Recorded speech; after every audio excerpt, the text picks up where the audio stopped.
Once he was known as the weakest warrior in his school. Now he dares to tear down the sky city built by the gods. Why? Because these deities, for their lavish lives, secretly imprisoned countless demons and humans. They even erected a border barrier, forcing these enslaved souls to toil endlessly. Even at death's door, every last drop of their value is cruelly extracted. Baya leads the Divine Corps, a formidable awakened team. In this world of magic, demons and their lairs emerged, awakening special powers in individuals like Baya. His team, the strongest in their order, is tasked with exterminating the triple S-class, five-element demon king Belphegor, a truly formidable foe. Receiving divine instructions, Bai Yi and his warriors now enter the cave. Bai Yi's shout signals the mission's start. This marks their 100th high-level demonic cave. His elite team, Ling Yue, Han Zioling, and Lucian, faces an L-class purge, the highest rank due to its predicted extreme difficulty. Yet the team is thrilled, promised a vacation after Belphegor's defeat. In perfect sync, they unleash their powers, Baya leading as they effortlessly cleave through attacking demons with swift, precise strikes. All Divine Corps members are L-rank warriors, making this possible. Within minutes, the cave is cleared, Demon King Belphegor slain. The team excitedly marvels at its unexpected ease. However, Lucian remains skeptical. This mission felt too easy for an L-rank, a sentiment Baya shares. Their intel described the Demon King with 5 elements and a hidden skill. As Baya pondered the anomaly, Lingya hugged him from behind, asking for a celebratory feast. Annoyed, he pushed her away, declaring dinner at their usual spot. Han couldn't believe their captain just dismissed Ling. Just then they noticed their last teammate was gone. He hadn't fought, nowhere to be seen. The team, mission cleared, felt no concern. Suddenly he materialized behind them, hand raised, declaring the purge operation had begun. Han was instantly struck, a projectile shattering his head, killing him. Shock paralyzed the team, seeing Han's mangled form, blood pooling. As they reeled, the traitor revealed God himself had assigned this purge. Baya found his body frozen. The traitor revealed, for a month their breakfasts were laced with paralytic powder. With his divine skill, forbidden vines, he bound the others, movement ceased. He explained his mission, eradicate the team, requiring preparation. As he arrogantly detailed his plot, Bai Yi and the others demanded, "Why betray us?" The traitor replied, "It is God's decree to wipe out L-class warriors." He tightened his grip, forcing screams of pain. They coughed blood, slowly losing consciousness, still pleading, "Why betray us?" Bai Yi reminded him, "The Divine Corps never crossed any lines. We followed all rules. Why must we die?" The traitor arrogantly sneered. "God needs no reason to kill." He approached Bai Yi, choking him with vines, then punched through his chest. Bai Yi couldn't comprehend this betrayal. He considered the traitor family. 10 years inseparable. The traitor laughed at Bai Yi's naivety. "Never family," he sneered. "From day one in the Divine Corps, I served the gods. You were pawns. I joined to study you, playing my part perfectly." Bai Yi and the team finally lost their remaining life force, collapsing. The traitor stood over them, finishing Bai Yi with a shot to the head. On May 22, 2125, Bai Yi and his L-class warriors perished. Their bodies lay still as the traitor departed, preparing for his vacation. As Bai Yi's consciousness faded, a voice suddenly demanded a deal. He awoke, shocked, chained in an unfamiliar place. Before him stood a sinister man in a suit, radiating a dark aura. Bai Yi recognized him, Belphegor, the Demon King. How could he still live? Belphegor merely taunted. "A high-ranking Demon King does not perish so easily. This is my sole domain, where this entire kingdom is my very life force." Weary of his incessant chatter, Bai Yi cut to the chase. Sensing Bai Yi's simmering rage, the Demon King proposed a deal. Belphegor revealed his hidden skill, life regression. He could send Bai Yi to the past, granting him a chance to alter fate. The memory of his team's demise ignited fierce resolve. Bai Yi accepted the Demon King's proposition without hesitation. Burning with rage, he swore to slay the traitor and the gods. Pleased, the Demon King offered aid and bestowed another gift, Belphegor's heart. Bai Yi tried to ask why the Demon King made such a deal but was sent away.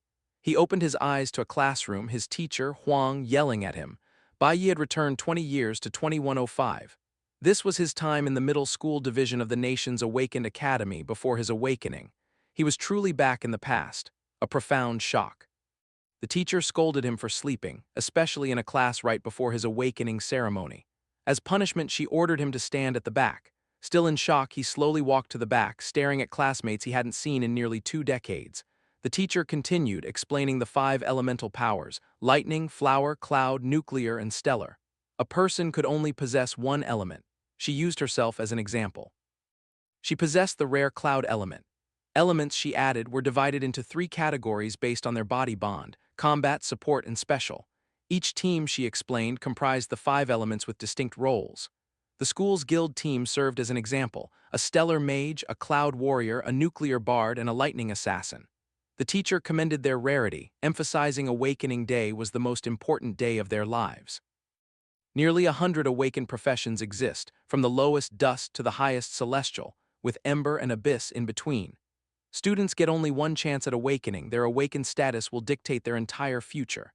After class, as preparations for the awakening began, Bai encountered his classmate, Four Eyes, being bullied.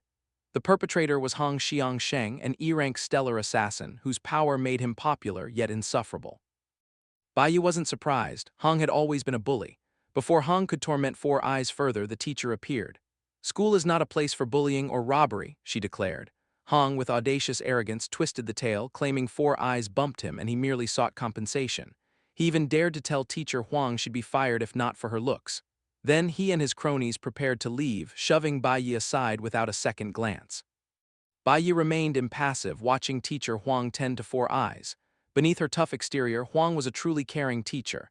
Bai recalled her past life's kindness, how she'd helped him after his own awakening. Just then news arrived. It was their class's turn for the awakening chamber. Like a mother, she urged her students to stay calm to avoid injury. 2 awakening methods existed: natural awakening, often fostering arrogance, and the artificial method.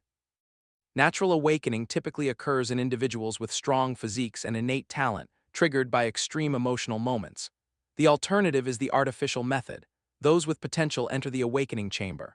This chamber, a marvel of scientific knowledge, intensely stimulates emotions and adrenaline, forcing dormant awakenings within candidates. As it happens only once, it is considered the sole path for many to truly turn their lives around. Some classmates had already entered the chamber, emerging with impressive professions. One even awakened a blue tier and amber class. Finally, it was Bai's turn. "Focus inside," the teacher advised. Bai nodded, stepping into the chamber. In his past life, he'd awakened as an E-rank nuclear warrior, a dust tier, the trashiest profession. That awakening had condemned him to endless bullying. Only upon reaching S-rank did he awaken the rarest type. Entering the chamber, Bai braced for another trash profession. Yet the system flashed an error. The chamber activated, detecting 5 elements, not the usual single one. A burning sensation erupted within Bai as the system declared infinite awakening. He could choose any initial class from all 5 elemental types. Bai learned he could upgrade other classes once his initial one reached its peak. He was stunned. Elemental accumulation was granted. He could choose new classes from dust to celestial rank, retaining all qualities. Even a hidden rank beyond celestial awaited. This power, he realized, stemmed from the Demon King's gift.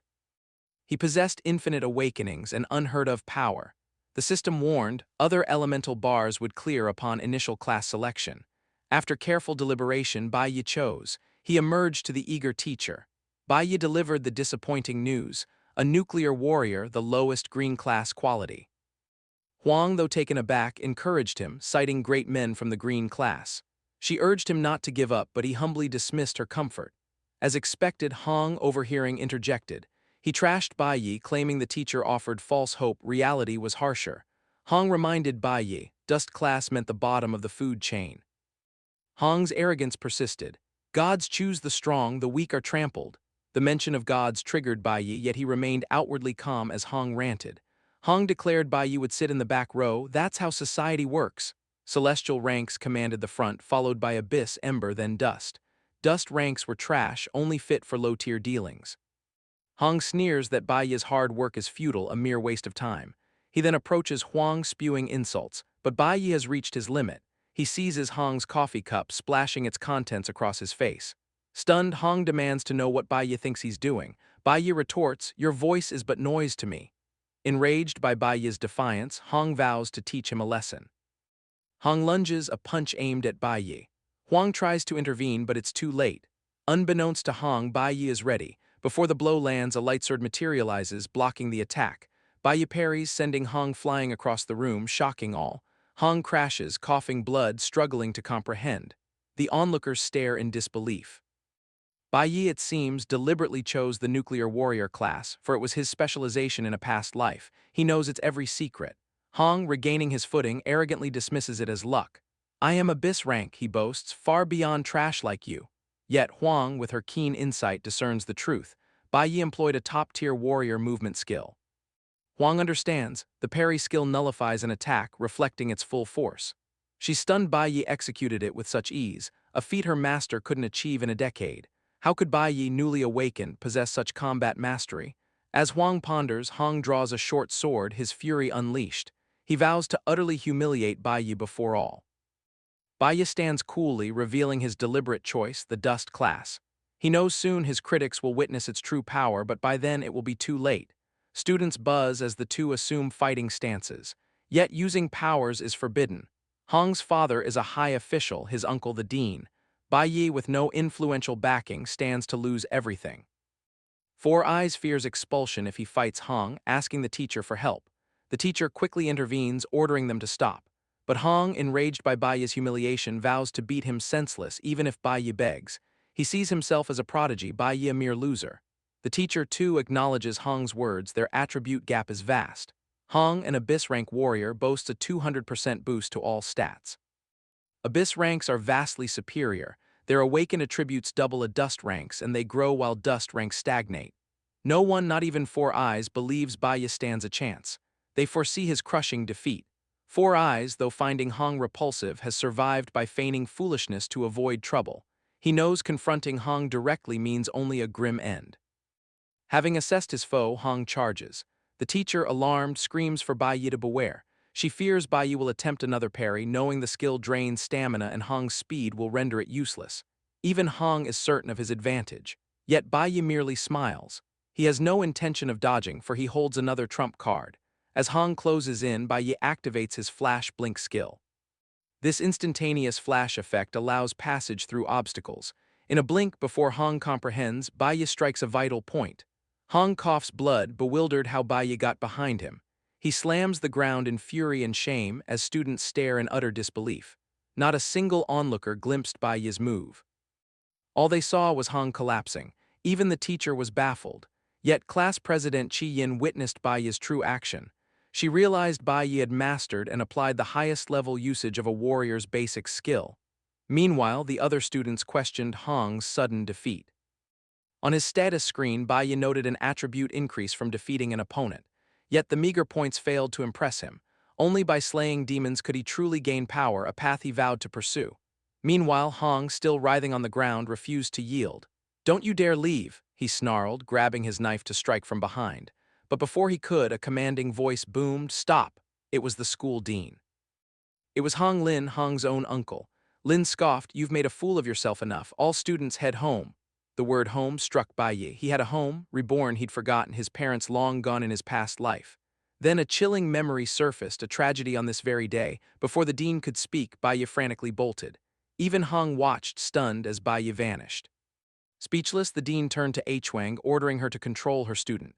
He'd overlooked this, and Huang gratefully thanked him. Later, in his office, Hong tried to justify himself, claiming Bai Yi merely got lucky.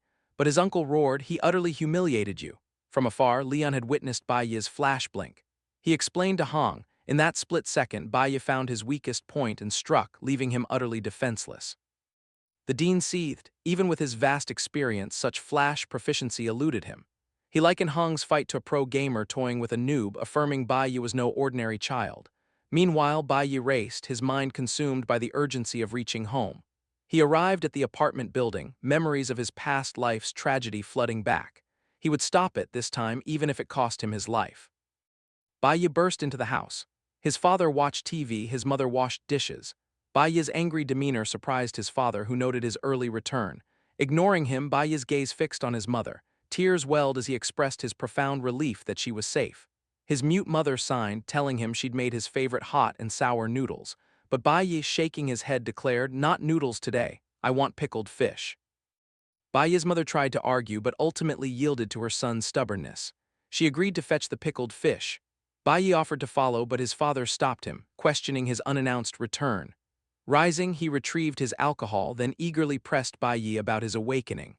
For Bai Yi's father, Bai Lingxiang, was a formidable electric-class warrior, a truly dangerous man. Baya told his father he hadn't awakened that day. Things simply took too long. His father demanded to know why he'd returned early if unawakened. He spoke of disappointment in a friend's son's class, expecting his own to be abyss rank. His father, an abyss rank awakener himself, declared he'd poured his sweat and blood into raising him. Enraged, a terrifying aura radiating, he demanded Baya reveal his awakening. Engulfed, Baya lied again. He hadn't awakened. This only fueled his father's rage, who smashed a drink bottle on Baya's head. Learning Baya awakened with the dust rank, he grew even more furious, yelling. His father was a violent man, utterly consumed by his temper. In Baya's past life, this fury and embarrassment over the dust rank turned to brutal violence. He hit Baya, but his mother intervened. As a weak boy, Baya could only watch his father beat his mother for an hour. The beating was so severe, a blow to the head left her mentally broken. He could only cry as he watched his mother get battered in his previous life. Now reborn, he aimed to change things. He still lacked the power to challenge his father, a C-rank abyss-class warrior needing time to level up. The tactics against Hong wouldn't work here. His father was on another level with real combat experience. Baya sadly realized he couldn't contend with his father yet. His father grabbed him by the hair, ranting that he regretted Baya was ever born. Baya knew he was in a dire predicament. His father had returned early, waiting, and wouldn't let him go until satisfied. Knowing his father's violence, he'd wanted his mother away. Baya internally rejoiced at getting her out, but then a blow landed on his head. Things worsened when someone entered. His mother, the very person he tried to shield. She was horrified to see his father pounding on their son's head as he lay on the ground. She rushed back, driven by a mother's hunger for her son. Baya, gripped by terror, wonders if history is doomed to repeat. Ling Sheng's cruel gaze, as expected, falls upon the helpless woman. A flashback, Baya confined to a death row cell. In his past life, he was the first to ascend from green to platinum tier. His cellmate, bewildered, questions why such a prodigy ended up in this prison. Baya's sole confession: he deserved death for beating his mother. He was sentenced for killing his father, avenging his mother's tragic fate. Now history looms, threatening to repeat. As Ling Sheng's madness rages, Baya's mother rushes to her son. Baya knows he is stronger than an ordinary man who wouldn't survive his father's brutal punch. His mother helps him up, shielding him from his furious father. Ling Sheng's tirade continues. He spoke of happiness during her pregnancy, believing he'd restore family glory. But he's disgusted by what followed. His son, his great hope, awakened with the worst class, dust rank. Ling Sheng screams at his wife, reminding her Baya cannot advance, it is trash. He blames her genes. Losing control, Ling Sheng raises his hand to strike her, but Baya won't allow it. He uses Flash Blink to bypass his mother, blocking his father's attack. Ling Sheng is thrown backward, yet smiles heroically. His mother worries, knowing what comes next. Ling Sheng rises, arrogantly walking toward his son, intending to beat him. Baya plans a parry, but before activating, his father's punch shatters his sword, striking his face. Baya spills blood, bitterly realizing their vast power gap. Before he can breathe, another punch lands. He blocks it, but the shock injures his ribs. Ling Sheng prepares another powerful strike. Furious, his son dares defy him. Baya sees the punch, but can neither dodge nor block. He only covers his head as the blow lands. Ling Sheng tells Baya he deserves death for awakening with a useless class. Yet Baya remains standing, unwilling to let history repeat. Ling Sheng's rage flared, seeing Baya still standing. "Awaken, do you think that makes you some big shot?" he sneered, seizing a chair, ready to strike. His mother clutched Baya, bracing for the blow. Then a stern voice from outside demanded entry. Ling Sheng cursed the interruption. His mother, holding her son, felt relief. But for Baya, this knock was no surprise. He had orchestrated it. Ling Sheng opened the door, feigning toughness, but his bravado shattered at the sight of his visitors. Two grim-faced men stood there. "What took you so long?" they demanded. They were inspectorate investigators, Liang and Chen Jinwu. Liang, a red A-rank deputy captain, Chen Jinwu, a blue C-rank. Ling Sheng, trembling, stammered, "Why are you here?" Liang then produced a photo of the wanted criminal, Snow, asking if he'd seen him. Apparently, their office received a tip. Snow was sighted in the building, prompting a house-to-house search. Ling Sheng exhaled in relief. He wasn't their target. Smiling, he claimed no knowledge of Snow. "He's famous, always on TV," he assured them. "I'd report him instantly." Just then, Liang's gaze fell upon Baya's battered state. "What happened?" he asked. Ling Sheng lied. "My son was careless, fell while grocery shopping." Ling Sheng tapped Liang's shoulder, dismissing it. "Don't fret over such trivialities." Before he could finish, Baya interjected, "Officers, my father is lying." Boldly, Baya declared his father had beaten him, explaining his bloodied state. 18 minutes prior, Bai had used the apartment's phone booth reporting Snow's presence. He knew they wouldn't joke about Snow, but their swift arrival surprised him. He was glad it bought him crucial time. Ling Sheng tried to dismiss his son's words, lying, "I wouldn't harm my own son." But Bai Yi countered with the brutal truth. He told the officers his father struck his head with a wine bottle and his arm with a stool. Bai Yi continued, pointing out every injury, inviting them to examine his body. He then quoted their law: "Awakeners who cannot control their violence and harm others face 15 days in Awakena prison." Stunned by Bai Yi's knowledge, the officers had no choice but to arrest Ling Sheng. As they seized him, Ling Sheng glared at his son with contempt, threatening vengeance. The police warned him against resistance. Dragged from the house, Ling Sheng vowed to destroy Bai Yi upon his return. Unmoved, Bai Yi closed the door. Safe at last, his mother rushed to embrace him. Relieved to have saved his mother, Bai Yi knew he had 15 days to grow stronger, vowing Ling Sheng would never harm her again. Before his father's arrest, Bai Yi had seized the safe key. He knew it held the secret to Ling Sheng's rise from E to C rank. Later, Bai Yi unlocked the safe. Inside lay a secret he'd only learned after his father's death in his past life: a terrifying blade. With the blade, Bai Yi planned to conquer the demon caves, the sole path to upgrading his class. He had no choice but to enter the labyrinth. A problem arose: most demon caves under divine jurisdiction were for guild members only. Bai Yi could access school-managed ones or a hidden cave he knew from his past life. Soon, resolute, he headed for that hidden demon cave, determined to surpass all. Meanwhile, in the inspectorate's detention room, officers discussed the false Snow alarm, ever vigilant for such threats. Ling Sheng, attempting to bribe his way out, disgusted Liang, especially given his guild's status. The officers warned Ling Sheng that bribery would only worsen his charges. They ordered him to remain for the night, awaiting transfer to Awakena prison in the morning. Ling Sheng's rage burned solely for his son. Knowing his father would be free in 15 days, Bai Yi prepared to challenge the demon caves to level up. These caves, parallel spaces accessed by doors appearing from thin air, were vital. Once discovered, guilds claimed them for their demonic beasts and ores, the prime training grounds for awakeners. Yet their danger usually demanded a team. Bai Yi prepared to enter a cave he knew from his past, one discovered 5 years later. F-rank caves need 3 E-rank warriors, E-rank a 5-person team of 3 E and 2 D-rank. Bai Yi was certain this was F-rank. Perilous demon caves offered no choice. He faced it alone, understanding his urgent need for strength. Armed with his father's hidden weapon, he ventured into the demon cave. Ice and snow filled the domain, hinting at a cloud-type magic beast.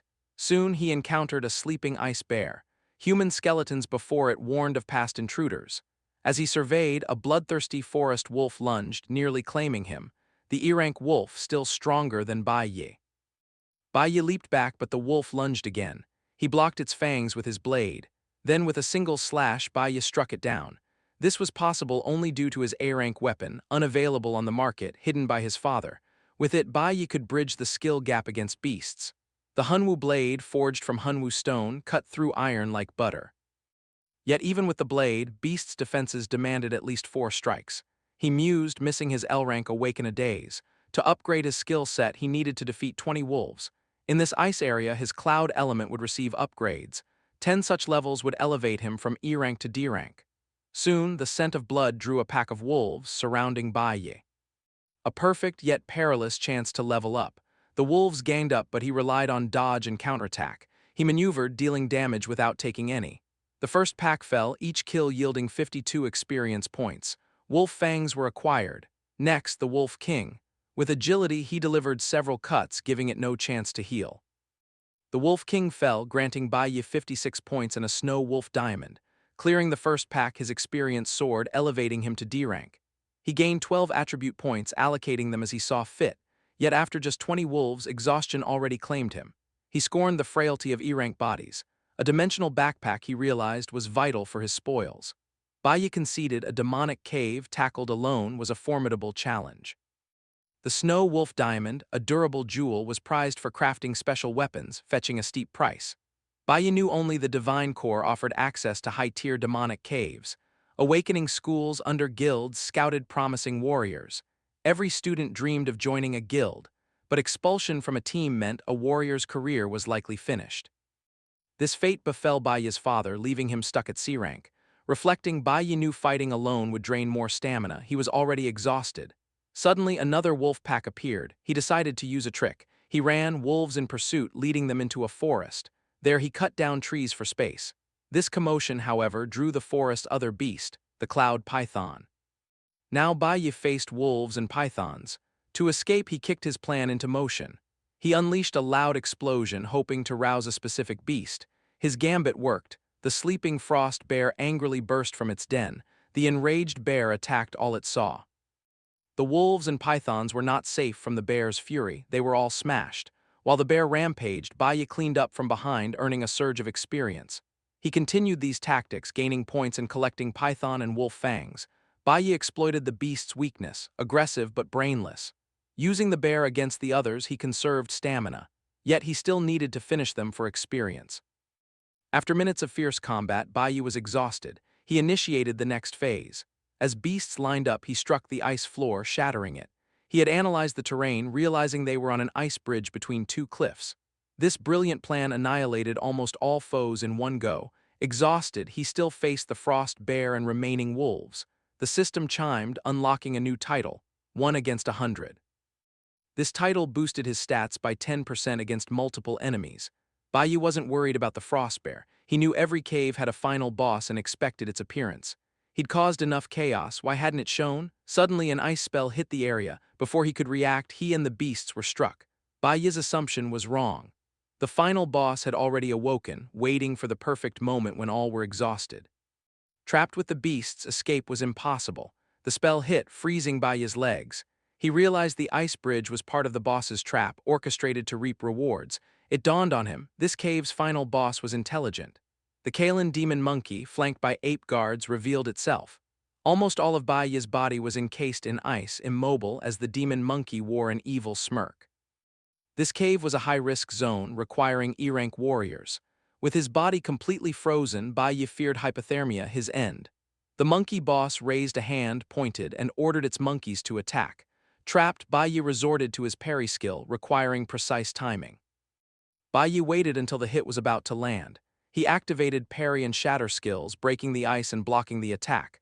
Though temporarily free, he knew he was in trouble, having drained much stamina. The shatter skill frees from control effects but consumes vast energy. Bai Yi figured the demon monkey needed time before its next ultimate. He must kill it then. The demon monkey then unleashed his ice bears and wolves upon Bai Yi. His nucleo element, vulnerable to their cloud, made victory impossible. Stamina failing, exhaustion set in.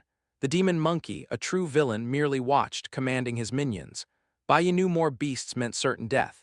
As he desperately sought an escape, a monkey beast attacked, club poised to crush him.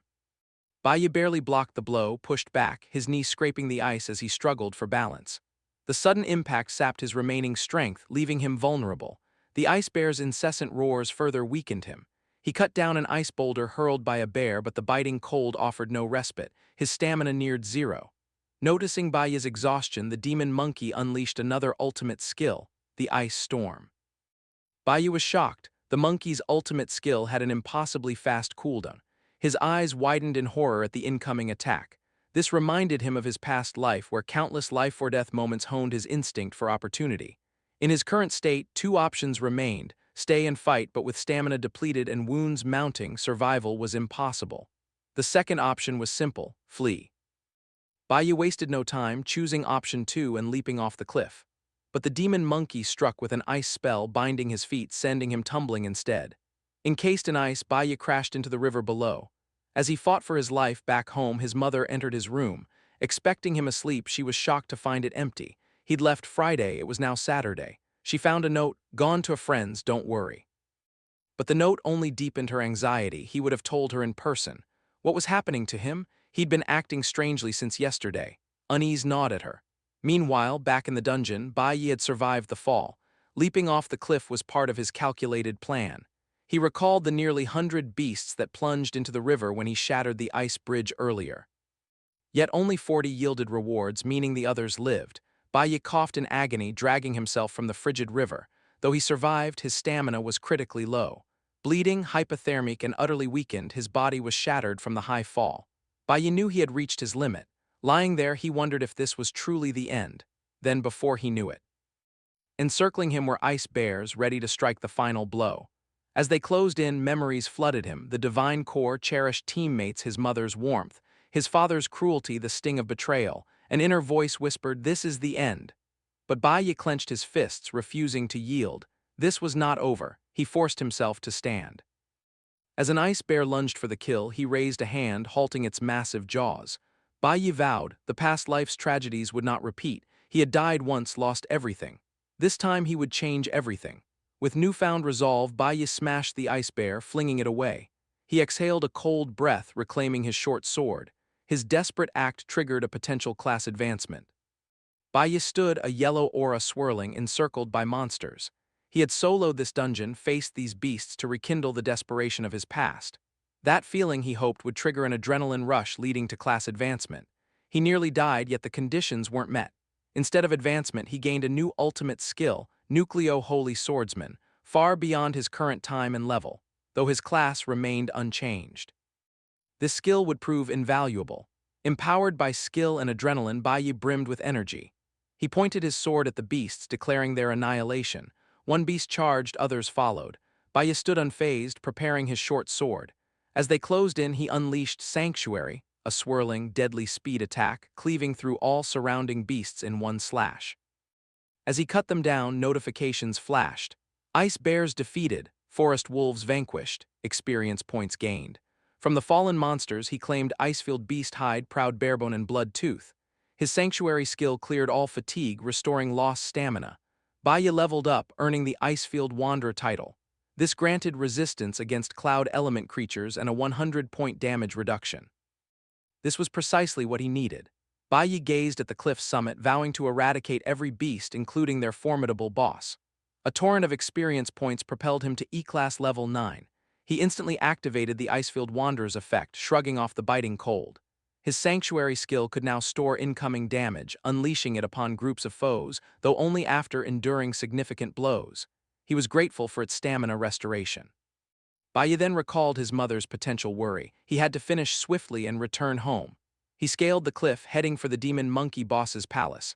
Guarded by ice beasts, Baya burst through undeterred. More fallen foes pushed him to E-Class level 10, the final tier. Meanwhile, it was 11 p.m. His mother, food prepared, was consumed by worry, praying for her son's safety. Within the boss's palace, Baya dispatched the ice bears, now facing the terrifying monkey personal guards. The monkey boss, seemingly fearless, commanded his minions to attack. One monkey lunged, but Baya merely blocked, then effortlessly cleaved it in two. Witnessing this, the boss's bravado faltered. He realized his situation was dire. Angrily, the boss unleashed his ultimate, Ice Storm Assault, yet it had no effect on the now immune Baya. Baya dashed towards him. In desperation, the boss raised his staff, a glowing jewel activating a spell. This sent his monkeys into a hyper mode, but Baya saw no threat, only beasts to slay for D-Class. He cut through them relentlessly. Adrenaline surged through Baya. He roared at Xiling, declaring his actions unforgivable, regardless of grievances or twisted excuses. Xiling retaliated, firing an energy arrow. The sight of a comrade attacking another triggered a traumatic memory, the traitor from his past life who betrayed the divine core. Consumed by righteous fury, Baya screamed, "How dare you point your weapon at your own people?" With astonishing speed, Baya deflected the arrow, instantly closing the distance. Xiling, bewildered by his swiftness, had no time to react before Baya unleashed a furious slash, severing Xiling's arm at the shoulder. Xiling screamed in agony, his face splattered with his own blood. Baya, his own face now stained, stared down with cold, unwavering eyes, declaring, "Betrayal is unforgivable," without a moment's reprieve. Baya delivered another swift attack, slicing Xiling across the chest. Xiling collapsed, screaming in pain, calling Baya a lunatic as he clutched his wounds. Tears of pain and rage streamed down his face as he shrieked, "This is all your fault." As Xiling's blood dripped from his glowing blade, Baya glared down with cold contempt. "Were you hiding nearby the whole time, watching this disaster unfold?" Xiling looked up in pure shock. Xiling realized his cowardice was exposed. Baya pressed on, "You simply watched as the disaster you created spun out of control." A flashback confirmed it. A terrified Xiling, hidden behind a tree, watched in horror as the corpse spider attacked his classmates and nearly devoured teacher Huang. Back in the present, Xiling broke into pathetic sobs, confessing his fear. He admitted he knew he couldn't defeat the monster he had unleashed. He begged Bai Yi to listen to his explanation. Unmoved, Bai Yi had heard enough. He swung his blade, slicing Xiling across the mouth to silence him. Standing over the broken, bleeding Xiling, Bai Yi pointed his glowing blade, his body radiating a powerful golden aura. He coldly declared, "Once a decision is made, one must face the consequences." Terrified, Xiling could only think, "He's a complete lunatic." As he met Bai Yi's cold, merciless gaze, a chilling fear twisted within him. He was the true madman. The horrifying truth dawned. Bai Yi genuinely intended to kill him. With grim determination, Bai Yi raised his glowing blade, unleashing his ultimate skill, binary judgment, a devastating ability designed to utterly destroy an enemy's awakened power. A furious whirlwind of golden energy slashes erupted from his blade, engulfing the screaming Xiling in a storm of devastating attacks. Amidst the crackling golden energy, Bai Yi stood, staring down at his defeated foe. Xiling lay utterly broken, powerless, a notification confirming his awakened abilities were destroyed. His face a mask of blood and tears, he weakly pleaded for help. Just as Bai Yi prepared the final blow, Teacher Huang's desperate cry startled him. Confused, he paused, recognizing his teacher's voice. His attention snapped to the greater threat. The massive B-class corpse spider reappeared, recovered, already capturing helpless students in its shadowy grasp. Alarm surged through Bai Yi, the monster was attacking again. The paralytic powder weighed heavily, its effects slowing him. His mobility greatly reduced, he knew even his full power might not defeat the beast. Yet with a surge of determination, he accepted there was no other choice. He was the only one left with a chance to save them. Suddenly, brilliant streams of golden lightning appeared, forming a massive bolt that struck down from above. Bai Yi was utterly shocked. The powerful lightning struck the ground around him, freeing the students from the monster's control. Qi Yin was released, another powerful bolt slicing through the corpse spider, severely injuring it. Cradling the unconscious Qi Yin, Teacher Huang looked up with relief. Ling Gui has arrived just in time. Standing protectively, Ling Gui, the golden lightning assassin, held her weapons ready. She told the monster, "It's not good to face someone alone." With students saved, Ling Yue, a confident smile playing, turned to Bai Yi. "Still able to fight?" she challenged. Bai Yi, startled by her sudden arrival, now stood beside her. Around them, students lay unconscious. They faced the massive, wounded corpse spider. The monster glared, then its body. It shimmered, then vanished completely. Ling Yue, confused, wondered if it truly disappeared. Bai Yi quickly explained its camouflage ability. "After I injured it earlier," he gasped, "it must have hidden to recover." His face was grim, pain from his deep leg wound evident. Ling Yue noticed his struggle. "The paralytic powder is fully set," he added. "The students will be unconscious for a while." Impressed he resisted B-class paralysis so long, Ling Yue tossed him a bottle. "Only one recovery potion," she explained. "You need it." Bai Yi caught it. A system notification identified it as water of purification. As he drank, Ling Yue remarked, "The guild's response will be too slow. Reinforcements are unknown." The potion's effect was immediate. Refreshed, Bai Yi sensed the monster. "It's still nearby," he warned Ling Yue, hiding, absorbing nutrients to recover. Just then, the camouflaged corpse spider lunged, attacking with a massive, sharp leg. With incredible speed, Bai Yi met the blow head-on, activating his parry skill to block and deflect the powerful strike. Using Bai Yi's opening, Ling Yue instantly appeared behind the now visible monster, her blade crackling with golden lightning. She delivered a powerful strike, clashing with its defenses. Caught between them, the corpse spider roared in rage as the combined assault sent it crashing violently to the ground. Standing side by side, Ling Yue remarked on its quick recovery, then repeated her question, "Still able to fight?" A determined smirk on his face, a green aura now enveloping him, Bai Yi confirmed his capability, suggesting it was time to unite. Bai Yi and Ling Yue stood poised, confronting the colossal B-class corpse spider. His green aura contrasted with her radiating golden energy. Bai Yi praised Ling Yue's excellent attack and reaction times, yet with a smile reminded her to prioritize safety, for they were still students. Ling Yue returned his smirk, teasing him for speaking as if he weren't a student himself. Their brief exchange shattered as the enraged corpse spider roared back to its feet, its glowing red eyes fixated on them, burning with fury. Seeing the monster ready, Bai Yi bellowed for a joint attack. The two warriors simultaneously lunged, striking the beast from both sides. Yet mid-assault, Bai Yi sensed a grave anomaly. The monster retaliated with a powerful swing of its sharp leg. Bai Yi blocked, but the sheer force sent him sliding backward. Seizing the opening, Ling Yue declared, "I'll handle this," and leaped over him, striking from above. She unleashed a flurry of slashes, her body crackling with golden lightning. To her shock, her potent attacks were useless against the monster's tough hide. The corpse spider easily parried her blades, countering with a swift strike of its own. Baiyi cried out Ling Yue's name in alarm, witnessing the monster land another brutal blow. The attack sent Ling Yue flying backward, wounded and bleeding from her chest. Clutching her wound, she realized with horror the monster's attacks were poisonous, a fact confirmed by a chilling status notification. As the corpse spider pressed its assault, Baiyi moved to shield the injured Ling Yue, using his parry skill to block the monstrous strike. He realized the monster's defenses rivaled a top-tier B-class warrior, explaining why Ling Yue's potent attacks failed. The monster glared, threatening their demise. Yet Baiyi grasped a far greater danger. The creature had been ceaselessly absorbing nutrients, continuously growing stronger both physically and intellectually. An ominous truth. Baiyi knew they wouldn't last until the Divine Guild arrived if they didn't defeat it soon, especially with the other students unconscious. He assessed their dire situation, both C-class Ling Yue already wounded. Despite her injuries, Ling Yue struggled up, declaring they must quickly break its defenses. Baiyi stood firm, a plan forming. His mind flashed back to a tactical meeting with his old team. The Divine Core. He remembered asking what to do against an overwhelmingly powerful enemy. Han Xiaoling suggested retreating, but Ling Yue firmly reminded them, for the elite Divine Core, retreat was not an option. Baiyi then recalled the strategy he was about to teach that day, the Lure the Rat plan. First, he would attack with full power, drawing all attention and aggression to himself. As he enacted the plan, he recalled the next step. Once the enemy's attention was fixed on the first attacker, they'd be vulnerable. With fierce determination, he knew to wait for the perfect moment.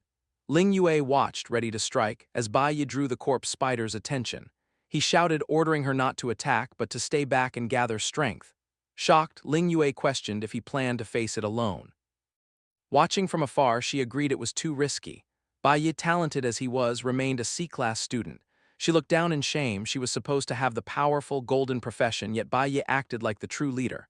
Baiyi approached the monster, dodging and countering with his blade. Then, a risky move. He threw his weapon into the air, leaving himself open. The monster took the bait, attacking to Ling Yue's horror. The corpse spider lunged, impaling Baiyi through the shoulder. He coughed blood, yet even attacked, he gestured for Ling Wei to stay back. Confused, Ling Wei wondered his plan. The massive corpse spider loomed, gloating. It scoffed at human weakness, declaring them mere nutrients for it to eat. As the grotesque maw gapes, poised to devour him, Baiyi, though gravely wounded, had awaited this precise moment. The time is right, he inwardly declares. With a deep breath, he roars Ling Yue's name, now, attack. Instantly, Ling Yue is engulfed in a powerful golden aura, activating Flash God, her movement speed skyrocketing. Baiyi's perilous strategy is unveiled. He'd observed the monster's sole vulnerability when devouring prey. He surmised its defenses would falter the moment its maw opened. This was the critical juncture of his Lure the Rat gambit. Once lured, once exposed, the rat catcher must strike. With blinding speed, Ling Yue appears in a golden flash, plunging her weapon into the corpse spider's back.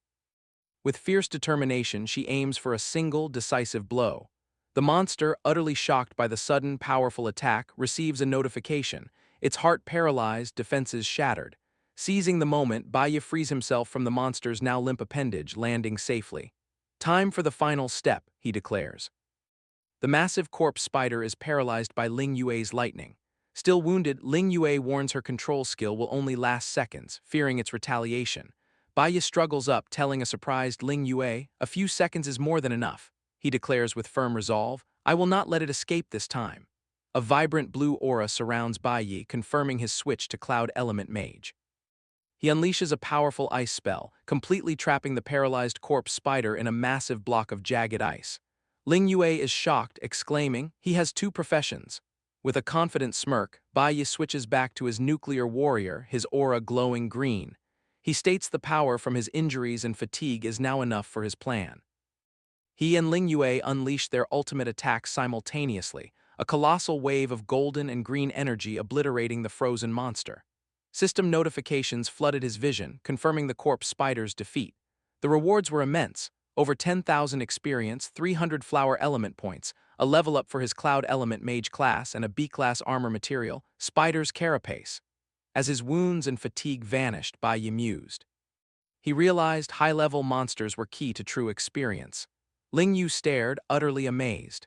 She explained that while dual-element geniuses existed, awakening two distinct professions so young was unheard of. Before she could react, a blue aura swirled around Baya's hand, revealing yet another profession. Flower Element Summoner.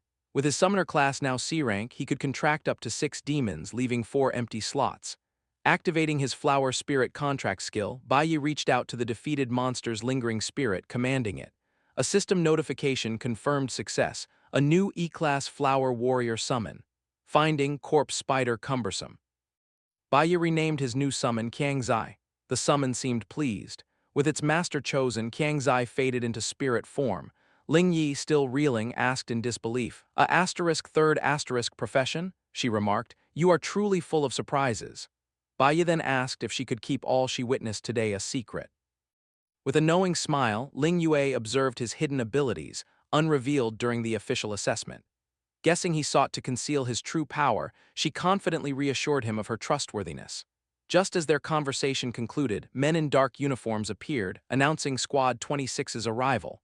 Their blue-haired leader asked if they were all right, relieved they'd made it in time. They are the Holy Nation Divine Guild's Eastern Border 26th Squad. Their leader arriving is shocked by the defeated B-Class Corpse Spider, wondering how it was already vanquished. He orders his team to aid the unconscious students and conduct a headcount. Relief washes over him as all awaken. Nearby, Teacher Huang comforts a shaken Qi Yin, assuring her the danger has passed. The squad leader surveys the monster's remains, noting even a C-Class team would have struggled. He is deeply impressed that 2 students defeated it, hailing them as true geniuses from the Jiang Nation.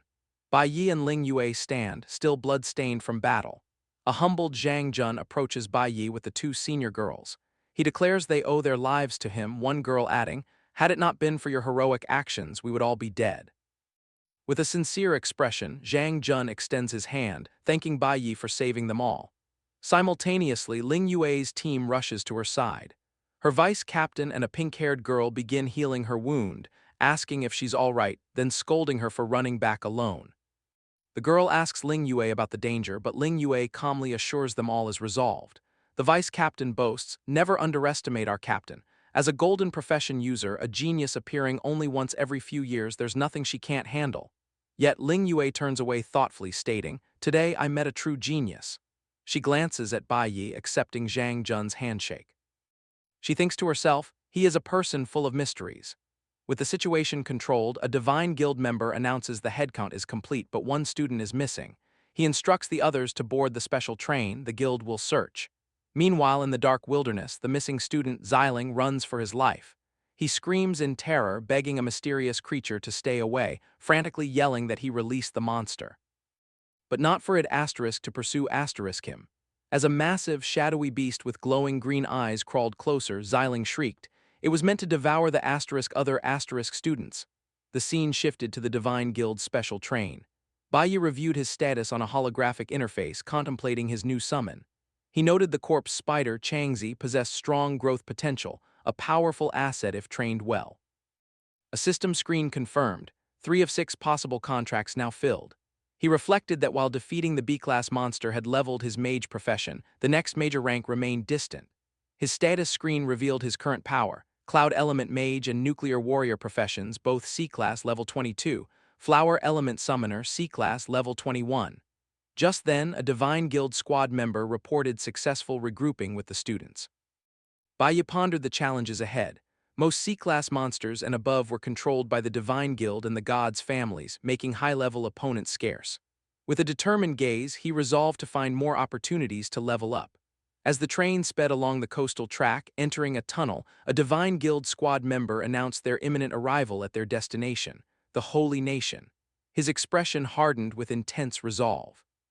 Baiyi internally declared his return, his mind fixed on a singular goal. His thoughts were consumed by the image of the man who betrayed him and his team, the traitor. The scene shifted to the Holy Nation's eastern border, June 28th morning. The train arrived at Divine Arms Academy Station. Students gasped, awestruck by the colossal station, far grander than any they knew.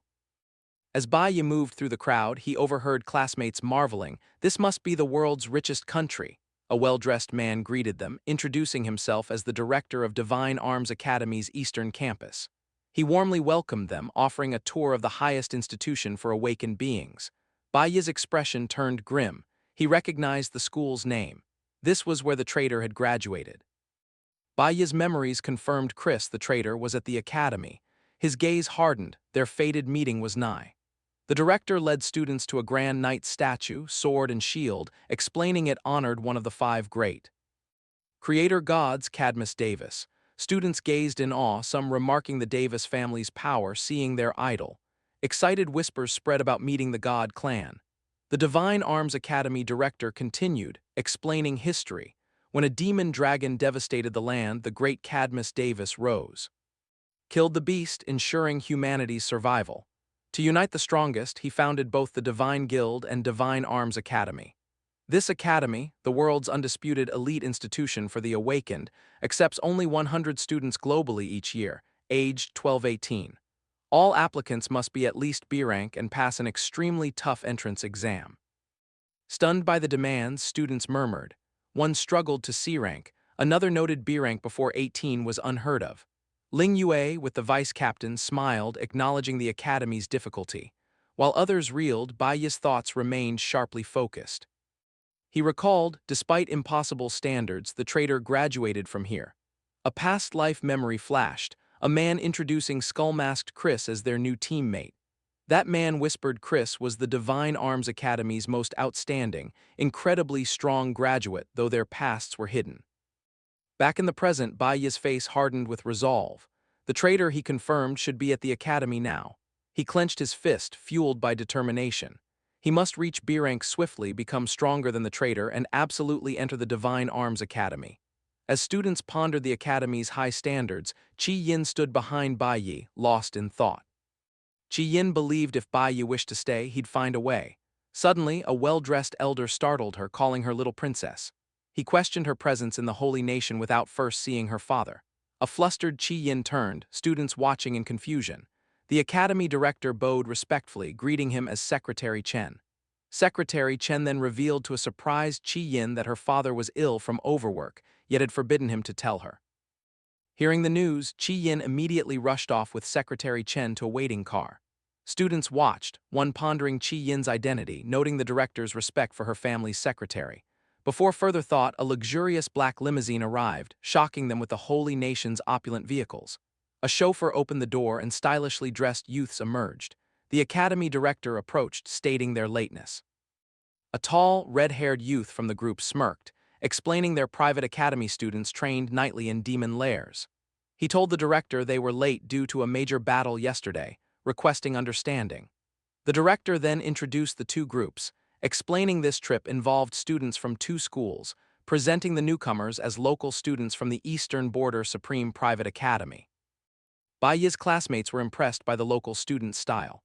As the director turned to introduce Baiye's group, the red-haired leader arrogantly cut him off, declaring no introduction was needed.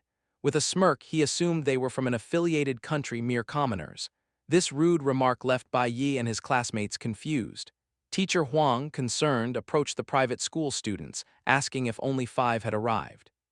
Their question was met with scornful laughter. The red-haired leader sneered, pointing at Baiye's group, calling them country folk for their ignorance of private academies. He boasted of their noble lineage from the holy nation, claiming their status granted them unparalleled educational resources.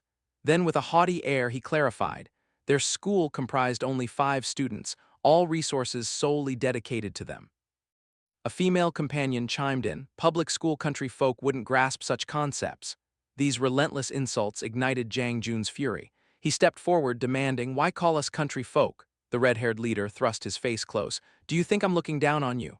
He then boasted they were future Divine Arms Academy students. Though only a second year, I'm already a level 30 C-class warrior. Just one level from B rank.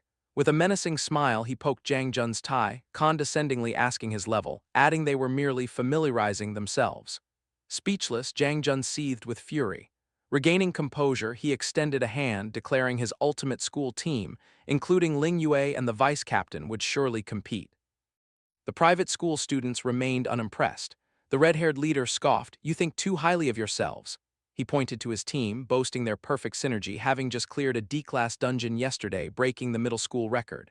The beret-wearing girl smiled condescendingly. Why tell them? They've likely never seen a D-class demon lair. Commoners could never grasp the nobility's refined lives. These insults left Zhang Jun and his schoolmates trembling with rage. The red-haired leader continued his arrogant tirade, declaring their goal, to become God's blessed while the visitors would rot in the countryside. The term God's blessed struck a chord deep within Baiye. He mused. This title, the highest status for those without divine blood, was everyone's ultimate goal, a position he himself had achieved in his previous life. Yet the memory soured, to reach such heights only to be a mere dog for the gods. A chained past self flickered, a silent vow echoing, never again would he endure such a life. Suddenly, a turbine's loud whirring ripped through the air, startling students who gazed up in shock. A futuristic vehicle soared above. Alarmed, a student recognized it, an exclusive mount of the god tribe. Why was it here? The vehicle descended, landing with a gust. From the smoke, a man emerged, observing the gathered students. The private school students turned, surprised, then shouted in recognition. Lin Feng, a god's blessed from the powerful Dibus family. Lin Feng scanned the crowd, declaring, if the students are here, Bai Yi must be among you. The arrogant students were baffled. Who was Bai Yi? Why would Lin Feng seek him? Bai Yi then turned, an intense glare on Lin Feng, and walked forward. Adjusting his glasses, Lin Feng addressed Bai Yi, confirming he single-handedly cleared the D-class demon lair during the simulation. He explained the god tribe, specifically the Debus family, was keenly interested. Hosting a hunting competition, they extended a special invitation for Bai Yi to observe. Bai Yi remained silent, his face unreadable. This news dumbfounded the private school students. They were shocked. Bai Yi cleared a D-class dungeon alone and received a direct invitation from the god tribe. With a polite smile, Lin Feng gestured to his vehicle, inviting Bai Yi. Bai Yi's mind drifted to their world's origins. A century ago, chaos reigned as powerful monsters attacked humanity, too weak to resist. In that desperate hour, 5 powerful gods appeared. They became humanity's guardians, slaying monstrous beasts and shielding the people. With their divine aid, the human world was saved. From that day, humans revered and worshipped the gods. To perpetuate their protection, the gods stayed in the mortal realm, bestowing vast knowledge and power, forging mighty armies and crafting laws. They even intermingled with humans, birthing a new lineage. These direct descendants became known as the god tribe. Bai Yi's gaze was cold, intense. He knew this history was merely what they were taught. The truth was, all lived under the gods' absolute dominion. In the present, the red-haired private school student eagerly pressed Lin Feng. Could they attend the hunting competition? He excitedly stressed it was in the god tribe's territory, a place commoners could never dream of visiting, much less witnessing such an event. Lin Feng offered a polite smile, explaining that since the entire cultivation trip was a Debbie family initiative, inviting all students was always the plan. He added there was still time before their Divine Guild tour, so any interested student was welcome to the competition. Bai Yi's schoolmates, including a stunned teacher Huang and Zhang Jun, were utterly disbelieving. They couldn't fathom actually stepping into the god tribe's sacred territory. Ling Yue and the vice captain watched. Ling Yue noted it was a place for nobles only. The vice captain added, these students are truly fortunate. With a final, welcoming smile, Lin Feng formally invited all. They were transported to the Debbie family's territory, Sky City, a breathtaking floating metropolis suspended high above the ground. As they journeyed, it was explained. The 5 god families span the world, with the Holy Nation as the Debus family's primary home. Direct descendants of the great god Cadmus Debus, they wield immense power, commanding the world's strongest army, the Divine Guild. Their influence was absolute, managing the Divine Arms Academy, controlling army selection, and overseeing awakened academies in other nations. Bai Yi understood the Debus family's interest in him. His exceptional graduation exam performance earned him this. Yet he remained wary, questioning why they'd meet at a hunting competition. Upon arrival, students entered a lavish hall, adorned with priceless art, even the Mona Lisa so vast it dwarfed them. They gazed in awe, realizing this was truly the god tribe's home. Elite security, the priest's team, patrolled. As he absorbed it all, Bai Yi's face hardened with grim determination. After all this time, he was finally confronting the god tribe once more. Inside the grand hall, guarded by the Debai's family's security, a man stood back to them, gazing at the Mona Lisa. He announced the guest's arrival. He mused his grandfather saw art as humanity's proof, his father ruins. Introducing himself as Shin Debai's heir to the Debai's family, he unveiled his own twisted perspective. He declared creating ruins was art itself. The students were confused, unsettled by his bizarre words. In stark contrast, a red-haired student from the private academy roughly shoved his female classmate's head down, scolding her for disrespect. "Lower your head," he hissed. "We cannot be like ignorant country folk who dare meet a god tribe member's gaze." Bai Yi watched, identifying Shin Dabis as the eldest son of the god ruling the holy nation.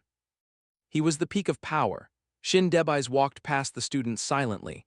Lin Feng gestured for all to follow. They were led to a massive outdoor arena, the hunting grounds, a vast forest within a high-tech hexagonal energy barrier.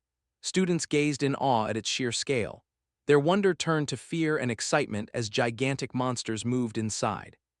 High above, noble families ascended in floating chairs to a private viewing area.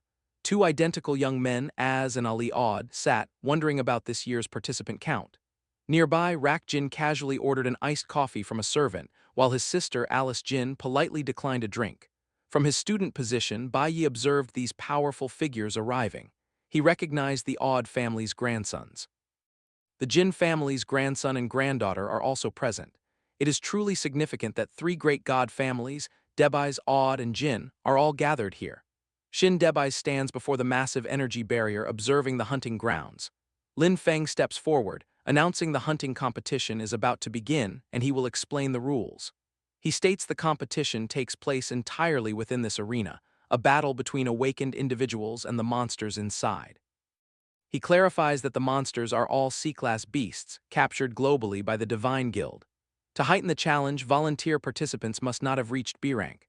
The competition is point-based. Each C-class monster kill earns 10 points and total scores determine final rankings.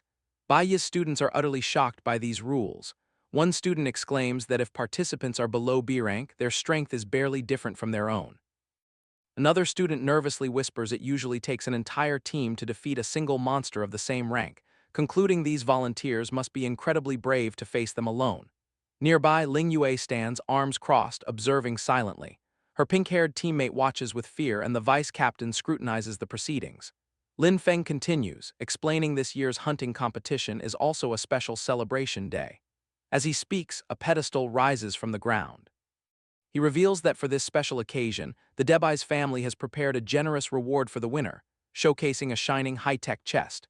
With a grand gesture, Lin Feng announces it is time for this year's participants to enter. A large section of the arena wall opens, allowing competitors onto the hunting grounds. Lin Feng announces 12 participants this year, naming Louis from Sacred Code Nation and Lin Qing from Yi Country as examples, while the crowd watches on massive holographic screens. Bai Yi's students watch with awe and concern. They surmise participants must be highly experienced. One student notes killing a single monster of the same rank alone is an incredible feat, yet there.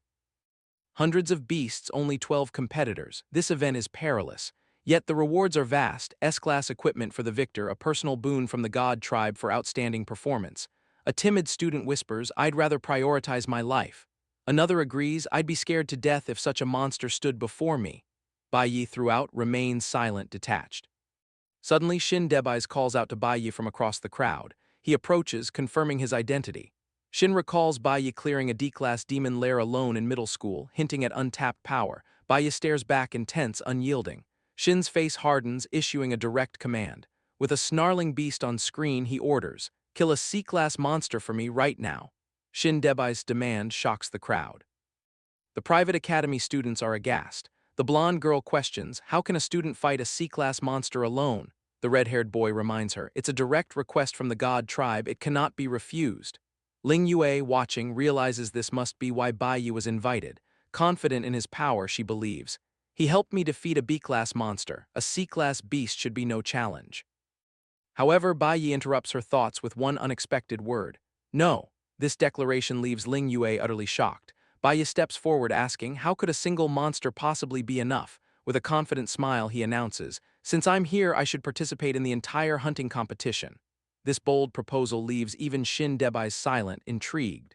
The private school students are stunned again, exclaiming at his audacity. High in the viewing area, nobles react with scorn. One Audi twin scoffs, calling Bai Yi competing a joke, while Rak Jin watches with bored contempt.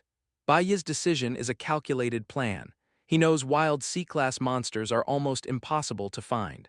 This competition is his only, fastest chance to gain experience for B rank. He also realizes the moment's importance.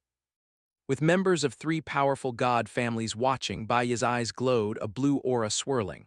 He vowed to deliver the performance of their lives, but just as he declared, a hand rose, asking for a pause.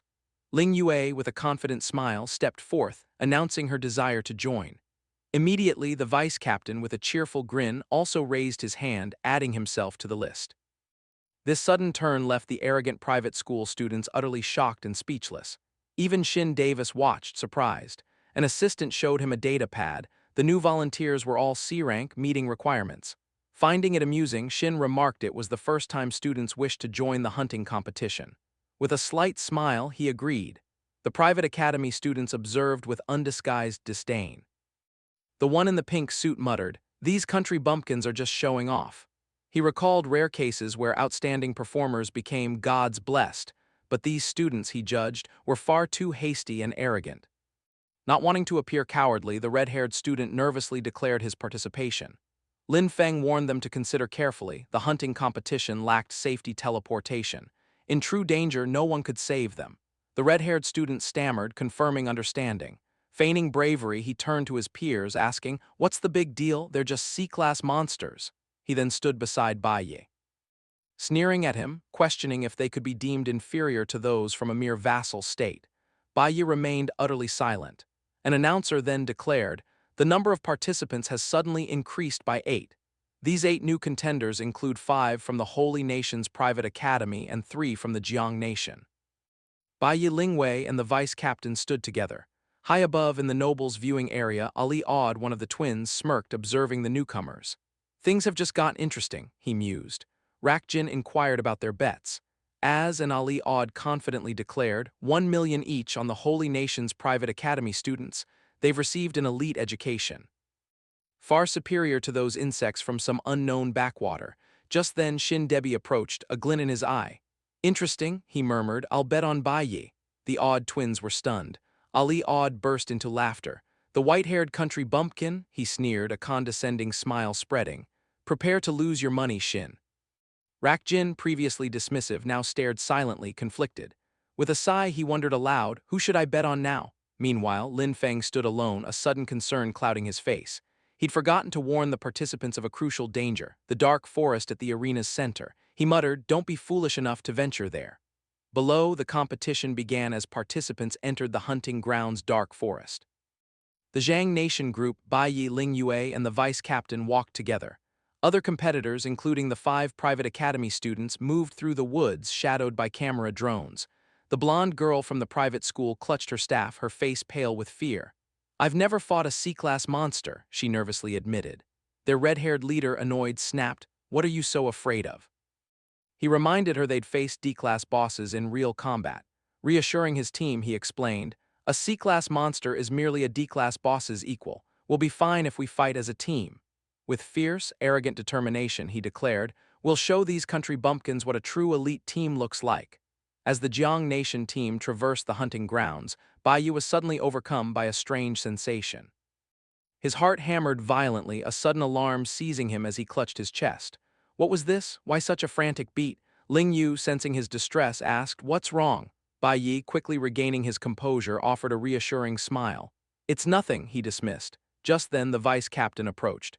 "Since we 3 entered together," he suggested, "we should operate as a team." He then cheekily added, "Ever since Bai Yi rejected our ultimate school team's invitation, Captain Ling Yue has been restless, eager to cooperate with him." Ling Yue's face flushed crimson. "What are you talking about?" she fumed, while Baiyi merely looked on, confused. The vice captain laughed off her outburst, then urged Baiyi to consider his proposal. Meanwhile, elsewhere in the forest, the private school team was locked in fierce combat. A massive, monstrous creature, its glowing eyes piercing the shadows, loomed over them. As the beast struck with a powerful claw, a student conjured a glowing green shield, blocking it just in time. Yet the blow's immense force sent him flying backward, a teammate cursing in frustration. Their red-haired leader, Calvin, a level 30 C-rank nuclear mage, screamed at his struggling team. He demanded if they could keep pace with him. The private school team's bravado was instantly shattered as a new monster leaped into their path. A massive blue, dragon-like creature, a level 25 C-Class Ice Storm Dragon, swung its powerful body, unleashing a devastating attack. The student in the pink suit screamed in sheer terror, overwhelmed. Yet, despite the fear, the team fought back. The student who had summoned a shield before did so again. He desperately tried to block the monster's claw, shouting, "I will fight it to the end." Seizing an opening, a student in a black turtleneck leaped forward, his eyes glowing. He unleashed a poisonous thorn slash, a flower warrior skill that sliced through the dragon's arm, inflicting potent poison. The massive beast roared in agony, clutching the bloody stump. Before it could recover, the blonde-haired girl summoned her power, magical snowflakes swirling around her. She unleashed a C-Class Cloud Element skill, Frost Skill Realm. A barrage of sharp ice projectiles shot forth, striking the dragon from all sides, locking it in a frozen state. The beast, completely encased in an icy prison, was under her control, she triumphantly declared. For now, the powerful monster was neutralized. With the ice storm dragon frozen, the private school team launched a coordinated assault. The archer praised her teammates' work as she and a student with a glowing sword prepared to strike. She unleashed a strong poison arrow, a skill imbuing her shot with venom, while her companion attacked with his Kai sword blade, a cloud warrior ability enhancing his weapon. They struck the immobilized beast in a combined flurry of attacks. As their attacks landed, their leader, Calivan, leaped high, declaring he would deliver the final blow. With a furious roar, he screamed for the monster to die, summoning and hurling a massive fireball downward. The dragon's frozen face showed a moment of shock just before the powerful spell connected. The attack, a nuclear mage skill, Scorching Flame Bomb, erupted in a massive explosion, completely shattering the frozen monster. Calivan landed, triumphant, confirming their success. System notifications appeared, confirming he'd obtained valuable items, ice dragon skeletons and a cold dragon tail. A scoreboard update showed Calvin had earned 10 points. He proudly turned to his teammates, reminding them he'd said they could do it, boasting they were the elite of the elite. His teammates were ecstatic, cheering and celebrating their victory, amazed they'd defeated a wild C-Class monster on their own. Feeling confident, Calvin told his team to help him take out the next monsters, promising to leave the final kills for them to share the points. However, their celebration was cut short when two teammates noticed the large, holographic scoreboard in the distance and pointed it out. Their triumphant mood evaporated as they saw the rankings. First place, Ling Yue with 150 points. Vice Captain 130, Bai Yi 120. They were in disbelief. The top three had already killed over 10 monsters each, dwarfing their single victory. From afar, Lin Feng watched the competition uneasily. He suddenly recalled, a crucial warning forgotten, the perilous central dark forest. Surely no student would be foolish enough to venture there, he tried to reassure himself. Meanwhile, Calvin and his elite team stared aghast at the holographic scoreboard. Ling Yue first with 150 points, the vice captain second with 130, Bai Yi third with 120. Each had vanquished over 10 monsters. The private academy students stared, disbelief etched on their faces, baffled by this impossibility. In the exclusive nobles viewing area, tension crackled. A vine glass shattered in frustration. Autogen raged, furious at his chosen students' abysmal performance, screaming about their elite education, calling them trash. The peculiar twins, Az and Ali, fumed, lamenting their impending loss of 1 million on Calivan's team. Ali Odd sulked, muttering about Shindibis' uncanny luck. He turned to Shindibis, a mocking sneer, noting how the insect he randomly bet on had somehow reached third. Unfazed, Shindibis simply replied, "Never underestimate an insect, my father taught me that." In the nobles' viewing area, Rakjan smirked, a plan forming. He sighed, complaining the hunt was too simple, too boring to even wager.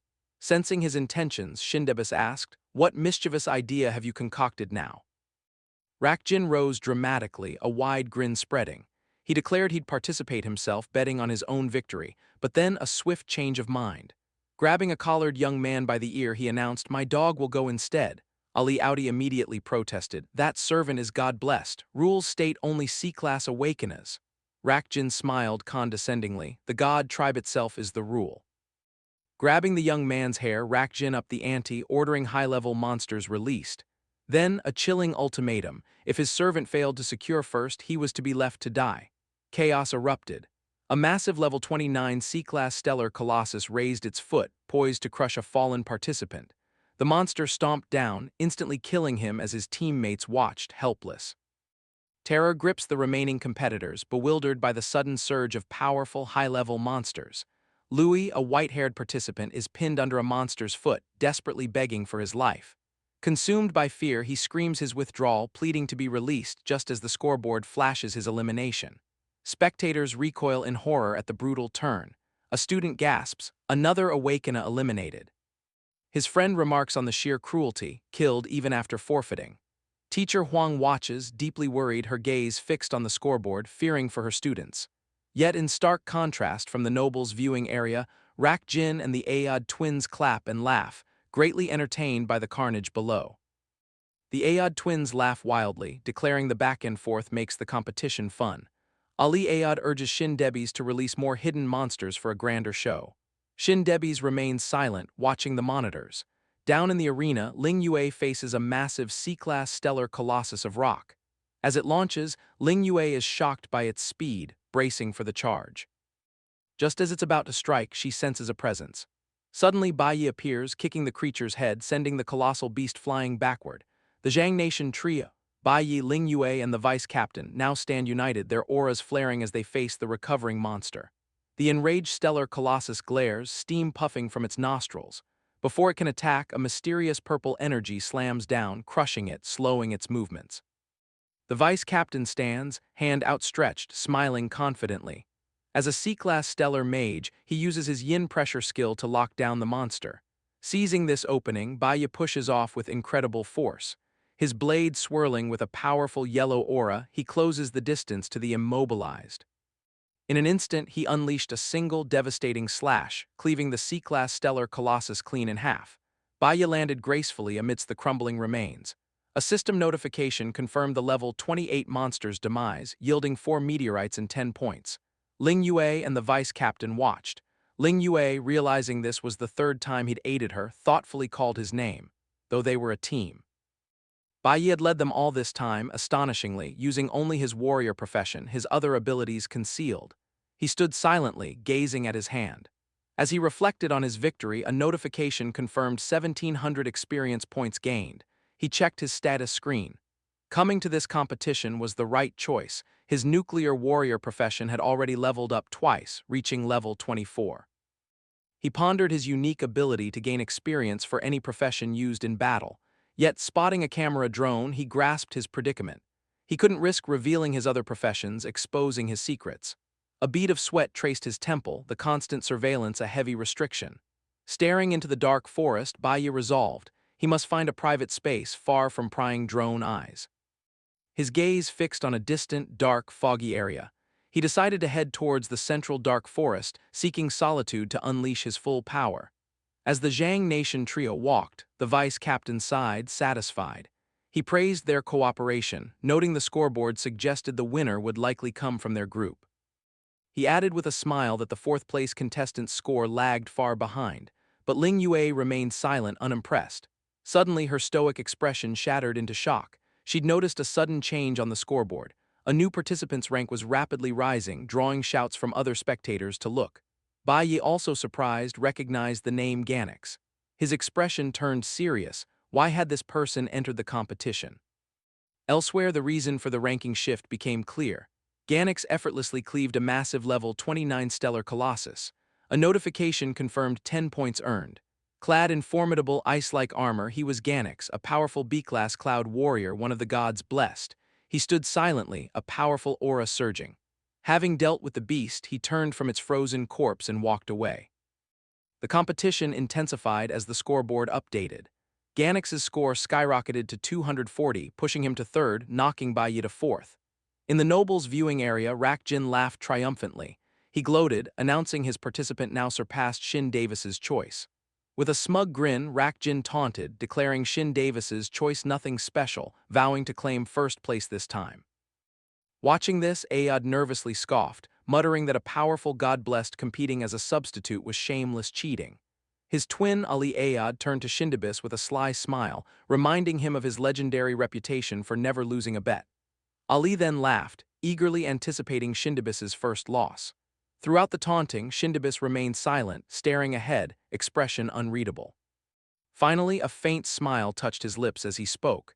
He calmly asked the nobles if they wished to raise the stakes, informing them they could change their bets. Then, with unwavering confidence, he made a stunning declaration. He would bet 100 million on Bai Yi.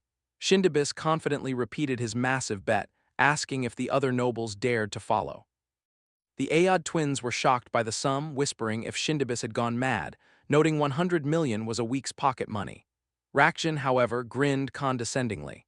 He boasted Ganix was his most loyal dog and eagerly accepted the bet, telling Shindibis if he was determined to throw money away, he should. Seeing the bets were on, Shindibis decided to raise the competition's stakes.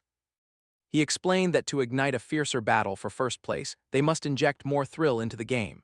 Lin Feng, beside him, nodded in silent understanding. Suddenly, Lin Feng's voice boomed across the arena, addressing every competitor. He made an official announcement. The final phase of the hunting competition was about to commence. More formidable monsters would be unleashed, causing the contestants below to gaze up in stunned disbelief. A choice was then presented to them. They could either remain and compete or abandon the field.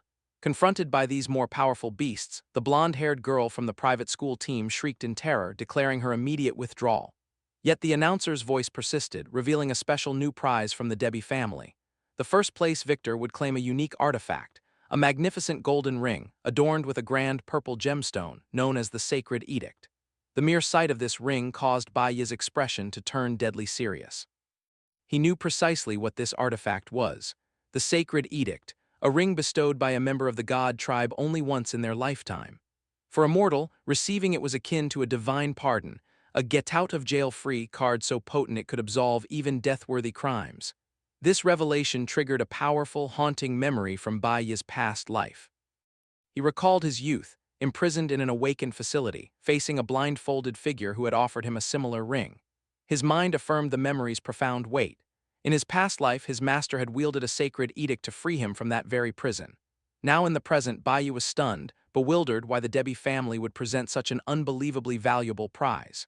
He realized this new reward would escalate the competition's ferocity, leaving him scant time to level up. He turned to his teammates just as the vice-captain presented a proposal. Their teamwork had been commendable, their scores steadily rising, yet monsters on the arena's outskirts were dwindling. He suggested they now split, fighting individually to cover more ground. The vice-captain smiled, pointing out that the newcomer, Ganix, had already forged a significant lead on the scoreboard. The updated rankings confirmed it. Ganix now held first with 350 points. Ling Wei, the vice-captain, and Bai Yi had fallen to second, third, and fourth. Before agreeing, Bai Yi looked at his teammates, concern in his eyes, asking if they could protect themselves alone. Ling Yu smiled, realizing Bai Yi had only agreed to team up out of worry. Filled with a new sense of friendly rivalry, she confidently told him not to underestimate the ultimate school team, challenging him to a race for the #1 spot. Elsewhere, other participants fought desperately. Under a chilling command from his master, Rakjin, Ganix fought with ferocious intensity. Rakjin's voice echoed in his mind, threatening him with death if he failed to maintain his first-place position. Fueled by this, Ganix unleashed a devastating attack, slicing through monsters with brutal efficiency. Back in the noble's viewing area, Rakjin laughed maniacally, watching his servants rampage on the monitors. He proudly boasted that the hunting dog he raised was performing perfectly. Rakjin pointed triumphantly at Shindebai, taunting that he was sure to lose the bet. He laughed, mocking Shin's choice, pointing out Bai Yi was a loser, abandoned even by his own teammates. As he spoke, the image of Bai Yi on the monitor began to flicker and distort with static. The other nobles were confused by this sudden technical issue. They gathered around the large screens, wondering aloud why Bai Yi's live feed had been cut off and what could be happening. Shindibis, however, seemed to understand exactly what this means. With quiet anticipation, he stared at the blank screen, thinking Bai Yi was finally about to reveal his true strength. Bai Yi intentionally traveled to the central hunting grounds, a dangerous zone few dared enter. To ensure he wasn't watched, he used ice magic to freeze and destroy the livestream drone, cutting the video feed. Now unobserved, Bai Yi activated his Cloud Element Mage mode. He recalled his master's teachings on where monsters preferred to hide. He quickly found a level 29 C-Class Thunderbird, but to him, these were merely experience packs. With an intense gaze, Bai Yi prepares for battle, determined to level up all his professions, hidden from prying eyes. Outside, spectators watch holographic screens as Bai Yi's feed suddenly cuts to static, then blank. Panic erupts. The two senior high school girls fear the handsome boy is in grave danger. Teacher Huang clutches her chest, consumed by anxiety over Bai Yi's fate. Suddenly, Zhang Jun points at the scoreboard, shouting for all to see. Baiya's avatar is surrounded by upward arrows. The crowd watches, baffled, as he instantly gains 30 points, shooting past Ling Yue and Yin Jixing to claim second place with 290. Moments later, Baiyi adds another 20 points, reaching 310, rapidly closing in on Ganix, the first-place contender. High above in the nobles' viewing platform, the atmosphere is tense. Nobles wonder if the system malfunctions, while a shocked Rak Jin cannot comprehend how the brat's score shoots up right after the broadcast cut. Lin Feng calmly explains to the agitated Rak Jin that the scoring system cannot err. Chips are implanted in every monster. Scores record the moment a monster is killed, regardless of the video feed. Humiliated by a mere servant, Rak Jin reacts violently, throwing hot coffee in Lin Feng's face. Furious, Rak Jin screams, "Do you think I need a servant to explain things to me?" He then yells at Shin Debs, demanding, "When did it become a servant's turn to interrupt nobles?" Shin Debs steps in with a mocking expression, calmly asking if Rak Jin acts this way because he's terrified of losing the bet. Rak Jin is left speechless and fuming. Shindebis turns his attention back to the screen, where the leaderboard shows Baiyi has taken first place with 460 points. He thinks, "Baiyi is even more interesting than I first thought." Down in the hunting grounds, Ling Yue defeats a monster, then checks the scoreboard, surprised to see Baiyi at the top. She expected him to catch up, but not this quickly. As she watches, Baiyi's score jumps even higher to 620 points. Ling Yue smirked, certain of his victory.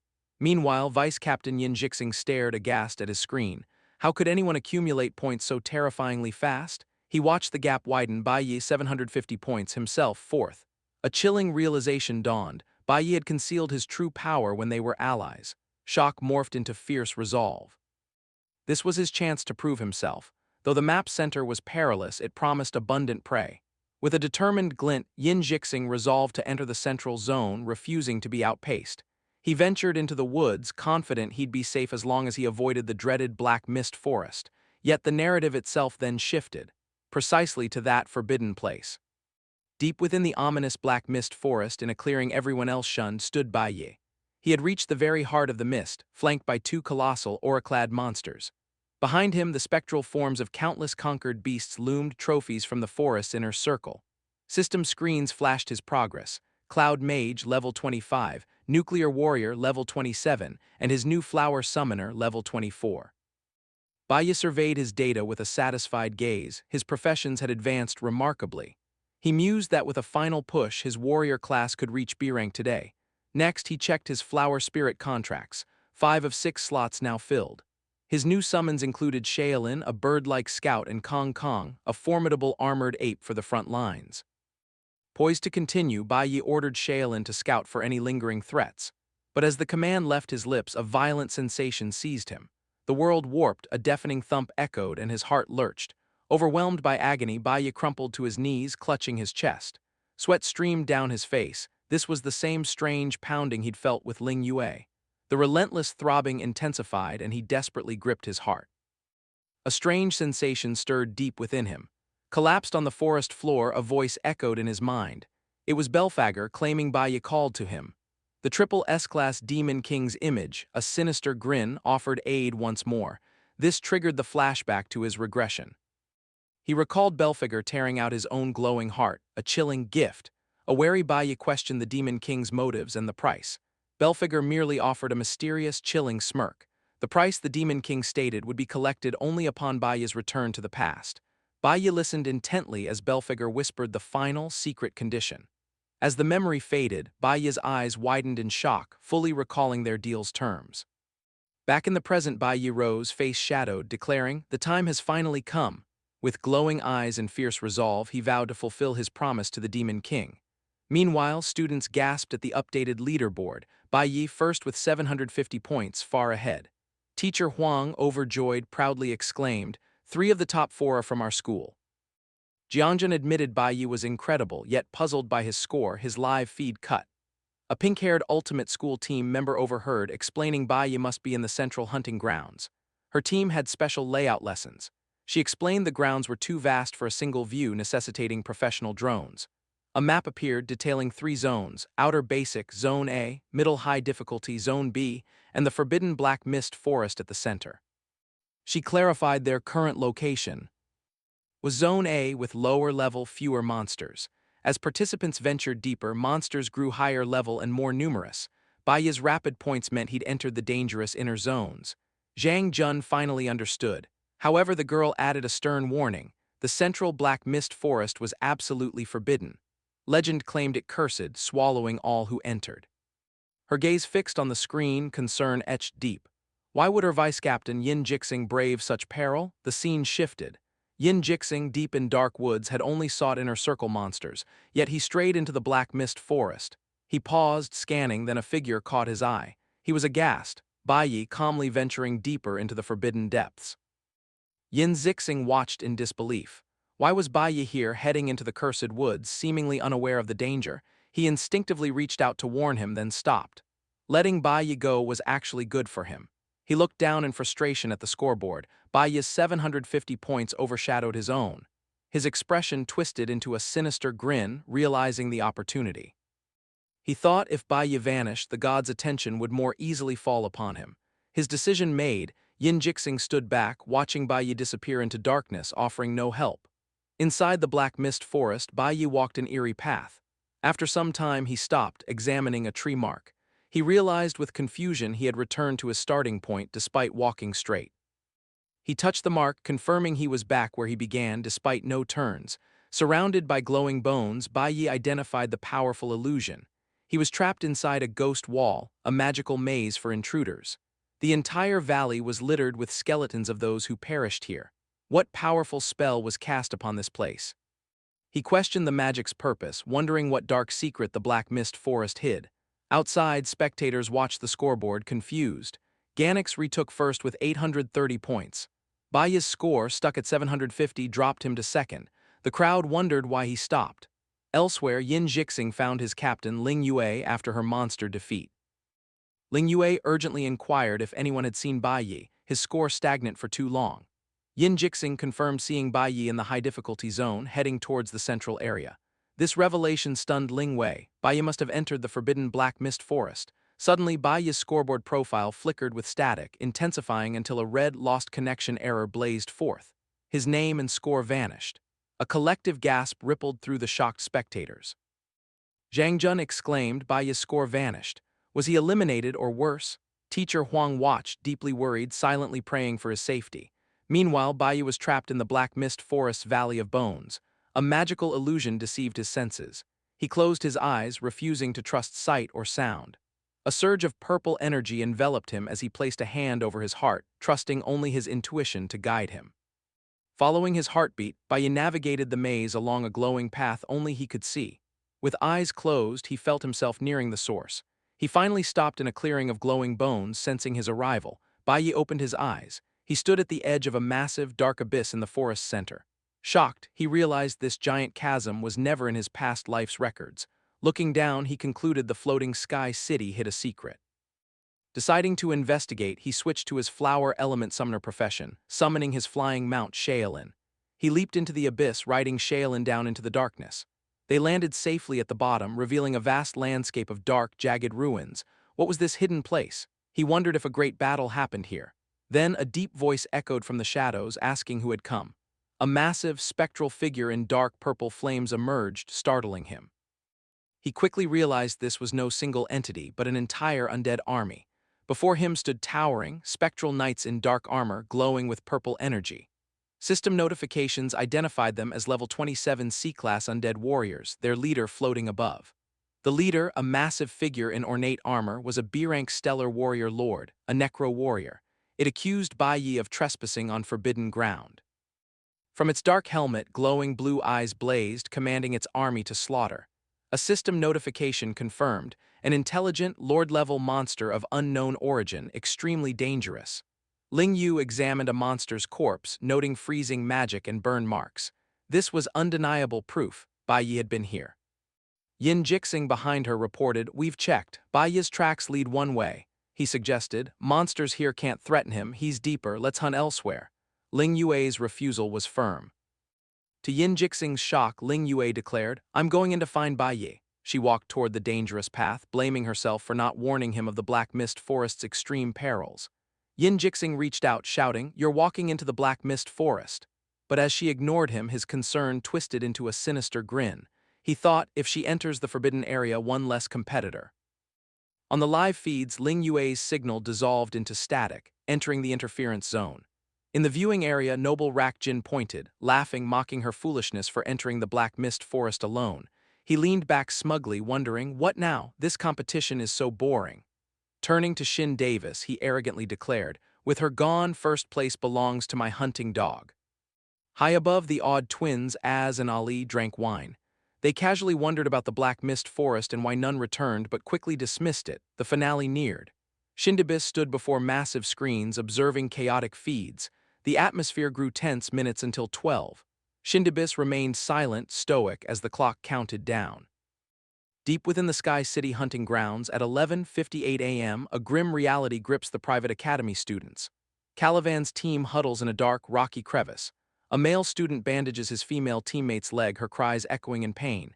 He tries to soothe her, promising the competition ends at noon. Yet Calivan rages, shouting that despite being told they could quit, no exit awaits them. He forces a positive front, noting their luck in finding this spot. Internally, Calivan admits the score no longer matters. He's terrified, desperate only to survive. He tries to rally his teammates, arrogantly declaring their lives valuable, unlike the cheap lives of commoners, insisting they must escape alive. Suddenly, a notification chimes. Time's up, the normal phase has ended. Calivan and his male teammate look utterly shocked. Other students sigh in relief. One private school student smiles, shouting with joy, it's finally over. Yet their celebration shatters as a new announcement declares the final Easter egg phase has begun. The students freeze, the system revealing a boss battle. Horror grips them, the nightmare isn't over. The system proclaims the final boss is about to descend upon the hunting grounds. Suddenly, the entire area shakes violently, rocks raining down. The system taunts participants. This is your last chance to win, a student screams in panic. One asks if it's an earthquake while another cowers in terror. The injured girl, leg bandaged, breaks down, despairing. Why hasn't it ended yet? The final announcement reveals the stakes. Defeat the boss, instantly gain 1,000 points. The ultimate grand prize awaits the victor. Calivan furiously screams, what kind of joke is this boss battle? Let me out. He screams he no longer wants the grand prize, that the competition was supposed to end at noon. Desperately, he shouts his noble lineage. Suddenly, a sickening sound. Calivan freezes in shock. A massive, sharp limb stabs straight through his chest from behind. The weapon glows, draining his vital energy, his body drying up in seconds. The creature retracts its limb. Calivan's dried corpse collapses. The student with earrings screams in terror, Calivan is dead. The blonde girl, mouth covered in horror, wept, unable to comprehend the nightmare. Looming over the terrified group was the final boss, a colossal, terrifying level 36 B-class monster, the soul-reaping corpse. The student in the suit stared in despair, stammering that even all participants combined couldn't win. As the monster's glowing pink eyes glared, he grimly concluded, C-class awakened have no chance against a B-class boss. Deep in Sky City's second layer, the Abyss, Baya stood alone before the menacing Necro-Warrior Lord, the ground strewn with defeated undead. Exhausted, Baya acknowledged only the leader remained. A green aura surged. The intense fighting had raised all his profession levels. His two main combat professions now neared C-class peak. A status screen showed his impressive growth. Nuclear Warrior, level 29. His Cloud Element Mage, level 27. Flower Element Summoner, level 26. He'd also completed 5 of 6 Flower Spirit contracts, yet Baya knew a single profession wasn't enough. He faced the level 36 B-class Necro-Warrior Lord, glaring with glowing blue eyes and a terrifying purple aura. Baya charged, his true advantage, multiple professions. The Necro-Warrior Lord leaped, unleashing a massive scythe. Baya dodged, instantly switching to Cloud Element Mage. He cast a freezing spell, striking the boss with ice and lightning, but the system revealed the attempt failed. The boss shattered the ice, swinging its weapon, forcing Baya to dodge. Baya landed gracefully, ready. The Lord swung its massive weapon down, aiming to crush him. Baya quickly switched to Nuclear Warrior, meeting the attack head-on. Using his parry skill, he blocked the giant's scythe, creating a massive shockwave. Struggling, Baya realized victory lay in using all his assets. Suddenly, a sharp blade stabbed through the Necro-Warrior Lord's chest armor from behind, shocking the monster. It was Baya's summon, the Thorn Ape Kong Kong, delivering the sneak attack. Baya noted his powerful summons had surged. Kong Kong's might now rivaled a C-class Awakener. Seizing the pinned boss, Baya plunged his dagger deep into its head. My multiple professions and summons are enough to bridge this gap to a B-class foe, he declared. Together they withdrew their weapons. The defeated boss collapsed. A system notification confirmed the kill. Baya landed safely, notifications confirming his massive growth. Nuclear Warrior level 30, Cloud Element Mage level 28, Summoner level 27. Wiping sweat, he admitted defeating a higher-level monster was truly difficult. Battle over, he strode towards a massive, chained gate ready to proceed. Yet a strange noise halted him. He looked up as the system interface before him began to glitch. Suddenly, he was in a cosmic void filled with stars. A system notification declared his stellar element accumulation sufficient. Baya looked at his hands, realizing his stellar energy was full.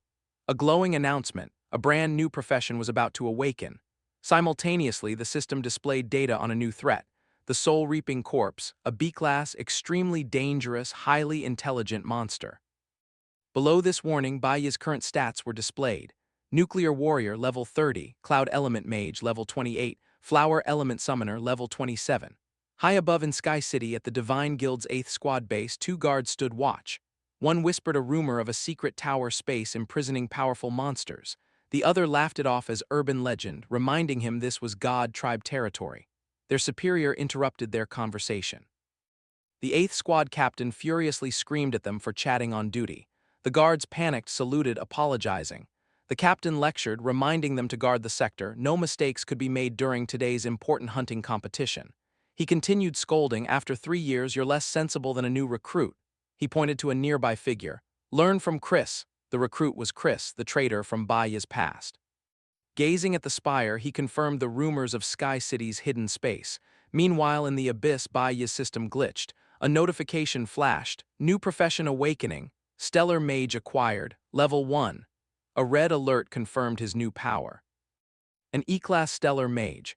As the energy settled, Baiyi realized this red-tier profession was wielded by Yinjai Xing, vice-captain of the Ultimate School team. His eyes widened in shock. A wave of intensity struck, his heart pounding as he clutched his chest, gritting his teeth. The sensation grew stronger. He looked up at a towering stone gate, sealed by massive chains, knowing the resonance's source lay beyond. Determined, he switched combat styles. Nuclear Warrior profession activated. With a single, powerful swing, he slashed through the thick chains sealing the entrance. They crashed to the ground. Baya placed his hand on the massive stone, slowly pushing the colossal gates open. Darkness spilled forth as he stood ready. Inside the dark, secret space, Baya found a massive, tower-like prison filled with floating chains. He grew alert, sensing a powerful presence. The restraints were high-level purgatory chains and a Star Soul lock extreme security. At the base, Baya looked up. A man with long, pale hair hung suspended, chained tightly to a central pillar. The prisoner gazed down, a cynical expression on his face, his single visible eye glowing purple. The prisoner asked if Baya was sent to humiliate him again. Ignoring the hostility, Baya calmly looked up. "Is your name Samuel?" The prisoner visibly shook, jerking against his chains in shock, demanding to know how Baya knew. With a steady gaze, Baya declared, "I've come to rescue you." Samuel remained cold and dismissive. Suddenly, the entire prison rumbled and shifted. The massive stone gate slams shut, sealing them within the secret space. Baya readies his weapon as strange black energy swirls at his feet. Without warning, a powerful armored figure, a level 36 B-class dead soul warrior wreathed in purple flames, crashes down from above. Baya is shocked, certain he just vanquished this exact monster outside. The situation quickly becomes desperate. Not one, but 2 more identical level 36 warriors appear. Completely surrounded, he stares in disbelief. How could so many high-level boss monsters manifest simultaneously? Trapped at the center, a colossal dark blade suddenly crashes down, followed by a figure glowing with a menacing red aura. It is a level 40 B-class dead soul general. The general points its massive sword at Baiyi, grimly declaring that any who trespass this forbidden ground face certain doom. Grasping the peril of this undead legion, Baiyi braces for a grueling battle. As he prepares, the chained prisoner Samuel erupts in manic laughter. He mocks Baiyi, observing he foolishly roused all the guardians simultaneously. Ignoring the mockery, Baiyi demands Samuel reveal how to break his chains. Samuel scoffs at such audacity, asking how he dares attempt rescue, unable to even locate the key to these locks. The word key resonates and Baiyi scrutinizes his surroundings. His gaze falls upon the dead soul general's glowing sword and he realizes the colossal weapon itself is the key to unlock the chains. Seeing his reaction, Samuel smiles sinisterly, acknowledging Baya's sharp insight. Yet he swiftly reverts to mockery, warning that with his current power, Baya will merely join the ranks of the dead souls beneath the monster's blade. Baya remains resolute. Finally comprehending the true nature of this ordeal, he realizes the god tribe restricts the hunting competition to C-class awakeners, a ruse to conceal this secret prison. Its security is so formidable that even a B-class awakener stumbling upon it would vanish without a trace. Samuel smirks, remarking that Baya seems to have accepted his fate, but Baya's eyes narrow, alight with fierce determination. Rather than yield, he clutched his weapon as a system notification flashed. Switching to nuclear warrior, he vowed not to perish meekly. He challenged Samuel, "Do you dare gamble on my success?" As dead soul warriors swarmed, Baya calmly evaded. Amidst the fray, he told the prisoner, "Succeed and you'll heed my demands." Then he spoke his true title, Demon King Samuel. Suspended above, Samuel was genuinely surprised by Baya's utter fearlessness. Amused, he smiled, "Bring it on." His eyes glowing orange, Samuel made a solemn vow, "If you truly free me, I the Demon King shall grant your every demand." Meanwhile, the system analyzed the colossal foe, a B-class stellar warrior, the dead soul general. The warning: advanced wisdom, unknown abilities, danger level unknowable. The battle began as the level 40 dead soul general raised its colossal weapon. The monster swung with terrifying speed. Baya desperately dodged the purple energy blade. A colossal energy column crashed where he stood. Baya barely retreated. He raised his weapon, grimacing at the creature's overwhelming might. The general's relentless assault continued. Baya instinctively tracked, blocking the massive glowing blade, the impact rattling him. While occupied, a level 36 dead soul warrior ambushed him from above. Baya reacted, swinging his weapon to meet the falling foe. Overwhelmed, Baya summoned Kong Kong, who appeared in a flash of blue energy to aid in blocking attacks. Against the general's might, both leaped away, dodging a floor-cracking smash. From his chains, Samuel observed. Impressed, he noted Baya's dual professions, summoner and warrior. Yet Samuel's gaze remained serious, fixed on the army below. Despite his talent, Baya faced a level 40 general and a legion of level 36 warriors. Gasping for air, he knew this situation was dire. The dead soul general's pink eyes glowed, fixing him with a deadly glare. The massive monster charged. Baya met it head-on. Their weapons clashed with a thunderous boom. He parried, holding his ground for a fleeting moment against the giant blade. But the general's overwhelming power shattered his defense, sending him flying. Baya slammed onto the stone floor, skidding. Blood trickled down his face. The system confirmed his injury. Shocked, he realized this monster wielded high-level martial arts. The enemy offered no respite. A dead soul warrior attacked from above, another charged from the side. Baya gritted his teeth, forced to block the crushing weight once more. The physical toll was immense. Baya coughed blood, his vision blurred. Even at peak C-class, it wasn't enough against such powerful enemies. Facing so many B-class monsters at once was barely manageable. He leaped away as a dead soul warrior swung its massive blade, spinning midair to evade the shockwave and land. But then several warriors descended, launching a group attack. Baya looked up in alarm.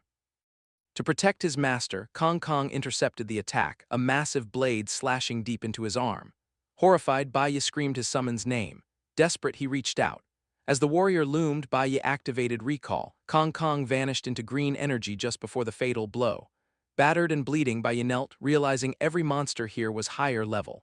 Defeating one dead soul warrior before took all his strength. Now the situation was desperate, 10 warriors plus their powerful general. From his chains, Samuel cynically remarked, "Against such absolute power, the weak have no hope." Baya refused. Denying Samuel's pessimism, he understood. This wasn't a battle to kill them all to win. With a surge of resolve, Baya commanded his flying summon, Shaolin, to strike from behind. The creature materialized, raining down energy projectiles. Startled, the dead soul warriors looked up, their focus torn from Baya as the projectiles clanged against their armor, sowing chaos. Seizing this fleeting distraction, Baya's eyes blazed. Utilizing flash, he warped past the defenders, reappearing directly before the colossal dead soul general. Switched to Cloud Element Mage, Baya was poised to strike. He unleashed a potent freezing spell directly at the general, exploiting the opening. The general was forced to shatter the ice encasing its arm, leaving it vulnerable. Seizing this chance, Baya charged, glowing blade raised, declaring his full strength. He struck the general's wrist, forcing the monster to lose its grip. The giant purple greatsword clattered from its grasp. The general realized Bai's true target, the sword, the key. Bai landed, then kicked the fallen sword high into the air. Knowing the goal was the key, not a deathmatch, he summoned his beast Kong Kong above the pit. The massive ape descended, reaching for the falling purple sword near chained Samuel. For a moment the plan seemed perfect. However, the dead soul general reacted with terrifying speed. Its armored hand snapped out, seizing the huge sword handle first. A massive surge of dark energy erupted as it reclaimed its weapon. Bai watched in shock and horror as his plan shattered. With a brutal horizontal swing, the general's blade sliced clean through Kong Kong, cleaving the beast in half. The system confirmed. Summon died. The summon's remnants dissolved into particles and vanished, leaving the general victorious.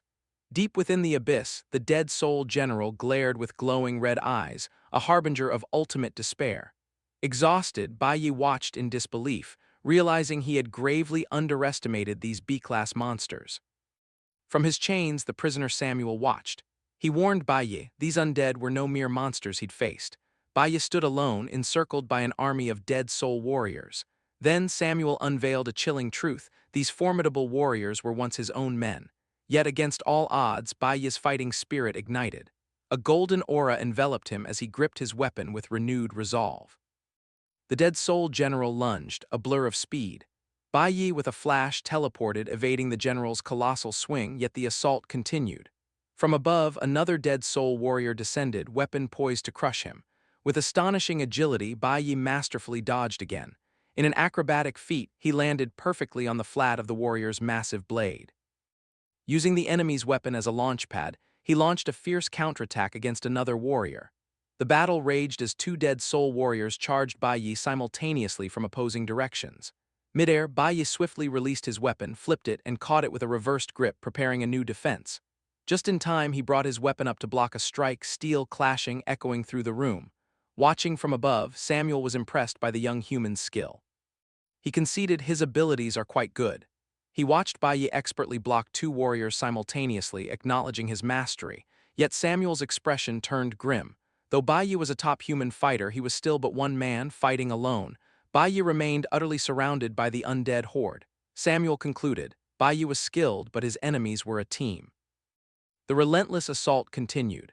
Bai was forced to block another powerful swing from a dead soul warrior. The blow's force sent him sliding backward across the stone. As Samuel mused, he has no chance. Panting heavily, exhausted and drenched in sweat from the ceaseless battle, Bai gasped for breath. His determined gaze hardened, Samuel's words echoing. He remembered he too once had a team. Bai's thoughts drifted to his past life. He firmly declared he needed no team. At the Grand Divine Guild headquarters, he insisted on handling matters alone. In a lounge, a younger Bai sat stiffly, explaining he wasn't accustomed to fighting alongside others. The smoking man sarcastically questioned if Bai believed himself superior, that others would only hinder him. Flustered, Bai quickly denied it, clarifying he simply wasn't good at getting along with people. The man scoffed, extinguishing his cigarette. With a teasing smile, he asked if he and Bai didn't get along. Bai explained it was different, the man was his master. His master cut him off. Stop making excuses, try it. I've picked a team of powerful warriors, it's time you made some friends. Annoyed, Bai was introduced to his new teammates, the cheerful Han Shaoling, the mysterious Lucian, and Ling Yue. Bai reflected on that time. He remembered thinking their disparate personalities made harmony impossible. Yet to his surprise, they stayed together for years, becoming a true team. Back in the present, Bai's expression hardened. He looked up with fierce determination, declaring, I have never fought alone, not since the day I returned to the past. His eyes burned with anger as he revealed, I have always carried the hatred of my fallen friends with me. A powerful purple aura erupted around him as a system notice confirmed his switch to the newly awakened stellar mage profession. His eyes glowing a menacing pink, he unleashed the devastating new skill, Stellar Abyss. The spell cast, immense power tore the battlefield apart. The solid stone floor shattered, huge rock chunks floated upwards, throwing the undead army into chaos. The system explained this powerful stellar mage skill could completely reshape the surrounding area. A dead soul warrior struggled for balance on a sharp, newly formed rock pillar, utterly surprised by the environmental shift. Now in his stellar mage form, Bai clenched his fist, channeling immense purple energy. Using Stellar Abyss, he reshaped the battlefield, causing massive rock spires to erupt, forming a cage that trapped the dead soul warriors. The result? A long, narrow canyon. Thus began a one-on-one duel between Bai Yi and the formidable Dead Soul General. Bai Yi, already familiar with countless professions' strengths and weaknesses, stood firm. The general, its colossal sword radiating menacing pink energy, charged down the new chasm. Unflinching, Bai Yi met the B-class monster head-on. As they crossed paths, the general unleashed a devastatingly swift attack, its sword swirling with dark power. Bai Yi was utterly shocked by the strike's speed and precision. Blood splattered as the general's glowing blade pierced clean through Bai Yi's side. Grunting in pain, his clothes stained crimson, Bai Yi acknowledged the true viciousness of a B-class lord's attack. Yet instead of retreating, he seized the close distance, grabbing the general's arm with an iron grip. The massive monster was shocked, unable to comprehend why its opponent would willingly suffer such a grievous wound. With the general held fast, Bai Yi prepared to reveal his plan. He explained the monster used its weapon to shatter his freezing spells, but with its arm held it could no longer do so. A system notice confirmed Bai Yi had switched to his cloud element mage profession. A chilling aura formed around his hand as he declared, "This time the general will not break free." Unleashing his full power, Bai Yi cast his ultimate freezing spell, Frostworld, upon the trapped general. The system explained this C-class skill consumed all the caster's power, greatly increasing the chance of successfully freezing a target. Caught completely off guard, the Dead Soul General cried out in shock as its body is encased in thick, sharp ice crystals. Chained above, Samuel watched with utter surprise. Impressed by Bai Yi's clever plan, he mentally recapped the strategy. First, Bai Yi used his stellar mage skills to separate the weaker warriors and create a duel. Then he intentionally took a non-lethal blow to close the distance. Finally, the moment the general couldn't use its weapon, Bai Yi switched professions and froze his opponent solid. With the general completely encased in ice, Bai Yi prepared to end the fight. A system notice confirmed he had switched to his nuclear warrior profession. He raised his dagger, ready to strike the frozen monster. Activating a powerful skill, he brings his weapon down in a devastating swing, severing the Dead Soul General's frozen arm at the elbow. Samuel muses. Bai Yi, though alone, fights with the skill and flexibility of an entire team. A system notice reveals Bai Yi's nuclear warrior technique. A single strike unleashing all power, ignoring defenses, but leaving the user temporarily weakened. The frozen general roars in fury, but it is too late. Threat gone, Bai Yi grits his teeth, wrenching the general's massive glowing sword from his side, blood splattering. Holding the huge weapon, he looks up at the prisoner. "I've waited for this moment." With a determined roar, he declares, "The key has arrived." Bai Yi, with his last strength, hurls the giant sword like a spear at Samuel's central lock. The frozen general senses danger, cries out, struggling against its ice, but to no avail. The sword flies true, embedding perfectly in the keyhole. It turns, dark energy erupts, shattering the chains. Now free, Samuel looks down, a faint, impressed smile, eyes glowing with purple power. He expresses disbelief and admiration. Bai Yi actually succeeded in this impossible task. The Demon King is finally released. Weakened, bleeding, Bai Yi struggles on his knees. He reminds Samuel, "You promised any condition." Suddenly, the injured general grabs Bai Yi by the throat, lifting him. Other Dead Soul warriors break free as their rock prisons crumble. Held by the neck, Bai Yi struggles, demanding Samuel fulfill his promise. "Destroy this army." Floating above, Samuel calmly agrees. "I'd do it anyway." His body transforms, dark tattoos spread across his arm, a large horn erupts from his head. Now radiating immense power, crackling with golden lightning, Samuel vows no traitor will be spared. His overwhelming presence fills the chamber. With glowing, murderous eyes, Demon King Samuel glares at the undead army. In a flash of golden lightning, he vanishes, reappearing before a Dead Soul warrior. He plunges his hand through its chest, destroying it instantly. Crackling lightning fills the chamber as he teleports between foes, scorching the air. He vanishes, reappearing before the Dead Soul General, still holding Bai Yi. Before it can react, Samuel is there, eyes glowing with rage. He seizes the general's remaining arm. With a brutal kick to its chest, he rips the arm clean off. The force sends the general flying, shattering the stone wall on impact. Freed, the injured Bai Yi lands safely nearby, clutching his chest. Samuel stands over the destruction, casually dropping the severed arm. The remaining Dead Soul warriors descend, surrounding the Demon King. Unimpressed, Samuel remarks they still haven't grasped their dire situation. One warrior swings its huge weapon, but Samuel vanishes in a lightning flash, easily dodging. Before it can react, he reappears, seizing its head. He blasts golden energy, instantly burning the warrior to ash. Only its scorched helmet remains, crackling in his hand. He crushes it, declaring they will now realize their grave mistake. Unbothered, the last dead soul warriors charge from all sides, continuing their futile attack. With pure contempt, Samuel calls his former followers traitors. He unleashes a massive storm of golden lightning, and the remaining dead soul warriors are obliterated, exploding in bursts of purple and gold energy. The slaughter is swift, Samuel tearing through foes with bare, blood-stained hands. As the room explodes, he angrily declares this place was once their home. Amidst the chaotic battle, Baya's summon, Shaolin, appears, using its healing ability. A calming green light sealed his severe chest wound.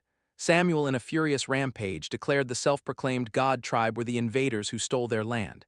He seized a warrior, lifting it high, roaring, "Instead of fighting them, you chose betrayal." He smashed the warrior into the stone floor. Over his broken former second-in-command, Samuel's voice was icy. "Was serving as the god's watchdog a happier life than being my follower?" The battered general looked up, weakly pleading, calling Samuel its lord. It claimed its actions were for survival, no choice. Samuel's expression remained icy as he echoed, "For survival." He then unleashed a powerful golden energy slice, snapping, "Betraying me for survival is still betrayal." The attack struck, leaving a huge, smoking wound. Enraged, surrounded by golden lightning, Samuel looked down at his defeated follower. "Does a betrayer deserve such an easy death?" he asked. He raised his hand, unleashing a powerful stream of electricity that engulfed the general, causing screams. Samuel's eyes glowed with cold fury as he made a horrifying promise. He would slowly slice its body apart, piece by piece, until the last drop of blood was spilled, battered and broken. The dead soul general could only beg for mercy, weakly pleading its former master to end its suffering, to just kill it. Suddenly, a bright flash of light cut across the general's chest. It looked down in shock as Bai Yi, with a glowing blade, sliced clean through its body, ending its life in one merciful strike.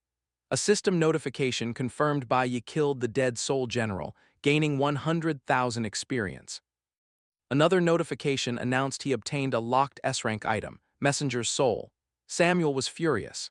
He turned to Bai Yi, crackling with rage, demanding how he dared interrupt his execution. With glowing eyes, he roared, "Who do you think you are?"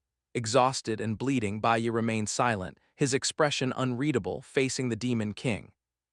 Bai Yi recalled his pact with Demon King Belphegor before his temporal return. With a sinister smile, Belphegor unveiled the price. Once in the past, Bai Yi must locate and free 6 others. A bewildered Bai Yi questioned, "6 others?" Belphegor confirmed, a wicked grin spreading as 6 powerful, shadowy figures materialized behind him. He revealed Bai Yi must find and release the other 6 great demon kings. Bai Yi was stunned into silence. Belphegor then explained their discovery. The heart he'd received would sense them when the time was right. Leaning in with a sly grin, Belphegor whispered that these kings hated the gods as much as Bai Yi, their goals aligned.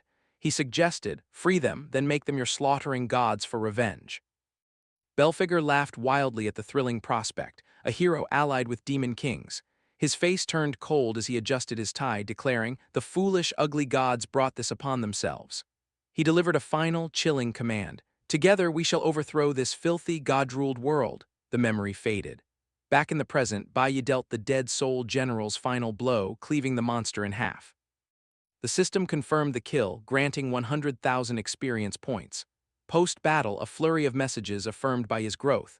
He acquired the locked S-rank item, Messenger's Soul, and his professions upgraded. Nuclear Warrior and Cloud Element Mage reached B-Class. His new Stellar Mage was already C-Class.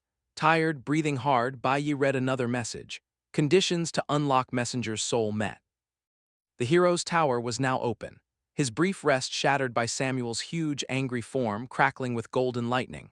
The Demon King raged, furious. Bai Yi interrupted his traitor general's punishment.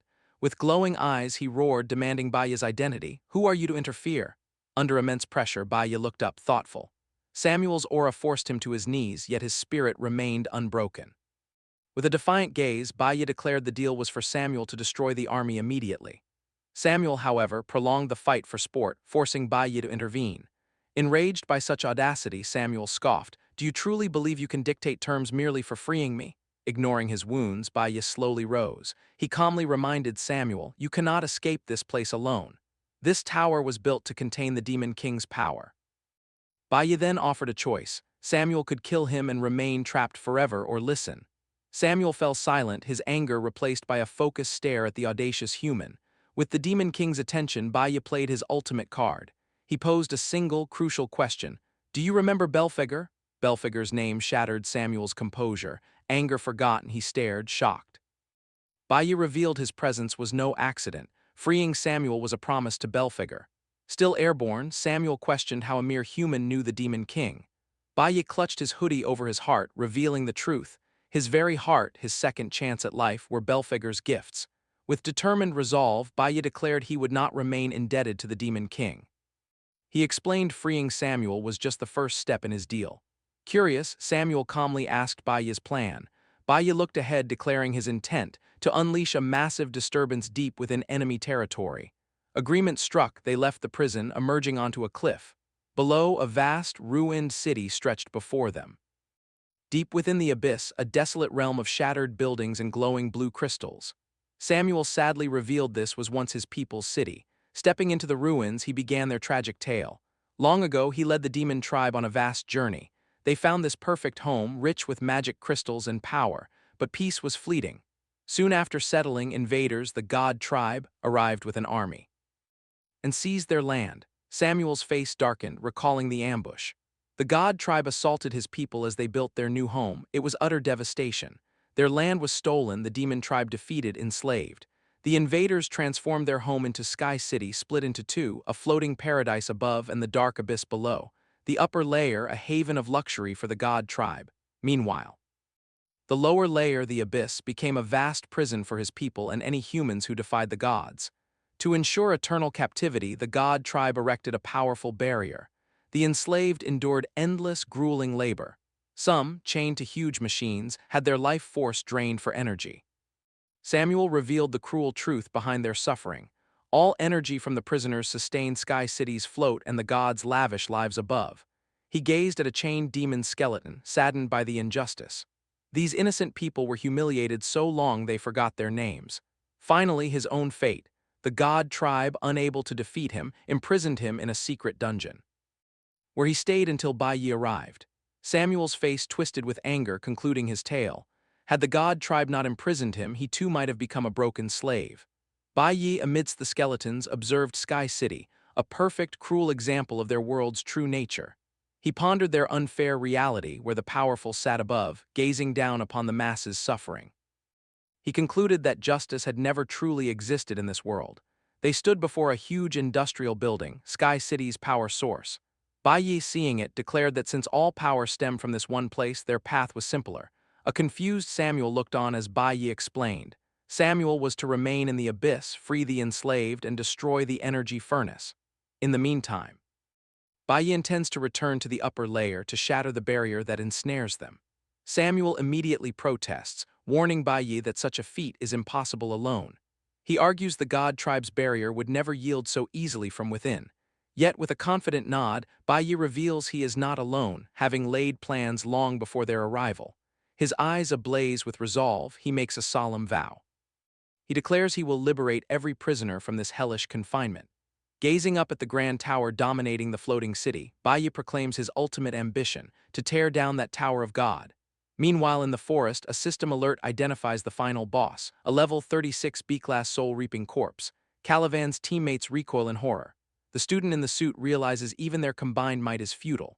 He trembles, knowing C-class awakeners are no match for a B-class boss. On the ground, Calivan's shriveled corpse serves as a grim testament to its power. As panic ripples through them, a student in a hoodie steps forward, spear drawn, attempting to rally his comrades. "Do not fear," he cries, "together we might prevail." But his desperate resolve is met with fury. The student in the suit screams in panic, "You're insane, we are not commoners to throw our lives away." Tears streaming, he sobs, "We are nobles from a private academy. I would never have come had I known such peril." As their argument rages, the soul-reaping corpse leans over Calivan's body, absorbing his life force with a sickening slurp. The student in the suit watches in terror, then screams, "Does this look like any monster you've ever seen?"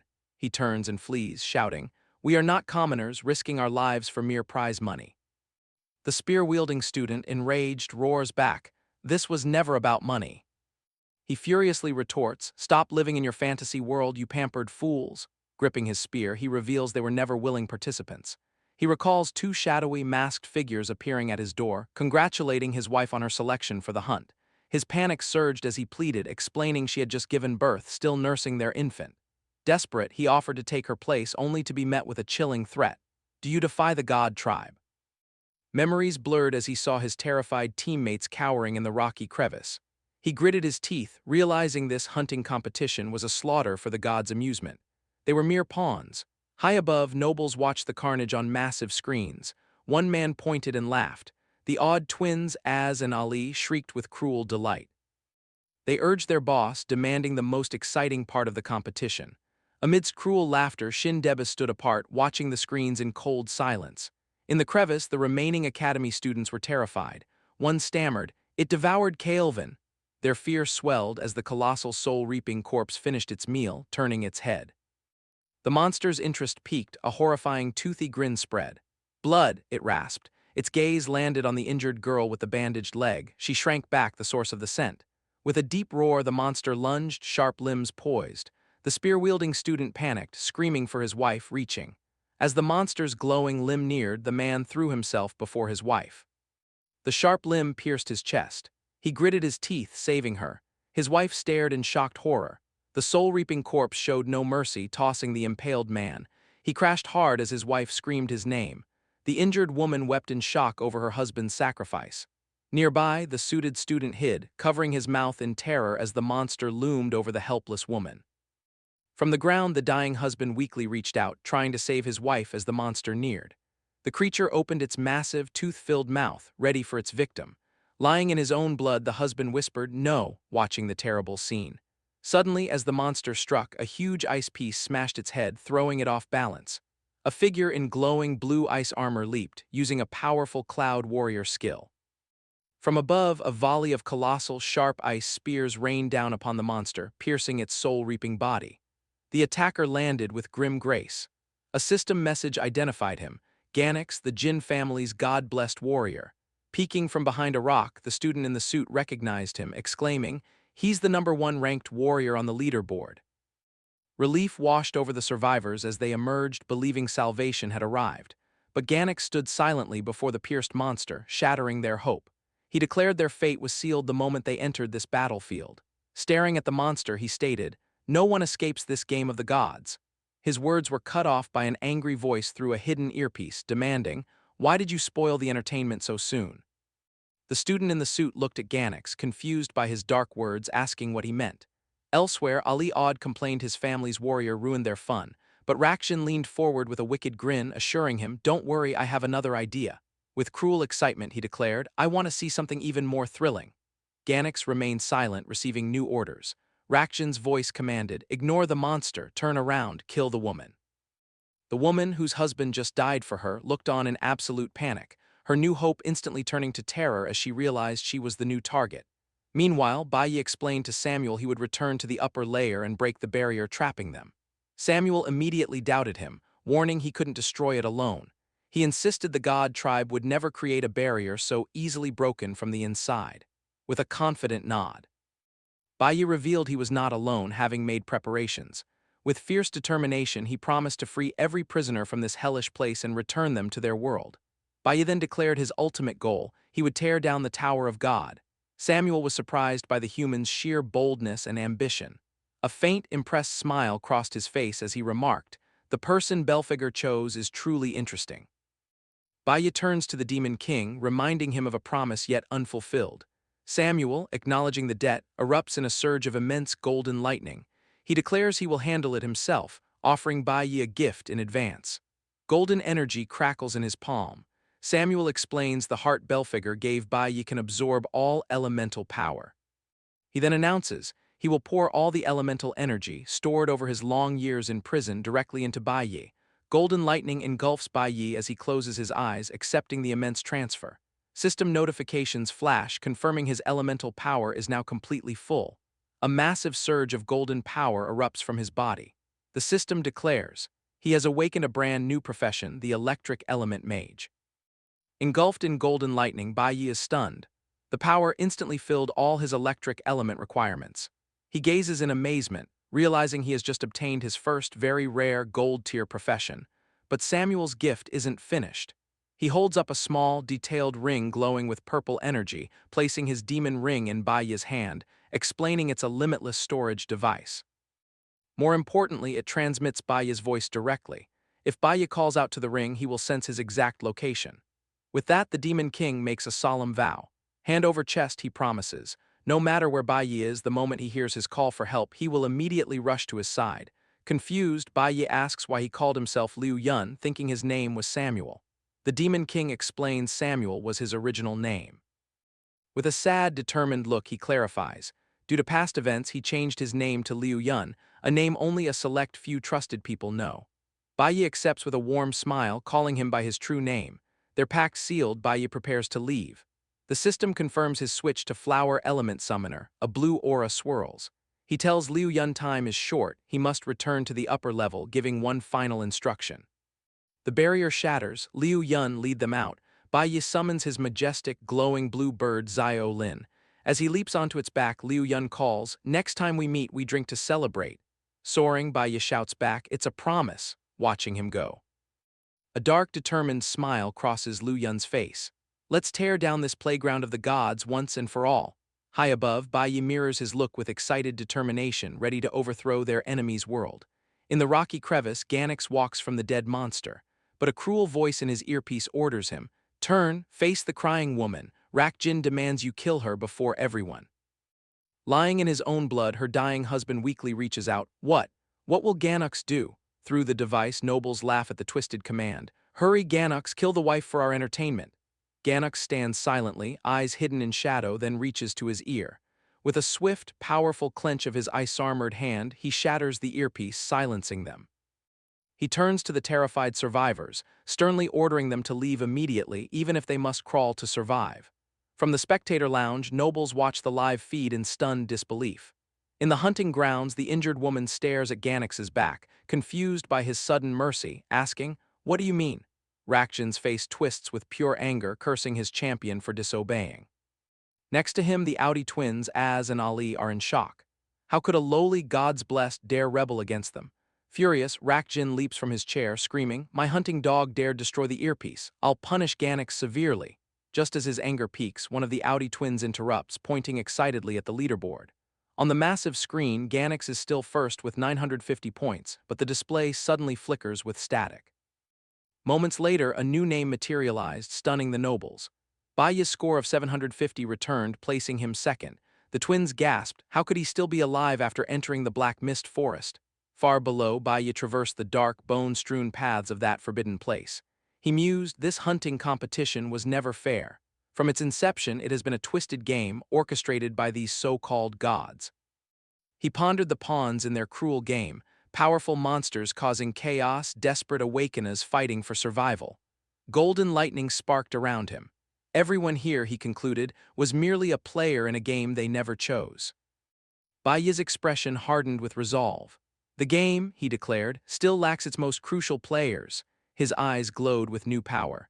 It's time the gods themselves are dragged from their thrones, forced to join the game they created. Walking the Black Mist Forest, Baiya mused, the world, like this forest once controlled by gods, offers no true path back. With a grim expression, he recalled being deceived by their lies in his past life. Now he saw every crack in their fabricated story. Golden lightning sparked in his eyes. The world is an illusion just like this forest. His thoughts led him to a colossal tree-like creature covered in tubes and machinery. The system identified it. Illusion Demon, level 39, B-Class Flower Mage Lord. Baiyi observed the machinery, clearly powering the monster. He approached, thinking at the mist's source, but seeing it trapped, his expression changed. Not an enemy, he realized, but another pitiful victim, imprisoned and used by the god tribe. A memory. A young man frantically roused a girl in a rich bedroom. A sleepy Lingyue stirred, asking her brother what was wrong. Without explanation, he urgently pulled her from bed, telling her to follow. They hid in a dark, cramped space, her brother distressed. A frightened Lingyue watched. He clamps a hand over her mouth, a hushed plea for silence. Outside, a menacing voice echoes, "Where are you? I will find you." Trembling, Lingyue peeks through a crack. A horrifying, shadowy monster with multiple glowing eyes searches. The nightmare drags her back to her father's lifeless body, then her mother's, also slain. The monster's red eyes appear at the door, finding her brother. Her own desperate screams from the past echoed, begging the monster to stop. Ling Yue jolts awake with a scream. She's in the black mist forest, safe in Bai Yi's arms. He comforts her. You were trapped in an illusion, but you are safe now. Still shaken, she whispers his name, gazing at the misty, confusing forest. Bai Yi offers a reassuring smile. It's over. Everything happening here is about to end. In the spectator area, the leaderboard updates. Ganix remains first, followed by Bai Yi and Yin Juxing. To the noble's surprise, Ling Yue's 250 points have reappeared, placing her fourth. One of the Odu twins points at the screen, laughing. The brothers find it hilarious, mocking Rak Jin. Your own god's blessed Ganix disobeys you, you might lose your bet. Humiliated and silent, Rak Jin stands. His face shadowed, he clenches his fist, screaming Shindebus's name, furiously demanding the demon enhancer's release. Shindebus turns, questioning the order. He warns the substance is extremely dangerous. Using it on a B-class lord would be catastrophic. But Rakjin is beyond reason. His face twisted in a furious snarl, he declares, I don't care about winning or losing anymore. All I want is for everyone in the hunting grounds to die. He calls for a vote, reminding them 5 god tribe members are present to decide. Rakjin rallies the nobles, asking if they, too, desire more brutality. The Odu twins eagerly agree, wanting a good show. One mockingly asks Rakjin if he pities his own god's blessed Ganix. Rakjin turns to his sister, Alice Jin, who reluctantly agrees. He then announces, we have 3 votes enough to pass the motion. His platform detached, moving towards the screens overlooking the hunting grounds. Impatiently, he shouted for the enhancer's release. With a sigh of resignation, Shindebus complied. At the platform's edge, Rakjin complained the leaderboard blocked his view, ordering it off. He declared he'd watch with his own eyes as all participants perished. Below, large pillars erupted from the ground, opening to unleash a thick crimson mist that swiftly blanketed the landscape in a red fog. Ganix, still shielding the survivors, looked up in surprise as others wondered about the strange red substance. The crimson mist swirled around the colossal, soul-reaping corpse which began absorbing it. The monster wrapped a tentacle around the blue ice encasing it, then shattered it completely. A system notification confirmed the level 36 B-class monster had entered a berserk state. Transformed and more terrifying, it now loomed over the survivors. The creature leaped high, its lower body transforming into flying tentacles. It let out a powerful roar as a wave of green energy erupted, the system confirming its attack, physical strength, and elemental power were all boosted. This energy spread, absorbed from the forest, instantly withering trees. The power-up also affected other monsters, making them aggressive and swarming the skies. Watching the chaos, Ganix grimly observed all monsters strengthened. His expression serious, he looked up at the flying boss, realizing it prepared to wipe out everyone within the barrier. From his floating platform, a furious Rakjin gloated, screaming this was the consequence for disobeying him, calling Ganix a damned lowlife. As he yelled, the barrier began to glitch. He continued his tirade, enraged these ants dared escape his control, calling them gutter rats. His face contorted with rage as he declared they'd never defy him, a member of the god tribe. Suddenly, alarms flashed across the malfunctioning barrier, warning of a power system failure. More warnings announced the protective shield was about to fail. Rakjin looked around in confusion, demanding what was happening. The shield system failed, and the barrier separating the nobles from the hunting grounds vanished, leaving them exposed to the swarming monsters. The odd twins shriek in terror, demanding how their protective barrier could fail. Shindebai's, grim-faced, realizes this is no accident. Sky City was sabotaged. Unprotected, Rakjin freezes before the berserk soul-reaping corpse. The monster turns, its gaze fixing on him. Overwhelmed, Rakjin stammers, desperately calling for Ganix. A flashback unveils Sky City's power source. An architect explains to a god tribe official his dual energy design for eternal flight. The primary system, an abyss furnace fueled by a magic crystal and enslaved labor for the upper city. The secondary, an external backup storing a month's energy. The architect boasts the backup activates instantly if the primary fails, ensuring Sky City never falls. He claims this dual system guarantees the god tribe's safety, even from intruders. The official scoffs, none dare invade us. Sky City stands eternal. Back in the present, a panicked Rakjin screams at Shindebus about the failing barrier. Shindebus, grim-faced, realizes the barrier's failure means the energy furnace is destroyed. Deep in the abyss, amidst broken chains, his deduction proves true. A massive golden lightning surge erupts from the furnace, signaling its demise. Samuel, now Liu Yun, stands with his freed people, declaring the furnace destroyed. Confidently, he tells his followers, the next step is yours. As primary power fails, an automated command echoes. Switching to backup, a massive generator roars to life. For a moment, disaster seems averted. The system confirms backup online, static stabilizes as Rakjin panics. The Audi twins Az and Ali peek from thrones. One sighs, "I was so scared." The other didn't expect a backup. Their relief is fleeting. Frantic alarms blare anew. The backup power, too, has been destroyed. The barrier fails. The nobles' floating platforms lose propulsion, plummeting from the sky. Panic erupts below as students and spectators watch in horror. The platforms crash violently, scattering the nobles. Enraged and terrified, Rakjin screams at Shindibis, demanding answers for the useless backup power. Stunned, a grim realization dawns on Shindibis. This was no accident. Someone deliberately destroyed Sky City's entire power infrastructure. At the backup energy center, the massive tower is shrouded in smoke and chaos. Inside, dead guards reveal the destruction's source. Chang Zai is summoned, unleashing electrical attacks, tearing the facility apart. Changzi telepathically reports mission complete proudly. A system notification announces its upgrade to a powerful B-class creature. Elsewhere, Bai Yi and Ling Yue walk through the dark forest. Chengzi playfully demands a reward. Bai Yi sternly reminds it not to get carried away. Their most important task isn't finished yet. Kaingzi enthusiastically agrees, calling him boss. It revels in absorbing raw power from destroyed generators, exclaiming how delicious the energy is. In the forest, Lingyu looks up at the sky filled with enraged monsters. Fear dawns, things have spun out of control as crazed creatures attack everything. For other participants, the barrier's failure is hope. They yell, "We can finally escape." A woman helps her wounded husband. They cry with relief, thankful to make it home alive. But their hope shatters as a massive, berserk, soul-reaping corpse descends, blocking the fleeing nobles. Terrified, Rakjin screams for Shindebis to call the Gods' Guild, but Shindebis coldly ignores him. The monster fixes its gaze on Rakjin, who panics, screaming why it targets only him. Cowardly, he shoves bodyguards forward, ordering them to die in his place. The odd twins cower behind their thrones, ordering guards to repel the monster, threatening death for failure. Obeying, bodyguards from the Jin and Odd families leap forward, attacking the colossal soul-reaping corpse. Amid the chaos, Lin Feng steps protectively before Shin Debis, warning him of the surrounding threats. Witnessing their defenses crumble, Shin Debis grimly remarks to Lin Feng, "There is only one explanation for this chaos." He concludes, "After a long peace, someone has finally dared to rebel against the god tribe." The noble's bodyguards subdue the soul-reaping corpse. The system confirms the B-class monster is bound and severely injured. His fear now vengeful fury, Rakjin storms toward the creature, screaming at his men not to kill it. "Since this beast nearly killed me," he declares, "I will torture it to death, slicing it piece by piece." On his command, guards electrocute the monster, causing it to writhe in agony. Bai Yi suddenly appears, a notification confirming his nuclear warrior class activation.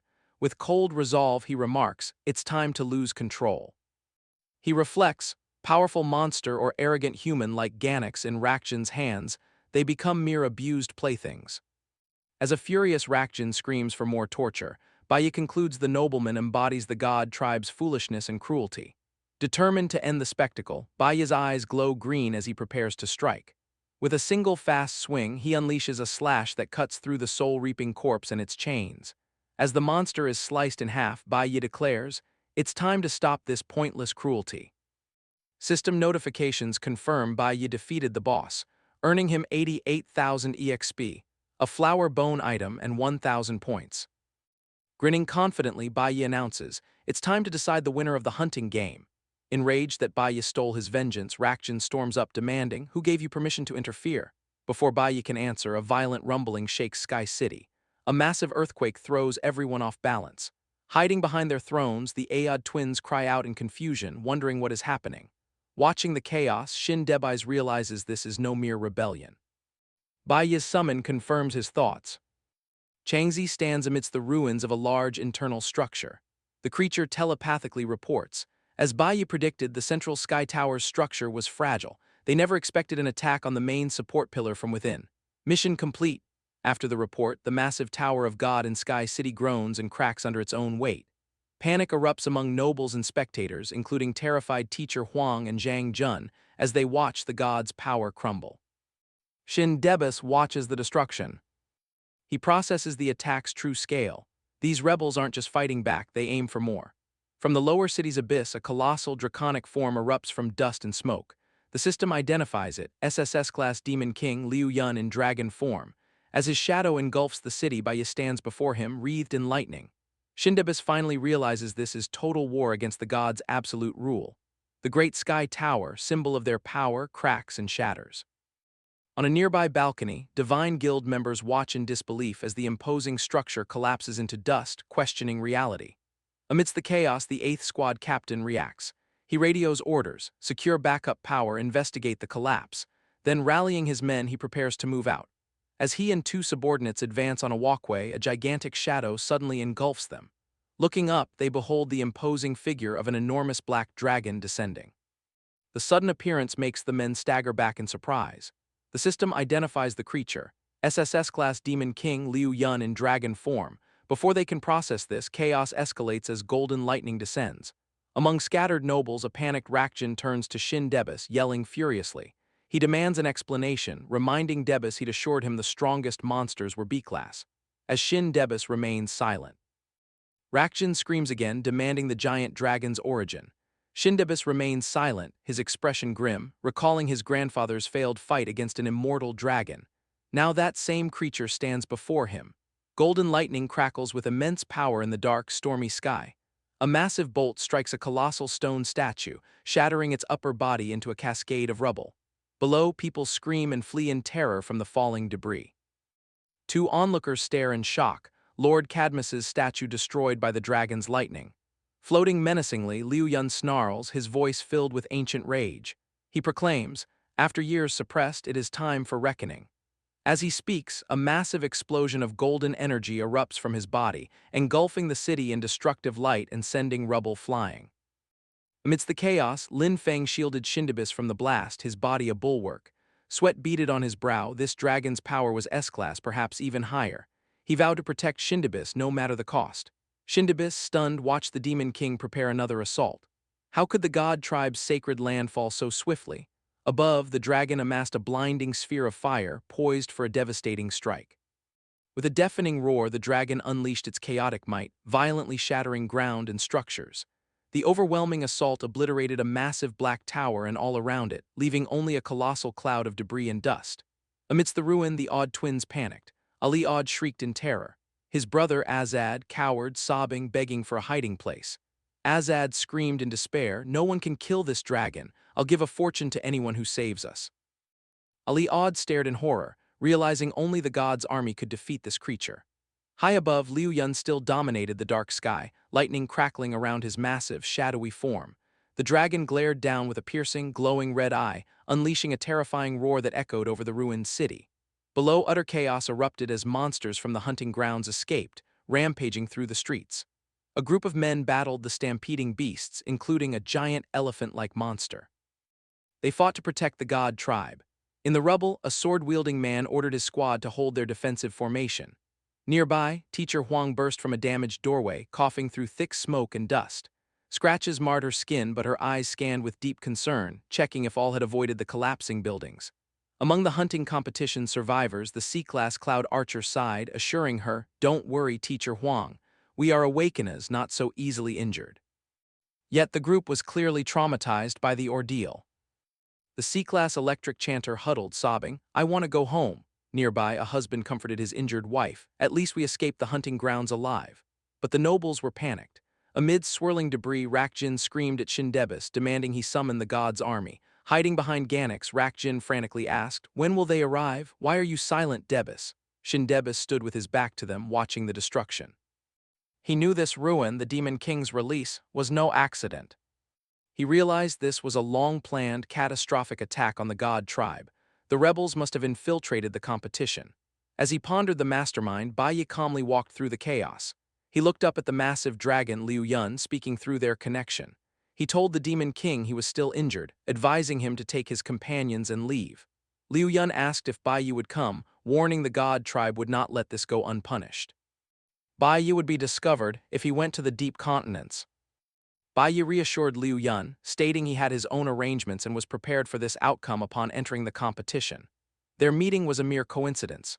With determination, Baiyi declared this hunting game against the gods had just begun. He walked towards the nobles, thinking his revenge was next. Liu Yun remarked Baiyi was truly interesting, finally understanding why the demon Belphegor chose him. Baiyi smiled, calmly advising the dragon to stop wasting time, warning the god's army would arrive soon. Unafraid, Liu Yun scoffed, asking what their army could do to him. With freed demons on his back, Liu Yun's priorities shifted. He explained if not for his people, he would have destroyed Sky City.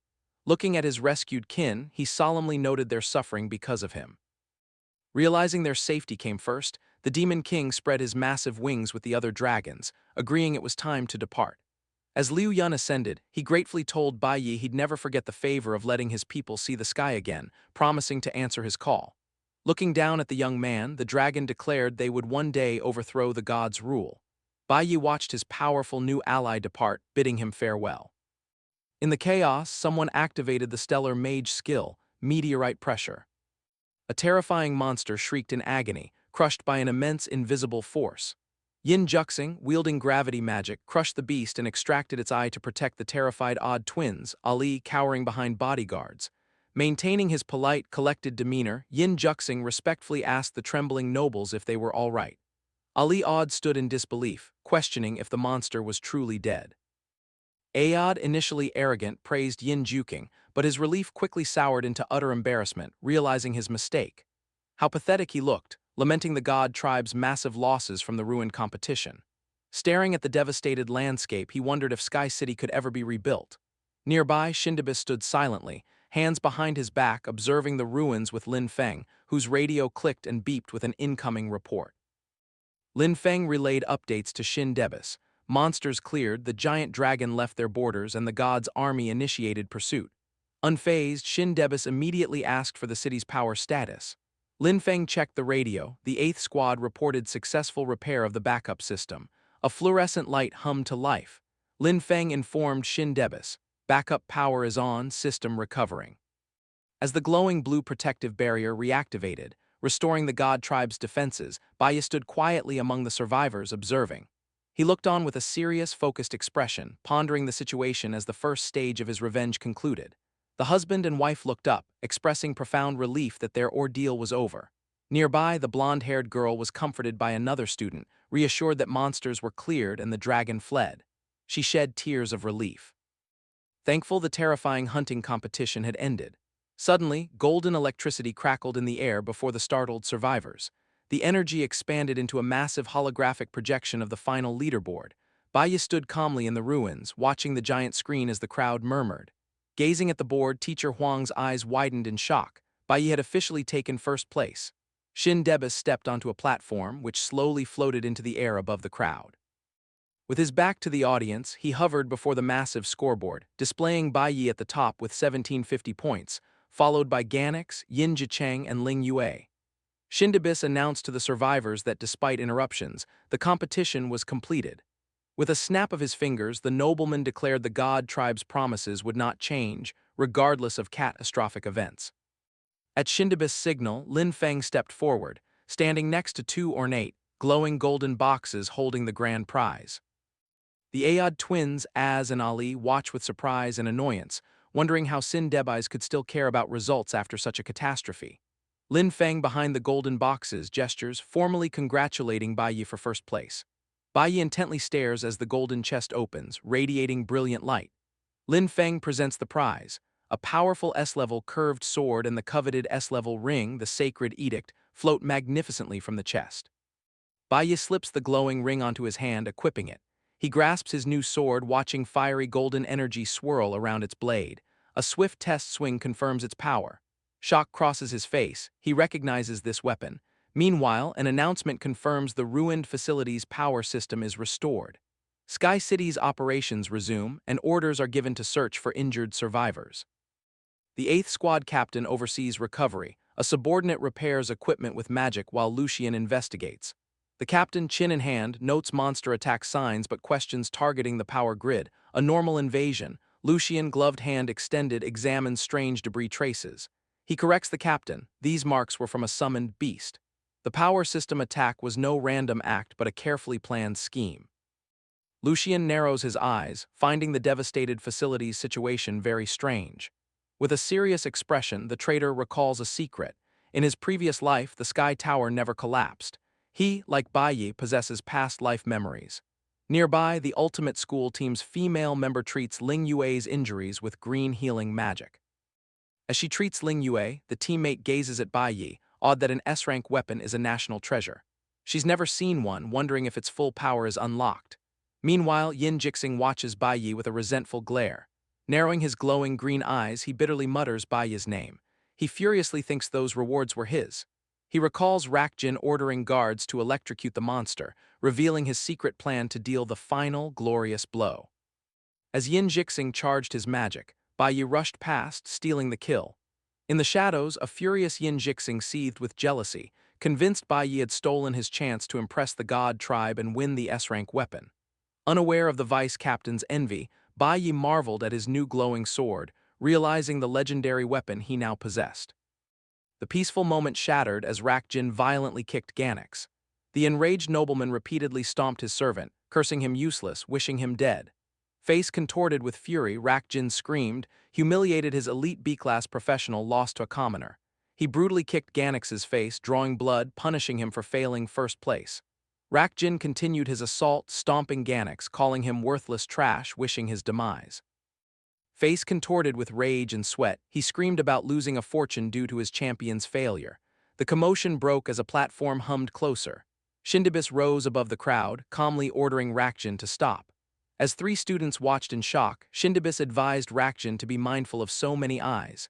Rakjin glanced at Shindibis, annoyed and defiant. Refusing to back down, he grabbed battered Ganix by the hair, declaring him his property, his life or death solely his decision. Rakjin complained to Shindibis the bumpkin one through tricks, asking if Shindibis thought he could step on him. Hearing the insults, Baiyi glanced back. Rakjin tightened his grip, claiming in a fair fight the newcomer couldn't match his champion. Baiyi's eyes narrowed, noting Ganix's name. Shindibis closed his eyes, considering. From his platform, he announced a simple solution. They should fight directly, surprising Rakjin. With an authoritative tone, Shindibis issued a command in the god tribe's name, declaring an additional event, an awaken a duel. Extending his arm over the ruined arena, he announced the combatants for this final duel, Baiyi and Ganix. With a calculating gaze, Shindibis declared the 100 million stakes, raising the tension of this sudden match. The announcement shocked the remaining spectators, who stared in disbelief.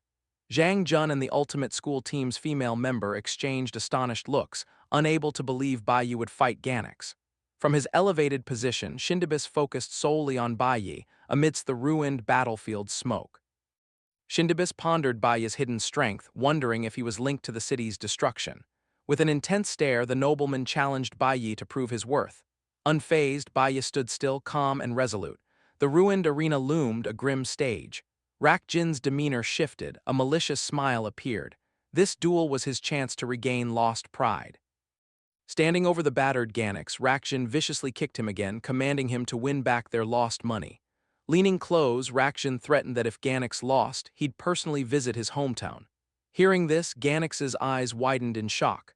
From his platform, Shindibis asked the combatants directly, did either have objections to the duel? Still kneeling, Ganix quietly answered, no objections. Baiyi considered his options. Refusing a god tribe member meant open opposition, and now was not the time. Looking up, Baiyi confirmed, no objections. Pleased, Shindibis said, very well. A platform rose. Shindibis gestured, declaring it their duel stage. He outlined the rules, loss by death, surrender, or falling off. The winner decided in one match. An anticipating smile crossed Shindibis' face as he set the stage. Baiyi stood silently while surviving students murmured in disbelief, wondering if the fight would truly happen. From the crowd, Ling Yue looked at Baiyi with deep concern. Shindibis addressed Baiyi, noting Sky City's many significant events today. With a calculating gaze, the nobleman revealed his suspicion. The true mastermind lurked among the participants, concealing their strength, having long plotted this sabotage. His eyes then fell upon the young man. Shindibis suggested the culprit's presence was no mere coincidence, subtly probing Baiyi. Baiyi paused, then firmly denied any involvement, claiming ignorance. He calmly declared his sole motivation was to grow stronger swiftly. Shindibis merely grinned, a knowing "I understand" on his lips. The nobleman ascended, wishing them luck as the fighters stepped onto the stage. Baiyi instantly knew Shin Debs harbored strong suspicions. Because of this, he realized he could no longer hold back his true strength. A fierce wind swept across the ruined buildings. On the concrete stage, both fighters unleashed their elemental powers. Fiery golden energy swirled around Baiyi's arm while blue ice magic coalesced around Ganix's hand. Ganix glared, deadly serious, ready to fight for his very life. In contrast, Baiyi remained calm. He thought back to his previous life, reflecting he never expected he and Ganix would again be forced to face each other on this stage. He recalled his past. An official in a suit and sunglasses held Ganix's wanted poster. The official announced the god's army was sent to capture him alive for harming a god tribe member and fleeing to his hometown. In Manghia, a coastal mountain city, the official's voice added, pursuers could use deadly force if the target resisted. Baiyi stood before Ganix, telling the runaway escape was useless. He explained all God's blessed members had trackers in their hearts. There was nowhere to hide. Sitting at a small table, drinking from a green bottle, an exhausted Ganix remarked his pursuers found him swiftly. Ganix stood, slamming the bottle down, admitting no one truly escapes the God's grasp in this world. Accepting his fate, Ganix channeled his power, fierce blue energy crackling around his hand. He summoned a massive icy blue chain sword, declaring if he must die, he would rather die right here in his hometown. In response, Baiyi prepared for battle, summoning his dark sword wrapped in glowing golden energy. Meanwhile, an older Rak Jin and another rich man watched a brutal fight between two large green insect monsters. They cheered for the bugs to fight to the death. A servant approached Rak Jin, bowing to report Baiyi of the god's army had landed on the island. Rakjin casually accepts the news, then an idea strikes. With a cruel smile, Rakjin proposes a bet. Who dies, Baiyi or Ganix? Baiyi and Ganix stand on a sandy battlefield, ready to clash. Covered in golden energy, Baiyi remembers their last fight, a holy warrior for the gods. Opposing him, Ganix wielded his chained ice sword, a wanted fugitive against the gods. Baiyi reflected, realizing his past blindness. He and Ganix were just bugs fighting for the gods' cruel entertainment. Ganix channeled frost magic, summoning an icy sword and thick armor, ready for a deadly duel. Opposite, Baiyi drew his glowing golden dagger, realizing they were again forced to fight in the gods' arena. The Ada twins, Az and Ali, smirked, thoroughly enjoying the brutal spectacle. Sindibis watched silently from above, his gaze sharp and smart. An enraged Rakjin roared at Ganix, ordering his servant to kill the country boy. Rakjin grinned evilly, threatening Ganix, lose and his hometown pays. The fight erupted. Baiyi launched himself with a burst of fiery energy, gaining intense momentum. He launches a powerful high kick, but Ganix blocks the strike with thick ice armor.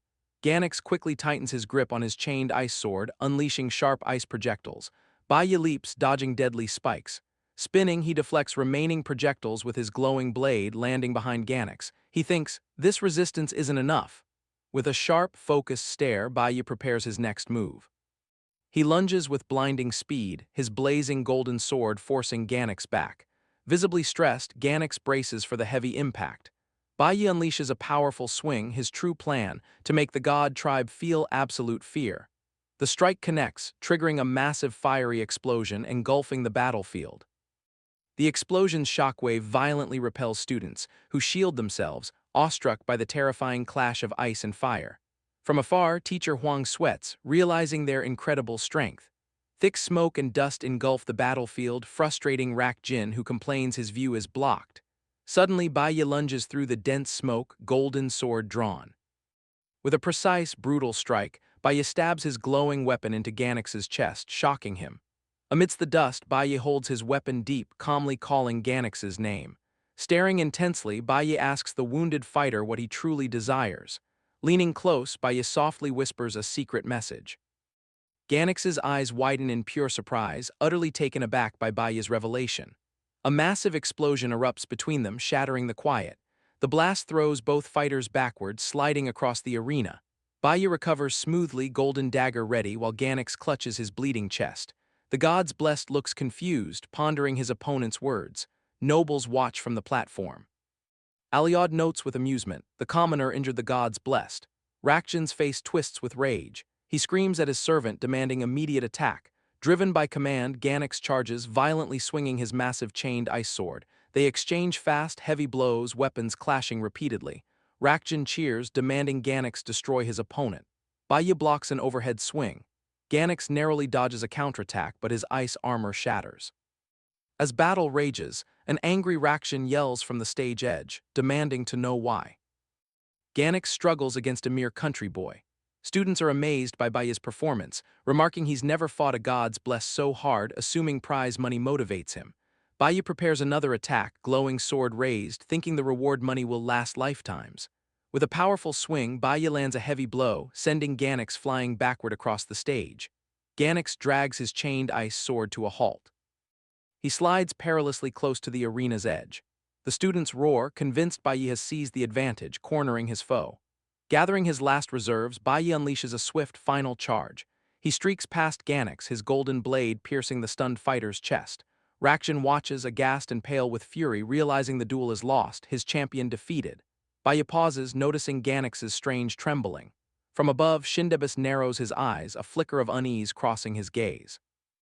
Baiya realizes his blade struck no flesh. The figure shatters, an ice decoy skill revealed. Seizing the brief distraction, the true Ganax materializes directly behind Baiya. With a swift, brutal motion, Ganax lands a powerful kick to Baiya's exposed chest.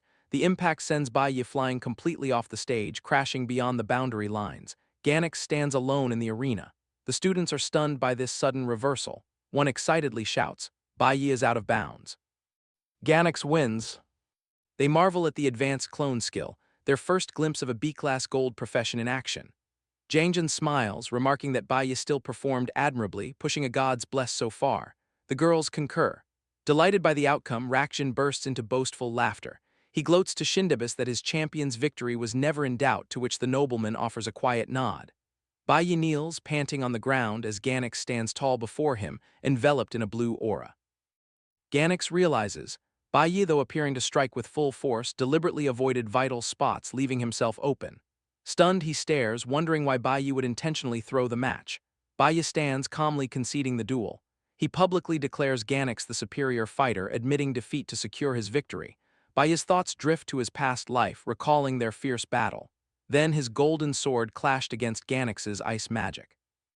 Baiya remembers his power was far greater, yet Ganax fiercely defended with his ice puppet skills. Despite superior strength, Baiya recalls his frustration, unable to quickly shatter Ganax's icy defenses. Ganax stubbornly held his ground, refusing retreat, dragging out the fight. The battle lasted until sunset, ending only when Ganax's strength finally gave out, leaving Baiya victorious. He recalls the exact moment he found an opening to strike the exhausted Ganax. A distant train whistle made Baiya realize the truth. Ganax never fought to win. He sacrificed himself to buy time for others. His retreat to his coastal hometown wasn't cowardice. The train whistle revealed his true motive: evacuate his family, ensuring their safe escape before the god tribe's extermination orders. The day-long battle was a stalling tactic. Ganax sacrificed his body to buy his hometown time.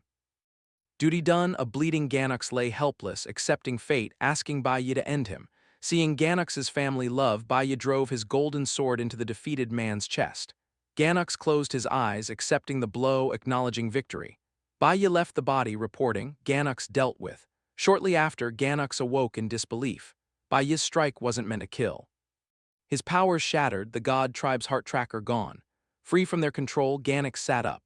He watched Baiya vanish into the sunset, wondering why the loyal soldier faked his death to spare him. In his past life, Ganax became a fugitive after accidentally injuring noble Rak Jin. This was dire, as he solely provided for his disabled mother and sister. Resisting the god tribe meant Baiya, their enforcer, could execute him on the spot. Reflecting on the man he spared, past Baiya respected Ganax. Unlike himself, Ganax protected his mother. Baiya silently urged, "Survive for your family, escape the god tribe's reach." Now on the ruined tournament stage, Baiya sees Ganax. He repeats his wish for him to live, with new determination for this second chance. Smiling confidently, he vowed, "This timeline we don't flee. We overthrow our oppressors, forging a world where we never run again." After the chaos, Lin Feng addressed survivors by the dead monster, acknowledging the hunt's incidents but reassuring them the god tribe was still in control. He pointed to large doors, inviting them to Debbie's cafeteria for a meal. Within, a grand feast awaited: massive lobsters, roasted meats, and ornate cakes. Survivors filled the beautiful dining hall, a grand fountain at its heart, a stark contrast to the ruined city beyond. Overjoyed, Zhang Jun seized a large crab, drooling. Such food, he declared, was reserved only for his country's highest officials. He vowed to devour dozens. Nearby, teacher Huang observed the dining hall's pristine state. How formidable, she mused, must the god tribe's architecture be to remain untouched amid such external devastation. Participants settled, eating and recovering. Even the nobles quietly savored their meals. At another table, Rak Jin dined with Alice Jin, Ganex standing silently behind. Rak Jin offered a slice of cake, a reward for his servant. Rak Jin smugly praised Ganex for winning the duel, securing his massive bet. Ganex humbly accepted the cake, stating it was merely his duty. But as Ganex reached, Rak Jin dropped the cake to the floor. The noble coldly asked if Ganex realized his true mistake. Suddenly, Rak Jin violently grabbed Ganex's hair. Furious, he yelled, accusing him of disobeying orders and destroying his earpiece during the hunt. Did Ganex believe a god tribe member could ever be wrong? Without waiting, Rak Jin smashed Ganex's face into the floor, screaming, "This is your final warning." Leaning in with an evil grin, Rak Jin reminded Ganex to consider his sister's safety. Pinned, Ganex's eyes widened in despair and quiet rage. Across the hall, Bai Yi silently watched the cruel scene. Yin Jixing approached Bai Yi with 2 wine glasses. Wearing a fake smile, he offered a glass, congratulating Bai Yi on his victory. Yin Jixing continued his act, claiming pride in Bai Yi's first-place victory. Bai Yi stared back with a cold gaze, seeing through the vice-captain's lies. Calmly, Bai Yi stated Yin Jixing must not have known the Black Mist Forest's danger, or he would have warned him. This pointed accusation instantly shattered Yin Jixing's smile, shocking him that Bai Yi saw through his trap. Swirling his wine, Bai Yi casually dismissed the confrontation, vaguely reminding Yin Jixing of their shared history as classmates and comrades. Bai Yi clinked his glass with Yin Jiking's, sternly warning him to never let Ling Yue face danger again. Yin Jiking, maintaining his friendly facade, smoothly agreed, stating classmates should naturally protect each other. Changing the subject, he scanned the hall, noting the impressive number of powerful survivors. Their talk was abruptly cut short by a loud, boastful laugh. The arrogant noble. Rak Jin stepped forward, declaring his decision to choose a new god's blessed, instantly seizing the opulent hall's attention. The announcement sent a shockwave through the crowd. Yin Jicheng looked alarmed. Ling Yue and teacher Huang stared in disbelief. Even nobles like Az and Ali Odd paused their meals. Observing, Bai Yi reflected on the rigid, oppressive hierarchy dictating their world. He recalled the societal structure. At its absolute pinnacle sat the gods, wielding unquestionable authority. The supreme tier belonged to direct descendants of the god tribe, first-class nobles, an exclusive group of about 100 worldwide, including Rak Jin, Shindebis, Alice Jin, and the Audi twins. Below them were the gods' blessed, second-class nobles. For ordinary humans, this was the highest attainable status. Such an exclusive, powerful position meant almost everyone desperately coveted the title. As Bai Yi knew from his past life, 2 paths led to this rank.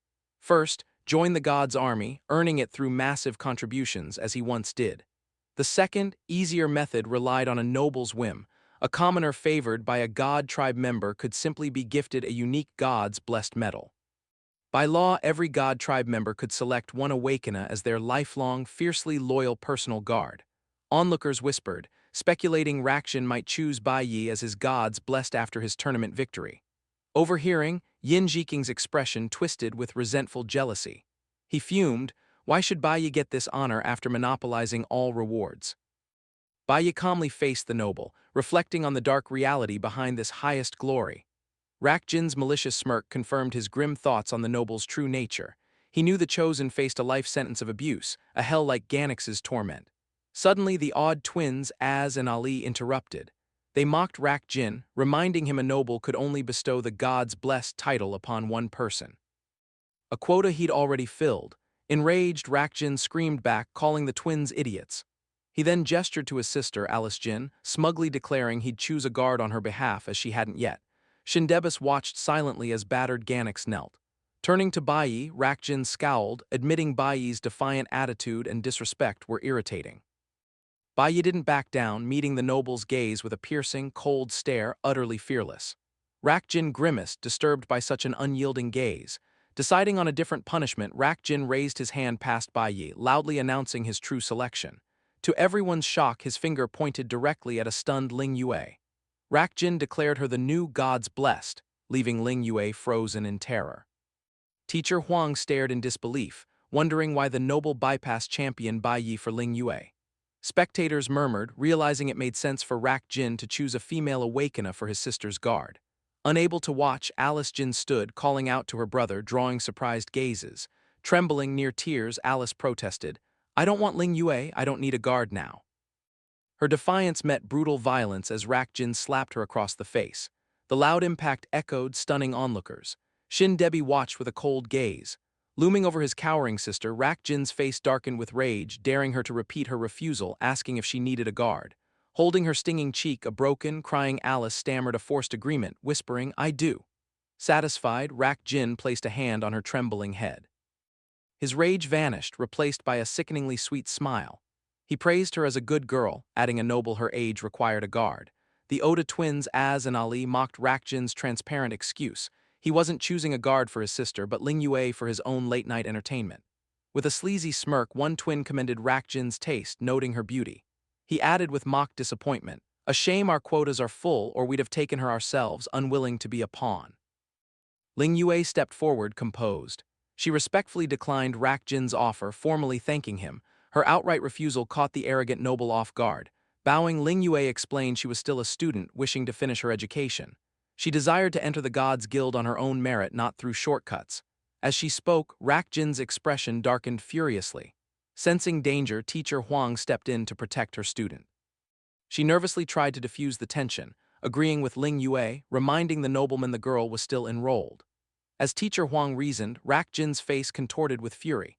He coldly interrupted, stating commoners misunderstood the God tribe's absolute laws, asking if they thought he was negotiating. His anger boiling, Rakjin screamed they were in God tribe territory, reminding them of his status. He furiously asked how they dared treat a God tribe member's command like a suggestion. Responding to their master's rage, God tribe guards stepped forward, slamming spear butts on the floor in a menacing display. The sound terrified teacher Huang, Ling Yue, and the other students. Stepping close to the cornered Ling Yue, Rakjin reiterated his command. With a sinister grin, he told her that since he had chosen her, her only response was to kneel and show utmost gratitude. As Ling Yue nervously protested, Baya stood silently behind the imposing nobleman, his face shadowed, assessing the situation. Before Ling Yue could finish, Yin Jixing stepped forward, pressuring his teammate. He coldly stated being chosen was an honor, accusing her of ingratitude. The Oda twins watched in amusement, openly mocking commoners for daring to argue with a noble's command. A traumatized Alice Jin trembled behind her brother while Sindebis watched with cold indifference, sipping wine flanked by armed guards. The tension peaked as the God tribe's heavily armed guards surrounded Bai Yi, Ling Yue, and the other survivors. Trapped by the ring of spears, a terrified teacher Huang stammers in despair. Students grasp the brutal truth. Seeing the bleeding defeated Ganax, their strength is meaningless against the God tribe's absolute authority. Crowd intimidated, Rakjin turns to Ling Yue. He violently stabs a fruit with a fork. Stepping uncomfortably close, Rakjin holds the fork to the paralyzed girl's face. With a predatory smile, he tells her to be a good girl, promising eternal love. Suddenly, green energy bursts. In a flash, Baiyi appears beside arrogant Rakjin, catching him off guard. Before Rakjin can react, Baiyi draws back his fist, eyes fierce with determination. Cloaked in a green aura, he delivers a devastating punch to Rakjin, declaring he will shatter their oppressive rules. The impact sends the nobleman flying. The hall falls silent. Everyone stares in horror at the unthinkable, a commoner attacking a noble. Wasting no time, Baiyi dashes forward as Rakjin crashes, skidding across the grand hall. Baiyi leaps onto the fallen noble, eyes glowing, ruthlessly punching Rakjin. Panicked onlookers cry out, thinking he's gone mad. The commotion startles battered Ganax, who weakly pushes up, staring at the unbelievable scene. A flashback reveals Baiyi's secret dual conversation with Ganax, asking the enslaved fighter, "Do you want to kill me?" His cruel master, Rakjin. Ganax's eyes widen, watching the brutal beating. He realizes Baiyi wasn't joking, serious about his deadly proposition. Baiyi pulls back his glowing fist for another strike. God tribe guards rush to intervene as the stunned crowd dreads Baiyi killing the nobleman. A terrified, bloody Rakjin screams. His cries are cut short as Baiyi's fist smashes his face again, knocking out a tooth. Continuing his relentless assault, Baiyi lands another brutal punch, leaving Rakjin battered and bleeding on the dining hall floor. Ling Yue watched, frozen in shock, unable to process Baiyi's actions. June 28, 2105, the God Tribe's festival turned catastrophic. Floating Sky City collapsed, demons escaped the abyss. Now, a shocking incident joins this list of disasters. A commoner brutally strikes a God Tribe member. Before Baiyi can land another blow, Yin Jixing intervenes, unleashing his powerful stellar mage skill. A thick rock-like substance binds Baiyi's neck and arm, halting his assault and catching him off guard. With Baiyi restrained, God Tribe guards swiftly surround him with spears, as Rakjin lies incapacitated. Yet, even subdued, Baiyi shows no fear. With his face shadowed, Baiyi internally vows, "My vengeance against the gods has only just begun." Guards secure him with heavy handcuffs. From afar, Shindebis calmly sips wine, finding Baiyi's outburst suspicious, sensing a deeper motive. Guards, holding Baiyi at spear point, await orders. Shindebis calmly commands, "Take him to the confinement room for now." The nobleman declares, "Any crime within God Tribe territory must be formally judged by the high priest." Teacher Huang gasps in terror. She knows a trial usually means prison, but assaulting a God Tribe member carries an undeniable death sentence. The Ayod twins watch with cruel amusement, mocking the commoner striking a noble, agreeing Baiyi's life is over. With chaos settled, Lin Feng ends the banquet, instructing guests to return to their accommodations. As guards march Baiyi out, frantic calls demand a healer for Rak Jin, unconscious and bleeding heavily. Watching his rival escorted away, Yin Juking internally gloats. Baiyi foolishly squandered every advantage. This impulsive act, he coldly concludes, has utterly destroyed Baiyi's future. Meanwhile, a distressed Ling Yue steps toward Baiyi, silently agonizing over his grim fate. Catching her worried gaze, Baiyi subtly moves his cuffed hands behind his back. Ling Yue's eyes widen. She recognizes the hand's signal, the same gesture before his attack meant to reassure her. As guards push him, Baiyi wears a confident, hidden smile. Ling Yue is bewildered. How can he be so calm? That evening in the God Tribe's guest quarters, a harsh slap shatters the silence. Inside a room, a young nurse is violently struck, crashing to the floor. Rak Jin. Battered and bandaged, Rakjin rages over the fallen nurse, Ganix behind him, cursing her rough treatment. Humiliated by a commoner's public beating, Rakjin demands his attacker's location. Meanwhile, Baiyi sits calmly on the awake in a confinement room floor, locked behind heavy bars. Outside, two guards discuss Baiyi's transfer to the high-security Sky prison tomorrow. They note the cell's black magic crystal bars are immune even to S-class weapons, despite years of abandonment. Their talk is cut short by heavy banging and an impatient voice demanding entry. On the monitor, they see an enraged, bandaged Rakjin with Ganix, ordering them to open the doors. Intimidated, the guards open the heavy doors. Rakjin storms into the confinement area, declaring his intent to confront his humiliator. He furiously stomps to the cell, but Baiyi remains unfazed, sitting quietly. Gripping the bars, Rakjin mocks Baiyi, reminding him that as an untouchable noble he is safe, while Baiyi is doomed. With a sadistic grin, the noble vows not to let Baiyi die quickly, promising immense psychological torture before his death. As Baiyi slowly rises, Rakjin reveals his twisted plan. Knowing Baiyi cares for Ling Yue, he's ordered her brought to him. Rakjin gloats that begging won't save him, promising to viciously destroy the person Baiyi values most tonight. Screaming maniacally, Rakjin yells Baiyi has no idea of offending a noble's true consequences. Standing tall, Baiyi calmly replies he is fully aware. He calls Rakjin trash, noting such people only understand their sins at death's door. With a dark expression, Baiyi declares he never intended mercy. Testing the noble's threats, Baiyi firmly grips the supposedly unbreakable black magic crystal bars. Rakjin freezes in disbelief. Emitting a blazing golden aura, Baiyi stares down the trembling noble with glowing eyes, challenging to see who begs for mercy first. At 9 p.m. in a Sky City hotel. Ling Yue inspects an invitation to become Alice Jin's God-blessed personal guard, as two God Tribe bodyguards await her. A worried teacher Huang questions the timing, asking if the ceremony must be tonight. She presses why privately at their residence, not a public commendation. The bodyguards sternly remind her the God Tribe's commands are absolute, warning them not to cause trouble in Sky City. Resigned, Ling Yue agrees to accompany them. Standing, she tells a worried teacher Huang that fleeing now would only lead to an uncontrollable situation. Ling Yue reassures her, promising to explain her position clearly to Alice Jin upon arrival. She is escorted to a luxurious guest house in the Debbie family's eastern courtyard. The door slams shut behind her. Inside, she's shocked to find not Alice, but a battered, bandaged Rak Jin waiting with wine. Maintaining composure, Ling Yue demands Alice Jin's whereabouts. Rakjin grins, bruised and sinister, claiming it's his duty as Alice's brother to personally inspect her new guard. Tossing a small pink bikini onto the sofa, he notes this rare opportunity isn't for just anyone. Leering, Rakjin demands she serve the god tribe well, promising her family's elevation to society's peak. Standing her ground, Ling Yue firmly states her purpose, to outright refuse the personal guard position and make her rejection clear. Rakjin looks down with arrogant disappointment, having assumed she was smart. Taking a slow sip of wine, he chillingly asks if she truly intends to defy the gods. With a menacing glare, he warns that any who oppose the god tribe inevitably meet a gruesome end. Ling Yue remains silent, sweating nervously but resolute. Refusing his intimidation, Ling Yue turns her back and announces her departure. Suddenly, Rakjin violently smashes his wine glass against his forehead. Blood pours down his face as a wicked, calculated smile spreads. He points an accusing finger, declaring she attempted to assassinate a god tribe member and is fleeing. A shocked Ling Yue realizes she's framed. Rakjin orders her capture. A shadowy, menacing figure with glowing eyes instantly materialized behind Ling Yue. It was Ganix, poised to strike. He lunged, but Ling Yue swiftly deflected and evaded. She countered, yet Ganix effortlessly ducked, retaliating with a devastating blow that sent her flying.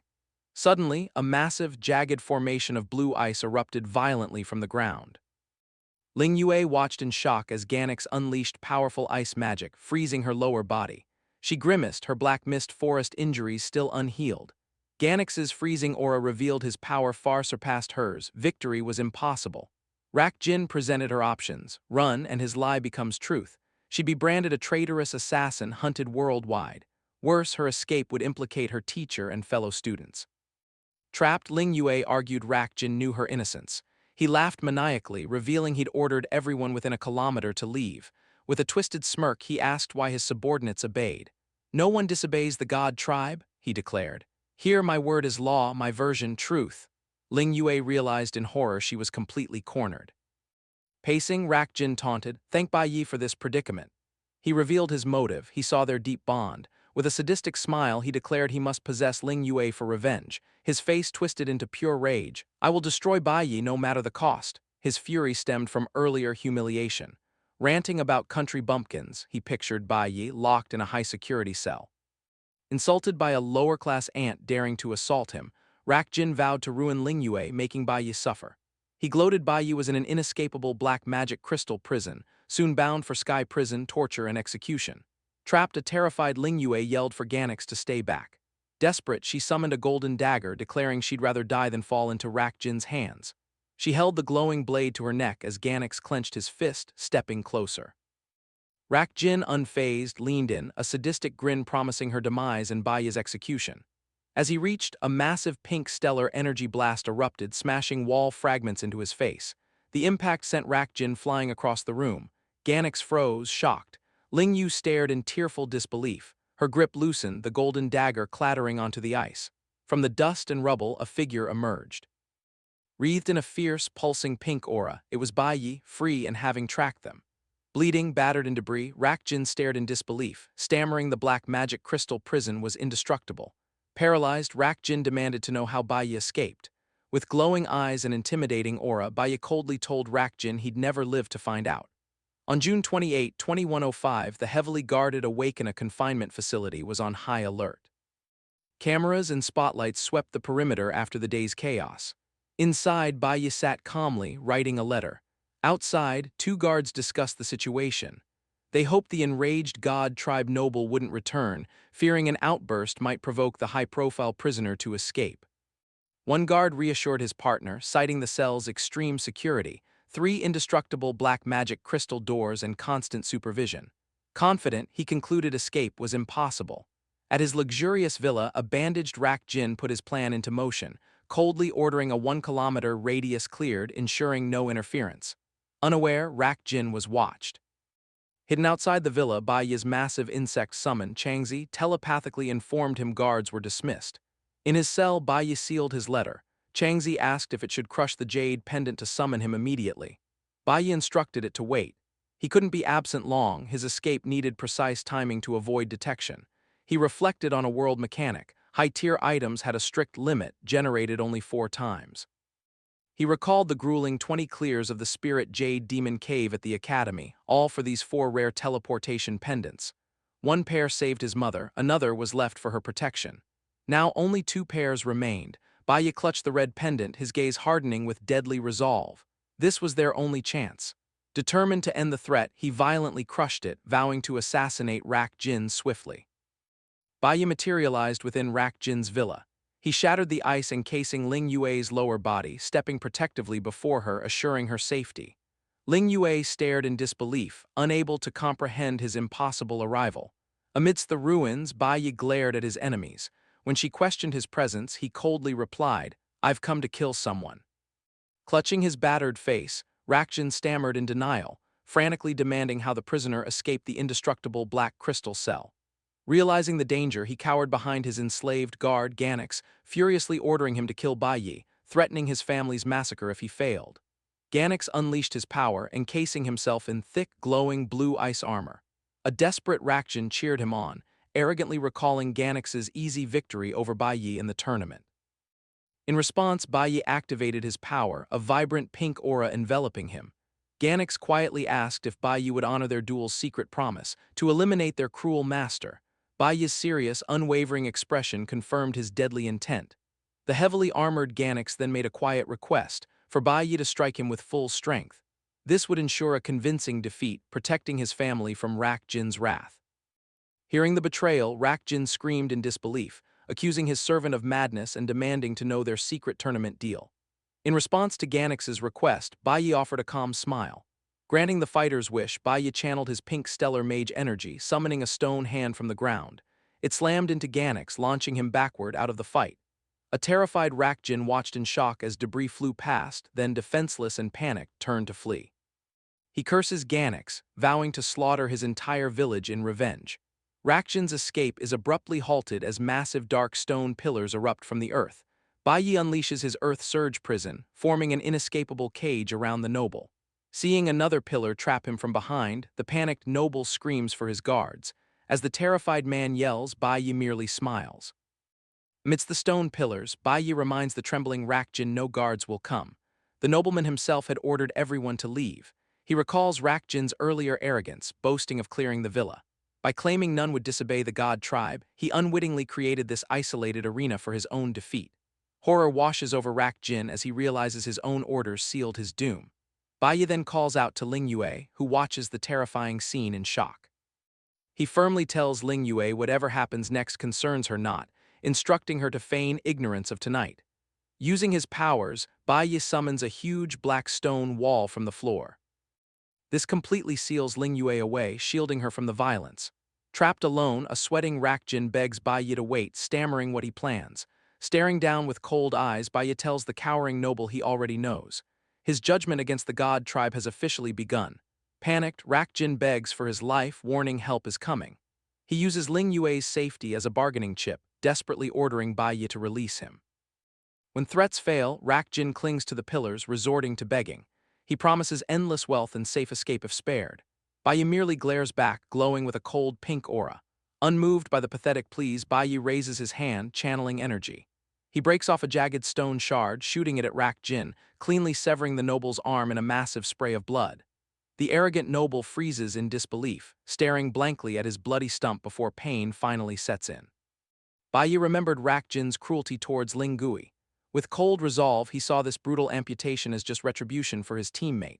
As Rakjin writhed, screaming for mercy, Baiyi unleashed another spell. A giant stone hand erupted, gripping the noble's leg. With a sickening crunch, it crushed Rakjin's limb, tearing another shriek from him.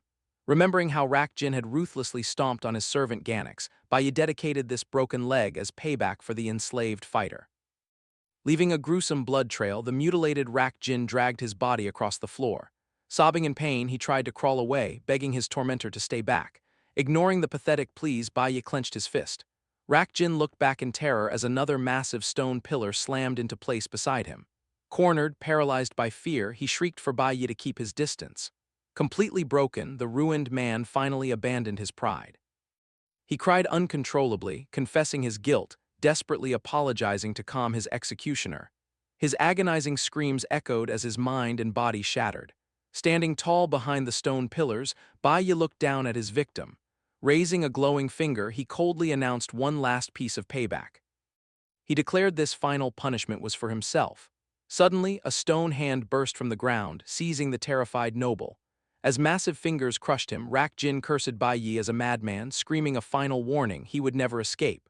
Covered in blood, facing death, Rak Jin laughed maniacally, spitting a final threat.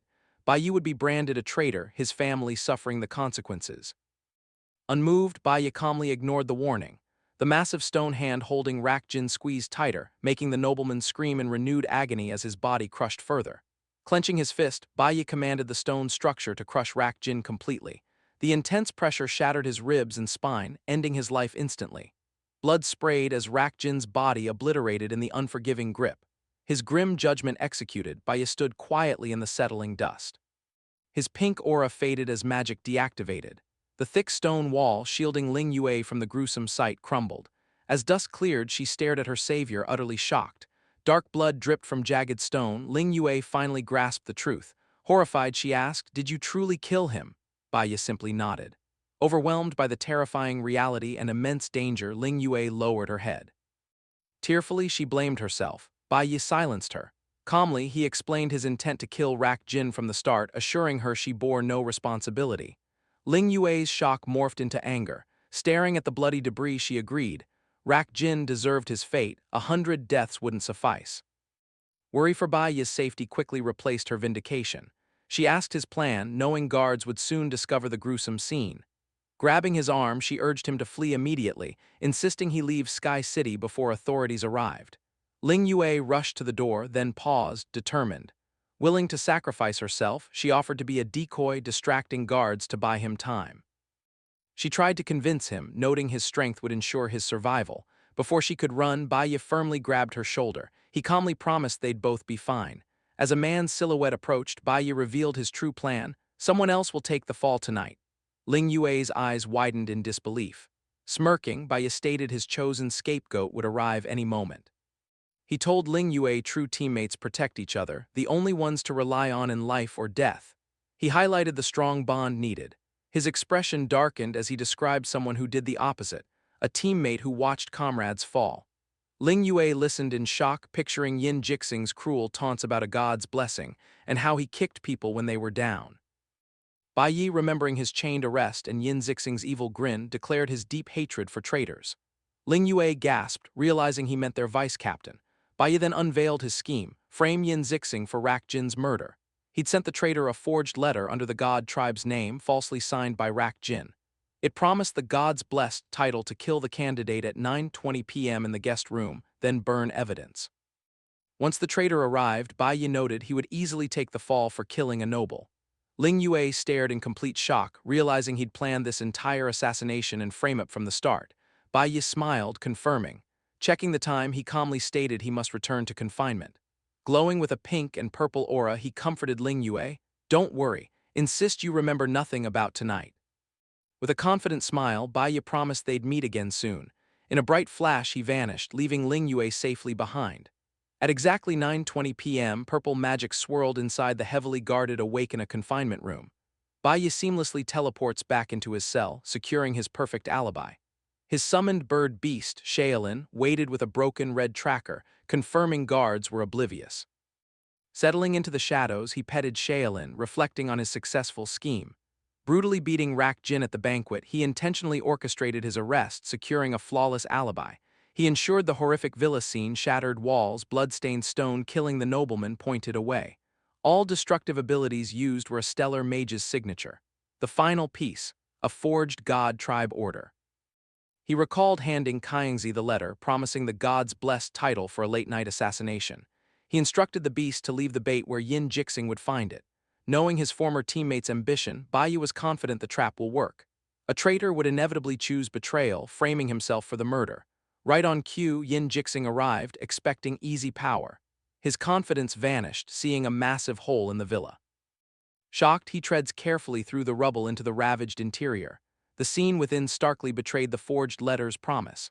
Ganix and Ling Yue lay unconscious. Confused by the devastation, Yin Jixing's gaze fell upon a massive, jagged stone structure, fresh blood dripping from it. What horror had transpired? A sudden rush of sound startled him. He turned just as a colossal wall of fire erupted in the doorway, sealing him within the grim scene.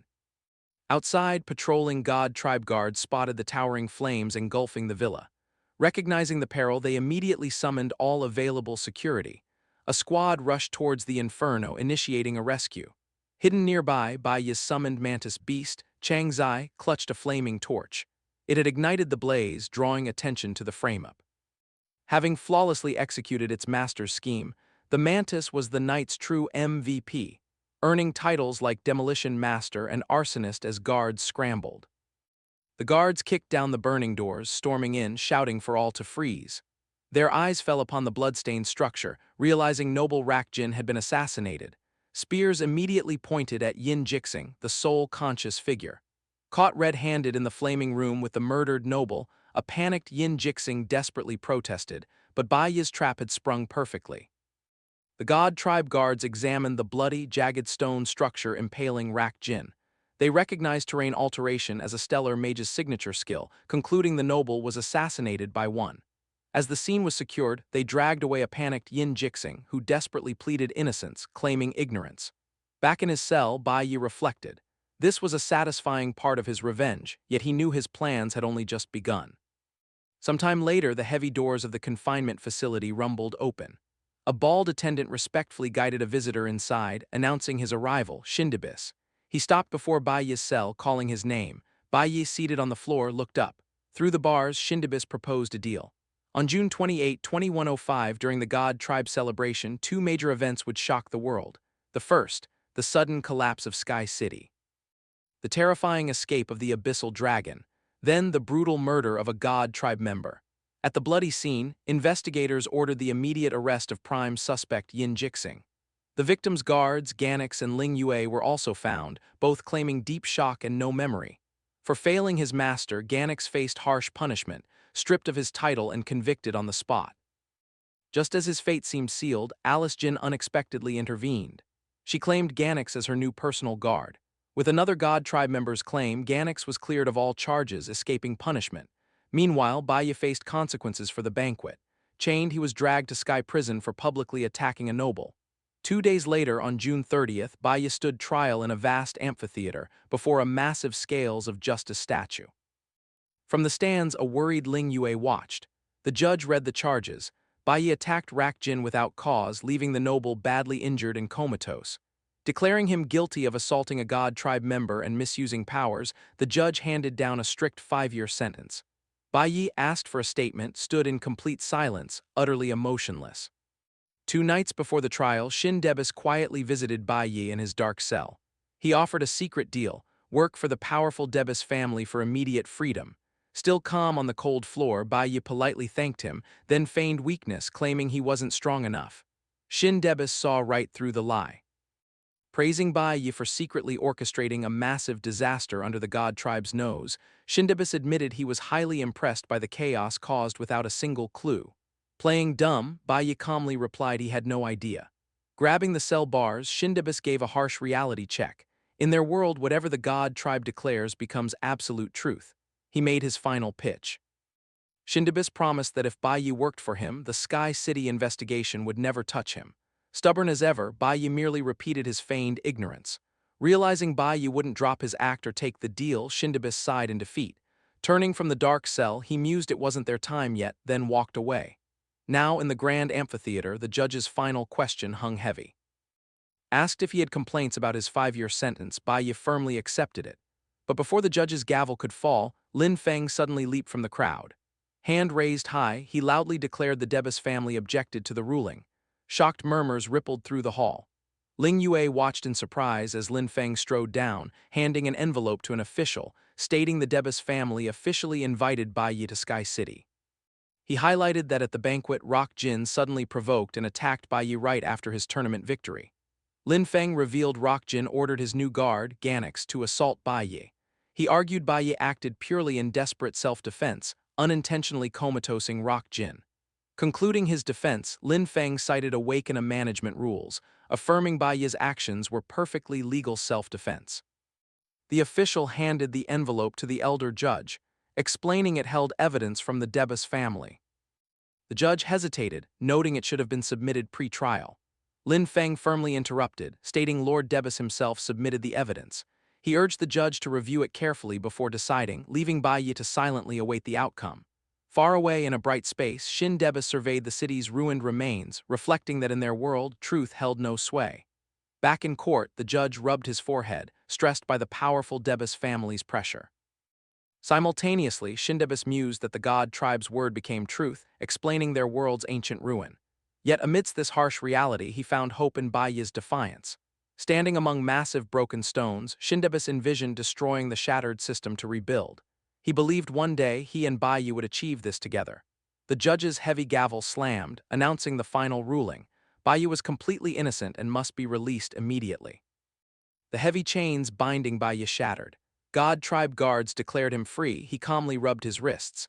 The grand courtroom doors rumbled open, allowing his exit. Zhang Jun and the students cheered wildly, thrilled he avoided prison, celebrating their return home. Ling Yu smiled, deeply relieved her teammate was safe. Bai Yi, watching his friends, pondered the surprising outcome. He'd planned to use his S-level ring, the sacred edict, to clear his name, shocked it resolved so easily without it. The peaceful moment shattered as slapping flip-flops approached. A casually dressed man strode confidently toward them. A god tribe guard yelled for him to stop, warning of trespass. The man ignored it, walking past confused guards. They helplessly admitted no one could stop him. He called out, "Are you truly Bai Yi?" startled. He tore through the beasts, severing the monkey boss's arm as if they were nothing. The boss screamed, blood gushing from the severed limb. Before it could react, Bai Yi fixed it with a death stare. He unleashed a flurry of cuts, defeating the boss. A notification popped up. Successfully defeated D-Class Cloud Element user. The King of the Azure Forest, gaining 1,000 experience. He advanced to D-Class Nucleo Warrior. Afterward, he saw items to pick up. Due to experience from fighting a Cloud Element enemy, the system announced a new profession was awakening. Baiyu was shocked, having forgotten this. A red and blue aura emanated from his body. He awakened the Cloud Element Mage profession, now able to switch professions anytime. Baiyu was excited to awaken a red profession even at E-Class. Unlike Nucleo's 100% bonus, the red class offered 200%. Its strength already matched his current class. Baiyu then picked up the mage weapon, the Stone of Magic, and found a magic pouch holding 20 items. As he looted, the remaining beasts could only watch. After he was done, Baiyu looked up, realizing some beasts had survived. His newly awakened profession yearned for a test. Switching to mage mode, a crimson aura blazed from his eyes, ready to annihilate them. It was 5 a.m. Sunday. His mother, sleepless, sat in the living room, yearning for his return. The door opened. She instantly rose. Baiyi entered, a tender smile, apologizing for her worry. His mother rushed over, embracing him tightly, tears streaming. Baiyu was stunned. She had waited, sleepless and unfed. He then shared his good news. Leaving the dungeon, he'd gathered valuable items thanks to a magic pouch. Outside, he met an ore broker. The broker offered 800, but Baiyu countered with 8,000, shocking him. Without a word, Baiyu took the ore back. The broker, forced, raised his bid to 2,000. Baiyu countered again, demanding 5,000. The broker proposed 3,000 as his final offer. As he spoke, Baiyu began raising the price, quickly appreciating it to 7,000. The broker argued, but realizing Baiyu wouldn't yield, he swiftly agreed to 7,000. From his past life, Baiyu knew how to handle brokers. With the money from the ore, he rented an apartment for his mother. In his past life, his mother suffered endless problems. Now Baiyu only wished to care for her, ensuring her happiness. He finalized the apartment deal before her, shocking her with the high price. By 8 p.m. that Sunday, they settled into their new home. Baiyu was happy to see his mother smile. It had been too long. Yet, even with a new apartment and D-Class status, he knew he couldn't lower his guard because of his father. Baiyu resolved to confront his father before his main target. He donned a magic stone, boosting area of effect magic by 50%. Meanwhile, Hong trained relentlessly, leaping from labyrinth to labyrinth. When his sister urged rest, he slapped her hand away. Hong would do anything to stay on top. Elsewhere, an unknown figure checked the list of new awakeners, disappointed by the lack of talent. Next morning, 7:30 a.m., Baiyu's mother had prepared breakfast. Baiyu was shocked to realize he was late. He asked why she hadn't woken him. She replied he was resting too peacefully to disturb. She patted his head, urging him to eat slowly. Comforted, Baiyu calmed, realizing it had been ages since peaceful sleep or an unhurried meal. His mother asked if he wanted a toy or a book, surprising Baiyu. She then reminded him his birthday was next Friday, June 5th. He'd completely forgotten, having not celebrated in years. Since his mother's death in his past life, his birthdays went uncelebrated and he forgot. As he ate, Bai racked his brain, trying to think of anything he wanted. He's confused, having already achieved his true desires. His next crucial goal: eliminate the traitor responsible for his and his team's demise. At school, Bai learns of the upcoming combat simulation. The teacher informs the newly awakened, explaining the academy is overseen by the Divine Guild, who will observe their every move. This simulation is their best chance to impress them. He announced this would be their graduation assessment, broadcast live. The top performer would join a high school division training camp. This annual camp is the prime chance to connect with the Divine Guild. The school typically sends top middle and high school students to Shanghai Nation, the guild's headquarters. Bai recalled Shanghai Nation, where he met his master and where the traitor was born. The traitor never met his master, joining the Divine Corps after him. Bai needs high assessment scores to enter training camp and find him. The simulation battle is this Friday, 4 days away. While some are excited, others like Four Eyes worry about its real labyrinth setting. Their first session: physical conditioning in the gravity room, starting with 10 sets of shuttle runs. To everyone's astonishment, Bai confronted his teacher, refusing the recommended training room. The teacher and students were stunned. The teacher, believing Bai grew arrogant after defeating Hong, warned him against skipping training, but Bai clarified he sought specialized training. Confused, the teacher questioned if Bai implied his methods were flawed. Bai revealed physical conditioning is crucial for most awakeners, so the gravity room isn't a bad option. Yet he argued the shuttle run best suits assassins and warriors, demanding speed and coordination, not everyone's need. He suggested mages and chanters train in the element room. Different classes with distinct uses should train uniquely, he added. The teacher, hearing this, retorted that Bai was essentially teaching him his job. Kyan, overhearing, was utterly shocked. Kyan realized Bai's proposed training mirrored Divine Corps officer Dong Yang's method. A new approach she knew only from her father's videotape. Kyan was astonished Bai conceived it independently. Specs urged Bai to temper his bluntness with the teacher, the school's most authoritative trainer. Yet instead of anger, the teacher patted Bai's shoulder, smiled, and declared his method interesting. The teacher explained, with so many students, catering to individual needs short-term was challenging. He stressed the combat simulation assesses performance. Errors could derail a student's entire life. Bai remembered his past life. Despite a troubled family, his teacher supported him, shaping him. He turned to the teacher, assuring him he wouldn't disappoint. The teacher then asked Bai how he intended to train as a nuclear warrior. Bai suggested activating elemental suppression in the element room to its maximum. This stunned the teacher and even Specs. Bai lied, claiming as a warrior he sought to balance abilities and challenge weaknesses, concealing his true desire to train his mage profession. Just then, Qi Yin raised her hand, expressing interest in elemental control too. The teacher yields, letting them proceed, but demands excellence in the final assessment. Qi Yin suggests practicing with Bai, but he swiftly rejects her, heading to a private room. Qi Yin declares his refusal only fuels her resolve to excel. In the elemental room, Bai, new to the mage profession, struggles, yet plans to master it quickly. He plans to conceal his profession-switching ability. The gods watch all students. He must avoid becoming an early target. Meanwhile, Qi Yin trains with 1% elemental suppression, believing she rivals Bai. Bai also shuns classmates, wanting to protect them. After school, Specs and his friend catch up, urging him to slow down. These two were Bai's best friends in his past life's middle school. Weak, they shared the same fate of being bullied. Their presence was his only joy. Now focused on revenge, Bai shuns social ties. He bikes away, leaving them stunned. They can't believe he fled again. They were an unbreakable trio.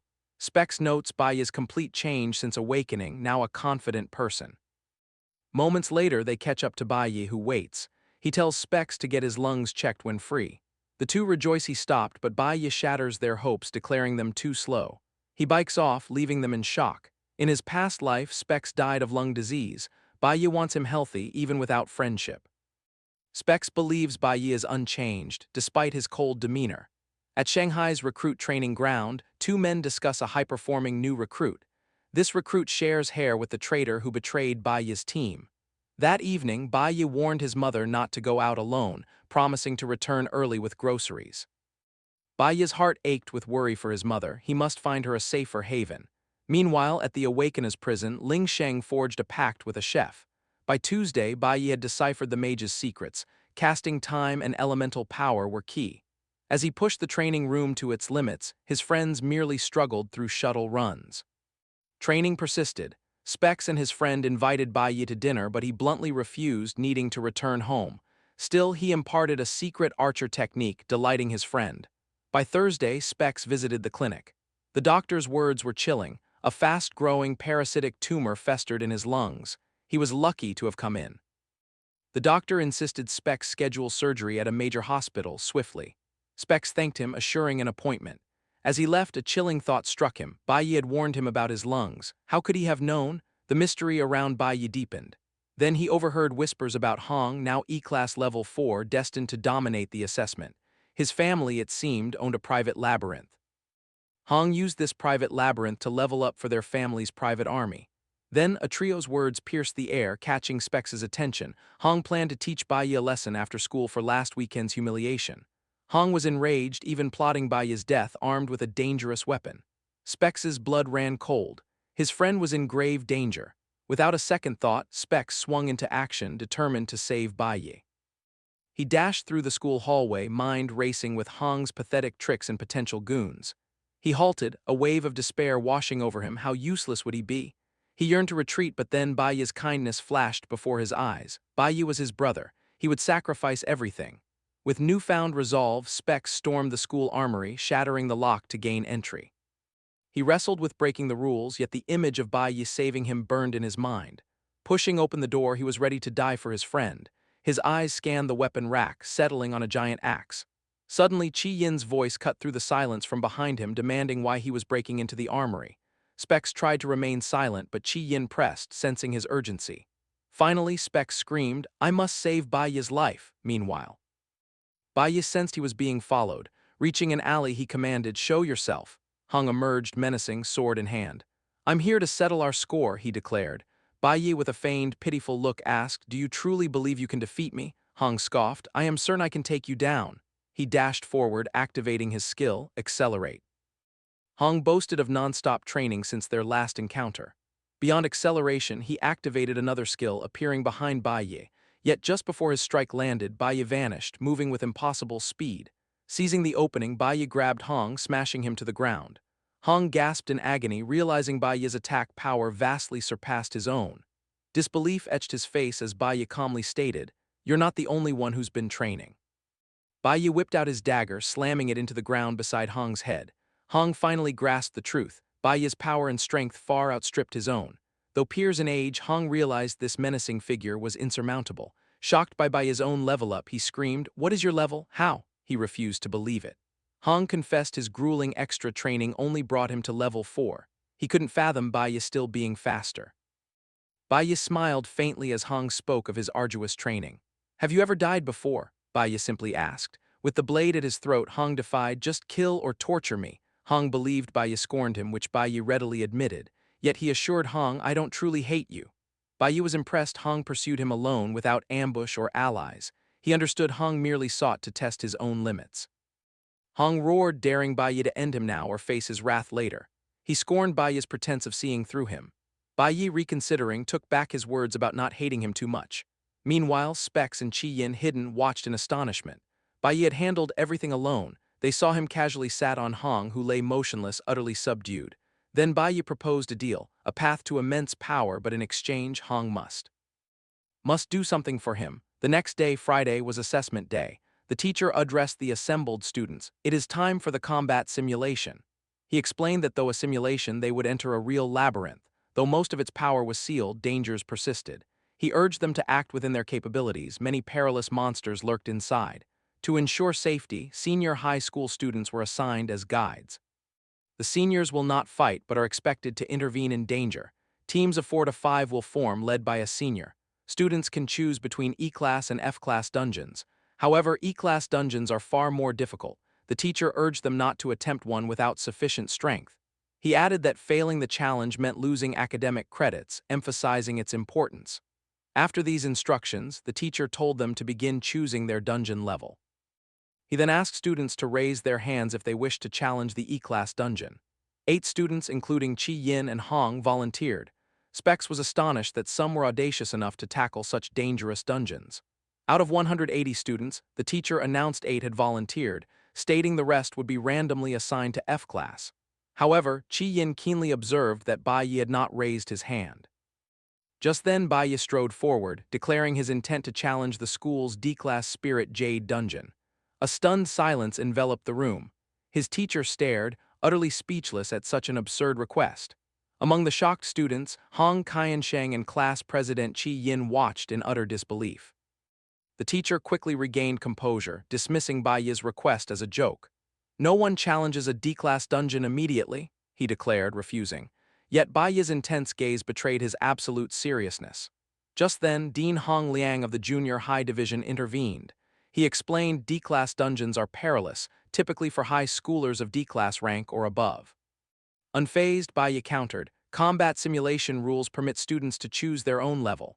He pressed on, "The school's purpose is to find exceptional talent for the Divine Guild, and such talent requires bravery and strength. Does the dean truly intend to deny me the chance to demonstrate these qualities?" Cornered by Bai Yi's logic, Dean Hong Liang relented slightly, but presented a new problem. All dungeons must be entered as a team. Bai Yi immediately declared, "I can do it alone." The dean, enraged, retorted, "Solo entry is forbidden by school rules for safety." As the situation stalemated, Chi Yin raised her hand, determined. She confidently announced, "I will also choose the D-class dungeon." Dean Hong Liang, agitated, questioned her, "Have you lost your mind? How will I face your father?" Chi Yin stood her ground, explaining her desire for the highest score and eagerness to test her abilities. With a confident wink, she turned to Bai Yi, offering to team up. To her utter shock, Bai Yi bluntly refused, stating his intent to clear the dungeon alone. Before Chi Yin could react to this second rejection, the teacher intervened, placing a hand on both their heads. He declared Bai Yi's refusal invalid, forcing them to form a team. The dean, sighing in frustration, reluctantly agreed. Muttering about the new student's arrogance, the teacher then highlighted a new problem. With only 2 attempting such a dangerous dungeon, no senior students would likely volunteer as supervisors. Just as their challenge seemed impossible, a hand shot up from the seniors. A charismatic young man stepped forward with a charming smile, declaring, "The flowers of the motherland always need someone to protect them." The teacher's expression turned to relief, telling the volunteer, "With you there." He could finally rest easy. Beside Bai Yi, Chi Yin recognized the volunteering senior. His name was Xiling, she whispered, almost a member of the prestigious Ultimate School team. Xiling approached with a smirk. Bai Yi, oblivious, wondered who he was and what team that even was. When Xiling stood before him, Bai Yi simply stated, "I've never heard of you." Xiling, amused, scoffed internally, "An ignorant peacock indeed." Eager to show off, oblivious to his own limits. With the final team assembled, the teacher addressed all students. He announced team assignments were complete, and the combat simulation officially began, conjuring a large, glowing red portal. He explained their dungeon progress would be live-streamed by professional drones, monitoring every move. With a final word, he urged them to excel to see who would achieve the highest score. As students prepared to enter, Bai Yi stared forward with intense determination. He turned, his eyes widening in absolute shock. He couldn't believe who stood before him. The man smiled broadly, revealing a deep facial scar, and eagerly asked if Bai Yi was the one who beat a God tribe member. This loud man was Bai Yi's master from his past life. Bai Yi stared, realizing their very first meeting in this new timeline was unfolding right here, outside the courthouse. He recalled his past life, forcibly chained by his own father, Bai Lingxing. When the young boy demanded to know his destination, his father merely tightened the restraints, making Bai Yi scream in pain. As cold metal cut into his arms, drawing blood, his father menacingly asked if he'd had fun playing outside. Terrified, Bai Yi reflected this cruelty remained his only childhood memory of adult men. Without warning, Bai Lingxing furiously beat and kicked his chained, helpless son. The abuse soon culminated in ultimate tragedy. Bai Yi remembered his mother, lying in a pool of blood, realizing his father had extinguished his last ray of light. Driven into blinding rage, Bai Yi overpowered his father, strangling him to death with the very chains meant to bind him. Fully prepared to face consequences, to descend into hell alongside his father, a blood-soaked Bai Yi stood outside a police station, ready to turn himself in. Due to his grave crime, he was heavily shackled and swiftly transferred to the Holy Nation's awakened sky prison. There, Bai Yi met the man destined to be his master. The stranger initiated a conversation, mentioning rumors that Bai Yi was the first to advance a green-tier profession. He noted professions typically needed to be at least blue tier and A rank to advance, yet Bai Yi leaped directly from green to the incredibly rare platinum tier. He asked the quiet boy how he achieved such a feat so young. Intrigued by the silence, the man probed further, asking what crime landed Bai Yi in a death row prison. Clenching his shackled fists, Bai Yi firmly declared his victim deserved his fate, demanding how a father could brutally beat his wife to death. Exhaling smoke, his cellmate calmly asked if Bai Yi truly killed his own father to avenge his mother. Bai Yi glared at the man, suspicion flaring. He pointed out he never mentioned his victim, demanding how the stranger knew that detail. The man burst into genuine laughter, then apologized, casually confessing he wasn't a criminal. Crushing his cigarette under his worn flip-flop, he explained the warden made him wear prison garb to blend in. Reaching out a hand, the stranger introduced himself as Dong Yang, chief of the Holy Nation Divine Guild's 6th Division. Noting Bai Yi was already on death row, he made an unexpected proposition. Dong Yang invited Bai Yi to join his guild and work directly under him. Bai Yi reflected that in his past life, Dong Yang ultimately broke him out of prison without choice. Later, Dong Yang rested a hand on Bai Yi's shoulder, excitedly introduced the boy to his team, ordering them to care for him. Bai Yi recalled this was how he officially joined the 6th Division, following the eccentric man. A red-haired man, Chi Shan, first squad captain, approached with a welcoming smile. Audibly relieved his master was taking disciples again, he warmly greeted Bai Yi as his new junior brother. Unamused, Bai Yi flatly corrected Chi Shan, stating he was not Dong Yang's disciple. Ignoring the protest, Dong Yang cheerfully slapped Bai Yi's back, ordering Chi Shan to show his new junior brother around the guild. Kishin playfully nudged a sullen Bai Yi, cheerfully calling him junior brother, as Bai Yi grumbled. Dingyang watched them settle into the 6th Division's bustling training arena. Captain Hai Hu of the 8th Squad approached Dingyang, bluntly stating the boy was completely unsuited for their division. Hai Hu stressed Bai Yi hadn't spoken in 2 months. His combat skills were far below a platinum-rank holy warrior. Many failed to adapt to military life, and Bai Yi's criminal record fueled troop resentment. Dong Yang, taking a drag, calmly asked if Hai Hu knew he'd only ever met 3 people who naturally skipped a rank to advance. He solemnly added those rare prodigies endured tragic childhoods. The boy's silence wasn't arrogance, he simply couldn't trust. Bai Yi struggled because he didn't know what he fought for. People with deep trauma couldn't recover alone. Yet Dong Yang confidently predicted if Bai Yi ever found a new goal, he would carve out an amazing life. This quiet, struggle-filled period became Bai Yi's normal in Dingyang's guild. During a break, Dingyang cheerfully offered Bai Yi an extra sandwich, urging him to build strength. Bai Yi quietly ate before a defeated monster, still lacking purpose despite his master's care. Nearby, guild members complained, questioning their chief's high regard for Bai Yi. One grumbled Bai Yi only killed enemies alone, ignoring teamwork. His friend agreed, individual strength meant nothing without squad cooperation. Bai Yi believed he'd be stuck in this empty routine forever, but an unexpected event changed everything. In October 2110, daily training at the 6th Division's arena was cut short by a young noble, Rak Jin, arriving unannounced. With Ganix silently behind, Rak Jin strode into the training grounds, smugly noting the guild's lavish budget. Arrogantly, he declared his powers awakened this year, eager to test his newfound strength. Grabbing a massive sword, Rak Jin loudly challenged the guild members to a sparring match. He stepped onto the floor with utter confidence, demanding a challenger. Kishin quietly reminded Bai Yi and the others Dong Yang was away. He warned his squad to be very careful, stressing they absolutely couldn't harm a god tribe member. Before anyone volunteered, Rak Jin pointed his heavy blade directly at Bai Yi, singling him out. Kishin watched, confused. With a cruel grin, Rak Jin taunted Bai Yi, claiming he chose him for looking incredibly weak. Stepping forward, Kishin volunteered to duel Rak Jin, catching the nobleman off guard. Rak Jin recovered fast, flashing a wide grin as he accepted, telling Kishin to go all out. The two charged, swords drawn. With a heavy swing, Rak Jin knocked Kishin's weapon away. Kishin faked shock as the noble's blade stopped before him. Bai Yi, watching, noted Kishin's obvious acting. Sitting on the floor, Kishin surrendered, praising Rak Jin's strength. Rak Jin scoffed, calling him trash. Wanting more, he turned to the squad, demanding the next challenger. Rak Jin then beat down other 6th Division members, landing heavy punches as Bai Yi observed.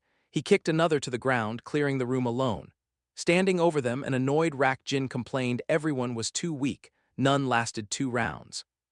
The defeated guild member from the floor flattered the arrogant noble, calling him a genius warrior. Instead, Rakjin stabbed him in the shoulder. Haihu and Kishin watched the unprovoked cruelty in shock. Pulling his blade free, Rakjin mocked the group, questioning how this weak squad could be the strongest division. He called them trash, pointing his sword at Kishin, declaring Debus needed to see the garbage he was raising. Shishin froze, drenched in cold sweat. Baiyi, with a resolute glare, stepped in, deflecting Rakjin's blade to shield his captain. He declared himself Rakjin's next foe, fueled by the first true anger he'd known since prison. In less than a round, he overpowered the arrogant noble, disarming and knocking him down. Rakjin's own sword plunged into the floor beside the defeated, humiliated man. Rakjin lay silent, staring up as Baiyi declared the 6th Division was no mere trash. Qishan rushed to the wounded guild member, asking if he was all right. The battered youth, disbelieving, expressed relief that the quiet Baiyi had fought for them. Unwilling to accept defeat, Rakjin mocked Baiyi from the floor. In a sudden move, the nobleman grabbed the sharp blade of his opponent's sword, asking if Baiyi truly thought him trash. He deliberately sliced his hand, then screamed that Baiyi had dared injure a god tribe member. Framing his opponent, he revealed their world's cruel reality. Shocked by the stunt and accusation, Baiyi released his grip, the sword clattering to the stone. God tribe guards swarmed, spears drawn. Kishin and the wounded guild member watched the arrest, panicked. Realizing the grave consequences, Kishin yelled for someone to notify Master Dongyang. Rakjin's setup landed Baiyi back in Sky Prison. He accepted his fate, believing this time he'd never leave. To his shock, the heavy cell door unlocked. A guard informed him he was free, offering no explanation.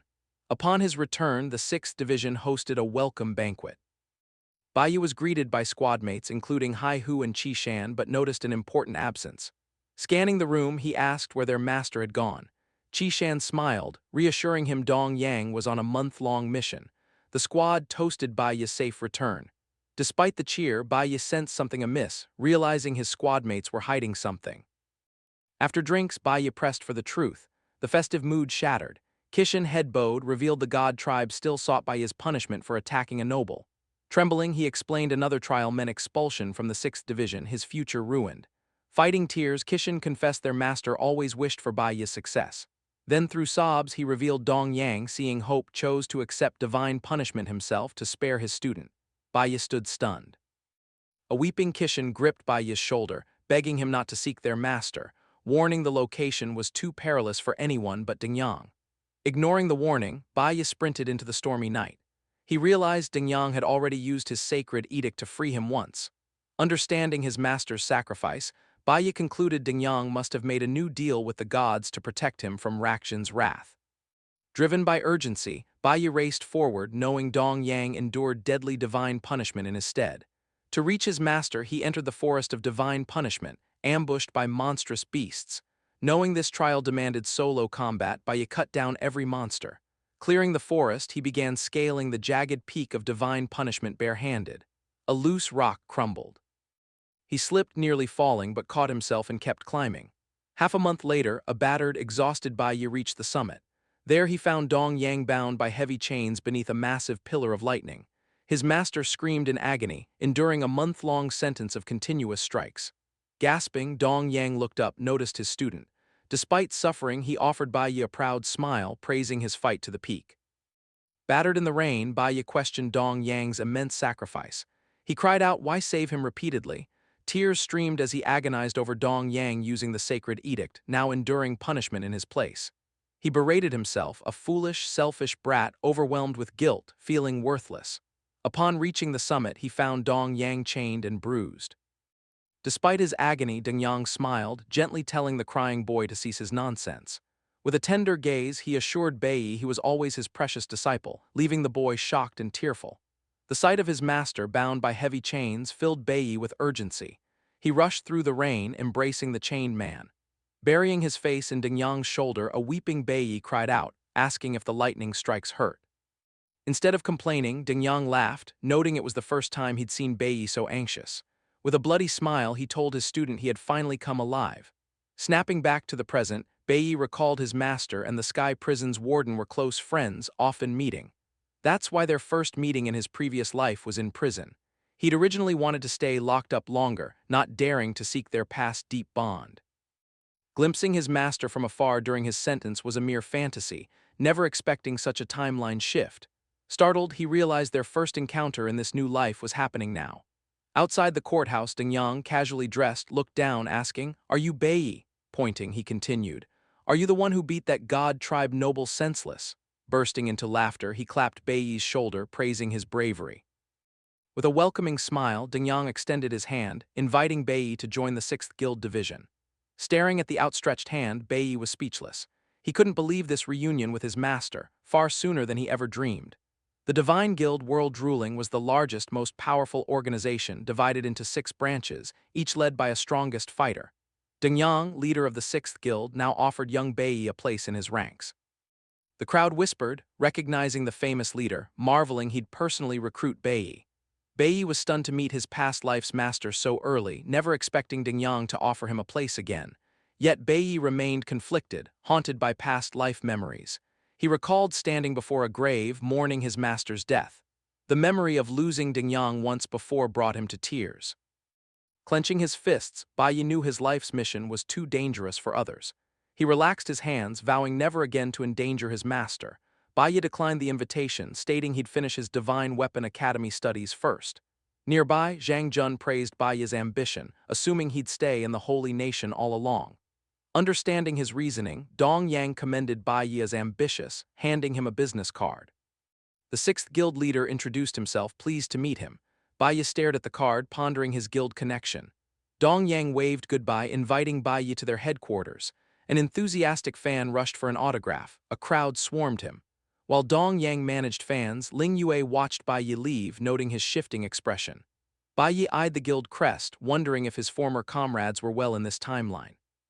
He stands alone, his former master engulfed by the crowd. A hand on his shoulder snaps him from his thoughts. Bai turns to Ling Yue, who asks if he's having another long-time-no-see moment. She notes his gaze on Dong Yang mirrored their first meeting. Ling Yue had long pondered Sky City's chaos. Bai's eyes now clarified her remaining questions. She says anything's possible here, hinting Bai carries a secret past no one else has lived. Her insight catches him off guard. She shares a similar thing happened to her brother. He just changed one day, claiming a different life. She didn't get it then. She watched him grow distant, quiet, lonely, then disappeared. Ling Yue tells Bai she doesn't want him to end up the same way. With a warm smile, she says whenever he's ready to share his burdens. He can talk to her. She promises to keep his secrets, a playful look. Bai smiles, thanking her. Training ended July 3, 2105. Teacher Huang and Ling Yue waved goodbye. The train departed. Bai's journey to the Holy Nation began. He walked alone down a city street under bright moonlight, backpack over his shoulder. Tall buildings felt familiar, he hadn't been here in years. The Holy Nation, world's most advanced, yet wealth hoards with the elite god tribe and big merchants. Common folk face steep living costs, basic needs exorbitant. With school starting September 1st, Bai has 2 months. He desperately needs money. To bypass the god tribe's strictures and work freely, he must form his own guild. In a quiet alley, Bai's most pressing concern is cash. Just then, a neon trading sign flickers on. The night market opens. Shoppers pack the street, bargaining for gear in the world's largest free market for magic items and monsters. Bai pushes through the crowd, stopping before the Nano Exchange. Here in his past life, he met his trusted business partner. A warm smile touches his lips. Bai is ready to reunite with his old friend. This bustling market, a massive hub for monster resources, awaits. Inside, weapons and gear adorn the walls, equipping fighters. Many browse for powerful items to hone their skills. Bai enters the Nano Exchange, backpack in tow, seeking funds for his guild. At the entrance, he politely offers materials, asking for the owner. Pink-haired receptionist Yu Ao rudely dismisses him, stating her boss is too busy for casual sellers. She scoffs, claiming a student like him couldn't possess rare items, offering to inspect them herself. Bai, recognizing her past life rudeness, calmly extends his hand instead of arguing. His magic storage ring flashes golden, opening his pocket dimension. The ring projects an impressive pile of rare items: meteorites, steel bones, dragon bones, owl feathers, and magic diamonds. Yu Ao is shocked by the valuable C-grade materials, quickly calculating their worth at 1.8 million. She instantly becomes polite, calling Bai an honored guest. Too many items for the counter, she spreads them across a large table. With his treasures displayed, Bai calmly asks to meet the owner. Blushing, Yu Ao points to the back, inviting him into the private room. Yuao, leading swiftly, loudly announced to her father, "A massive transaction." She guided Bai Yi into the quiet back room where Yu Kaiyan, the shop owner, worked under a desk lamp. Startled by her shouts, Yu Kaiyan turned, curiosity in his eyes. Eager to see the treasures, he sat at the main table. Yuao then excitedly urged Bai Yi, "Show father everything." Her sudden enthusiasm made Bai Yi feel a touch awkward. Calmly, Bai Yi raised his hand, activating his magic ring again. A second screen appeared, displaying even rarer B-grade materials: lark grass, dried bone flowers, mantis steel, and 20 intermediate magic crystals. Yuao, seeing these, pointed them out to her father, eagerly asking for his expert opinion. Yu Kaiyan inspected them closely, nodding in approval, confirming their excellent condition. However, Bai Yi calmly stated these items were merely the beginning. The main treasure was something else entirely. As golden lightning sparked from his magic ring, both Yu Kaiyan and Yuao stared in silent shock. Bai Yi drew a bright golden sword from his storage ring, placing it on the table. Seeing the weapon, Yu Kaiyan froze. A confused Yuao asked her father, "What's wrong?" Yu Kaiyan stared at the blade, utterly stunned. Yuao pressed, "What kind of weapon is this?" as Yu Kaiyan struggled to speak. Excited, Yu Kaiyan shouted, "This is a one-of-a-kind treasure," ignoring his daughter's pleas. Holding the glowing hilt, he lifted the weapon with a smile. "It's the S-Class Golden Blade, Lu," he declared, explaining this legendary sword grows stronger with its user. Watching the ecstatic shop owner, Bai Yi mused, "My old friend hasn't changed, still loses his mind over a top-tier weapon." A memory surfaced. Yu Kaiyan crafting his sword for the god's army, giving it to a young warrior. He'd explained using the finest materials, yet felt they weren't high-grade enough and the sharpened blade limited its potential. Bai Yi assured him it was the strongest, but the blacksmith insisted it wasn't enough, wishing for better. Back then, Yu Kaiyan lamented how a lack of top-tier materials and unsharpened weapons hindered his creations. Now Yu Kaiyan held the clean, unsharpened S-Class weapon with pure joy. Yuao stared in utter disbelief. As he watched, Bai Yi recalled his friend's ultimate blade dream. Yu Kaiyan gasped, "The S-Class sword? Unsharpened." Bai Yi, unfazed, asked if the blacksmith could sharpen it. Stunned, Yu Kaiyan stammered, demanding he repeat himself. Without a word, Bai Yi activated his ring, projecting a hologram of rare S-Class materials he'd gathered. A servant's soul, a soldier's soul, a poisoned thorn. "These are what I acquired," he stated. Witnessing multiple S-Class materials, both Yu Kaiyan and Yuao cried out in shock. Unbelievable, a mere student possessing such rare, top-tier items. Yu Kaiyan inspected one, marveling at its abysmal drop rate from high-level dungeons. Yuao whispered, "Nothing Bai Yi does can shock me anymore." Bai Yi then instructed, "Combine these materials as you wish to enhance the sword. I have but one request." Gazing at the blacksmith, he declared, "Sharpen this golden weapon. Make it your masterpiece." Moved by the profound request, Yu Kaiyan gazed at the sword, then met the young man's eyes, asking his name. With a slight smile, Bai Yi introduced himself. "A pleasure to meet you." Yu Kaiyan firmly shook his hand, sealing their pact. With immense pride, he declared himself the owner of the Nano Exchange, thanking Bai Yi for his trust, vowing to forge the ultimate weapon.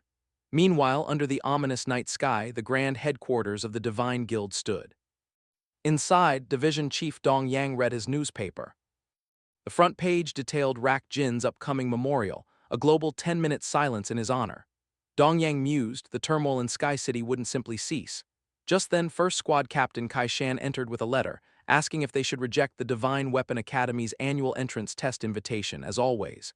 To Kai Shan's surprise, Dong Yang refused, announcing his intent to attend this year. His hand rested on the newspaper, covering an article about Bai Yi's shocking release. Dong Yang explained, "An interesting person will be at the academy this time. Come along, Kai Shan." The captain, bewildered, was caught off guard by this sudden shift. Fresh from his shower in his new Holy Nation apartment, Bai Yi already plotted his next moves. Rak Jin in Sky City was eliminated, but his vengeance quest had only just begun. His true targets, the traitor Kreese and the masterminds, remained at large.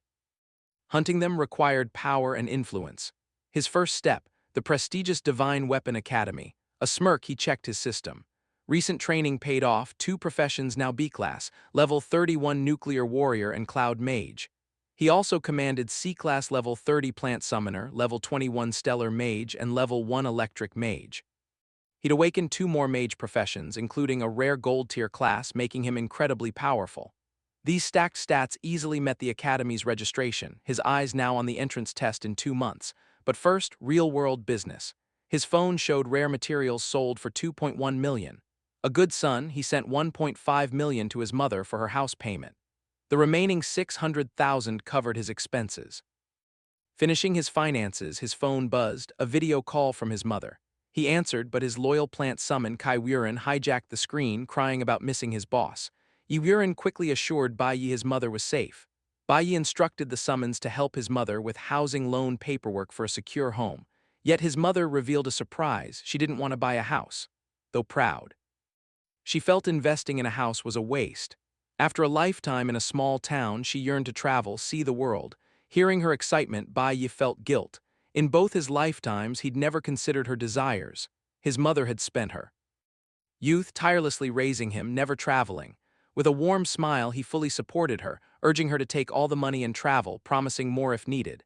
His mother said she and Yi Warren had planned their trip, booked hotels. She jokingly warned she wouldn't go easy on his wallet, knowing his success. She reminded him to take care before the family moment was cut short by his plant summons, desperate to talk to their boss. Ultimately, Bai Yi's mother came through, transferring $1 million to his account overnight. His finances improved, but he had grander ambitions than mere pocket change. He decided to keep the funds. A revolution wouldn't finance itself. To locate the 5 hidden demon kings in dungeons while evading the gods, he needed a strategy: establish his own independent guild. Yet, reality remained harsh, even with his mother's wealth. Establishing a full guild was prohibitively expensive, his current funds insufficient. With 2 months until Divine Weapon Academy began and no hidden dungeons in He country, solo high-level dungeon clearing was impossible. His age also barred him from major guild positions, thus he compromised. He submitted numerous internship applications, confirmed by the system. Now he could only wait, hoping some guild was desperate enough to consider a normal high schooler. 5 days later, July 9th. Reality hit Bai Yi hard. Over 1,000 applications, his inbox overflowing with rejections, not a single positive reply. Finding work even for a powerful returnee was a nightmare. He was genuinely perplexed by the difficulty of securing a simple internship. He began to analyze the system. Beyond the gods' elite official guilds, a vast market of private guilds run by ordinary individuals thrived. These guilds fiercely bid for dungeon clearing rights, a highly profitable venture. Winning a bid grants them all valuable loot. However, securing top dungeons requires famous awakeners. Recruiters naturally seek experienced veterans with proven records and public fame. But on paper, Bai Yi was merely a normal student, lacking public combat experience or reputation. To corporate scouts, he was a nobody, thus being ignored was expected. Sighing in defeat, he leaned back. The internship plan was dead. He needed another path for his guild. Just as he prepared to give up, a desktop notification flashed, a new email. He opened it, an acceptance letter from the Pingshan Guild. They welcomed him, instructing him to report to Jexiang subway station tomorrow afternoon. The next day, July 10th, 3:00 p.m., Bai Yi arrived at Jexiang subway station. No grand office, but a dark, abandoned subway tunnel, a pulsing blue rift glowing ominously. On the tracks, the Pingshan Guild supervisor barks orders for new recruits to gather their gear. A nerdy rookie zips his jacket, a muscular member exchanges money for a uniform. Bai Yi watches, wondering what shady operation he'd stumbled into. Before he could grasp it, the supervisor pointed him out as the newcomer. Leaning in with a grin, he asks Bai Yi if he knows the local customs. As they walk the dark tracks, Bai Yi asks why they aren't clearing the dungeon. The supervisor laughs, mocking the idea their low-level guild could conquer one. None are strong enough for high-level monsters, he states. Confused, Bai Yi asks what their task is. Another team member grins, holding up a bucket. Clean-up duty, he explains. After the elite clear a dungeon, they leave a huge mess of carcasses someone must clean. The supervisor sighs, realizing Bai Yi is a rookie clueless about the real world. He shoves a jacket into Bai Yi's hands, ordering him to wear it and follow through the portal. The nerdy rookie with glasses admits he was the other clueless newbie. Bai Yi has a genuine realization. In both his past and present lives, he was always at the top. He never imagined dungeon janitor was a real job. Moments later, he's in a damp cave, calmly scooping smelly purple monster slime into buckets. The nerd, however, throws up from the horrible stench, complaining about this disgusting work. While others mine ores and the supervisor idles, the nerd nervously wonders if he'll still be doing this after graduating from the prestigious Divine Weapon Academy. Surprised, Bai Yi asks if he's also attending. The kid enthusiastically introduces himself as Speed Jun, 17, enrolling in September. Bai Yi is stunned this nerdy kid awakened a B-class profession. Their conversation is cut short by the supervisor yelling at them for slacking. Speed Jun grumbles about the boss lecturing them, hands in pockets. Suddenly, the giant muscular guild member from earlier dives a massive gloved hand into the slime. He offers help, asking if they're still in school. He warmly praises them, tough for kids your age, working hard for money. He leans in, whispering a harsh truth to Bai Yi and Speed Jun. Worst cleanup, no bribe for the supervisor, common power play. Profits are scarce at the bottom, so supervisors often exploit new recruits. Speedjun, angered, says he knew their supervisor was a jerk. Bai Yi thanks the big guy, noting he didn't need to help with the heavy lifting. The big guy brushes it off. That's just how it is. Only powerful awakeners get respect. For a low-level E-class like me, steady work is a win. Helping each other is the only way to make it. He spoke of his daughter, their age, no awakener, struggling in school. He just works hard for his family. Bei smiled, touched by this honest dad's devotion, but the moment shattered. The supervisor yelled, "Stop slacking, clear the last cave," Spijin grumbled. "Why does that lazy boss always dump the hard work on us?" Meanwhile, the supervisor smugly snaps his fingers, gloating, "Newbies don't learn the rules, this is their harsh real-world lesson." Just as he's feeling proud, a rumble shakes the cave. The tunnel violently shakes, surprising him. He panics, screaming, "What's that noise?" Chen Ming yells, "It's an earthquake." But Bai Yi's sharp instincts kick in. Looking at the cracking stone, he realizes the horrifying truth. The elite team failed to clear this dungeon. The raid failed, the monster den is active. Speed Jun panics, realizing this is far worse than an earthquake, a high-grade monster den. Suddenly, the ground explodes. A giant, terrifying monster, dark purple aura, rises.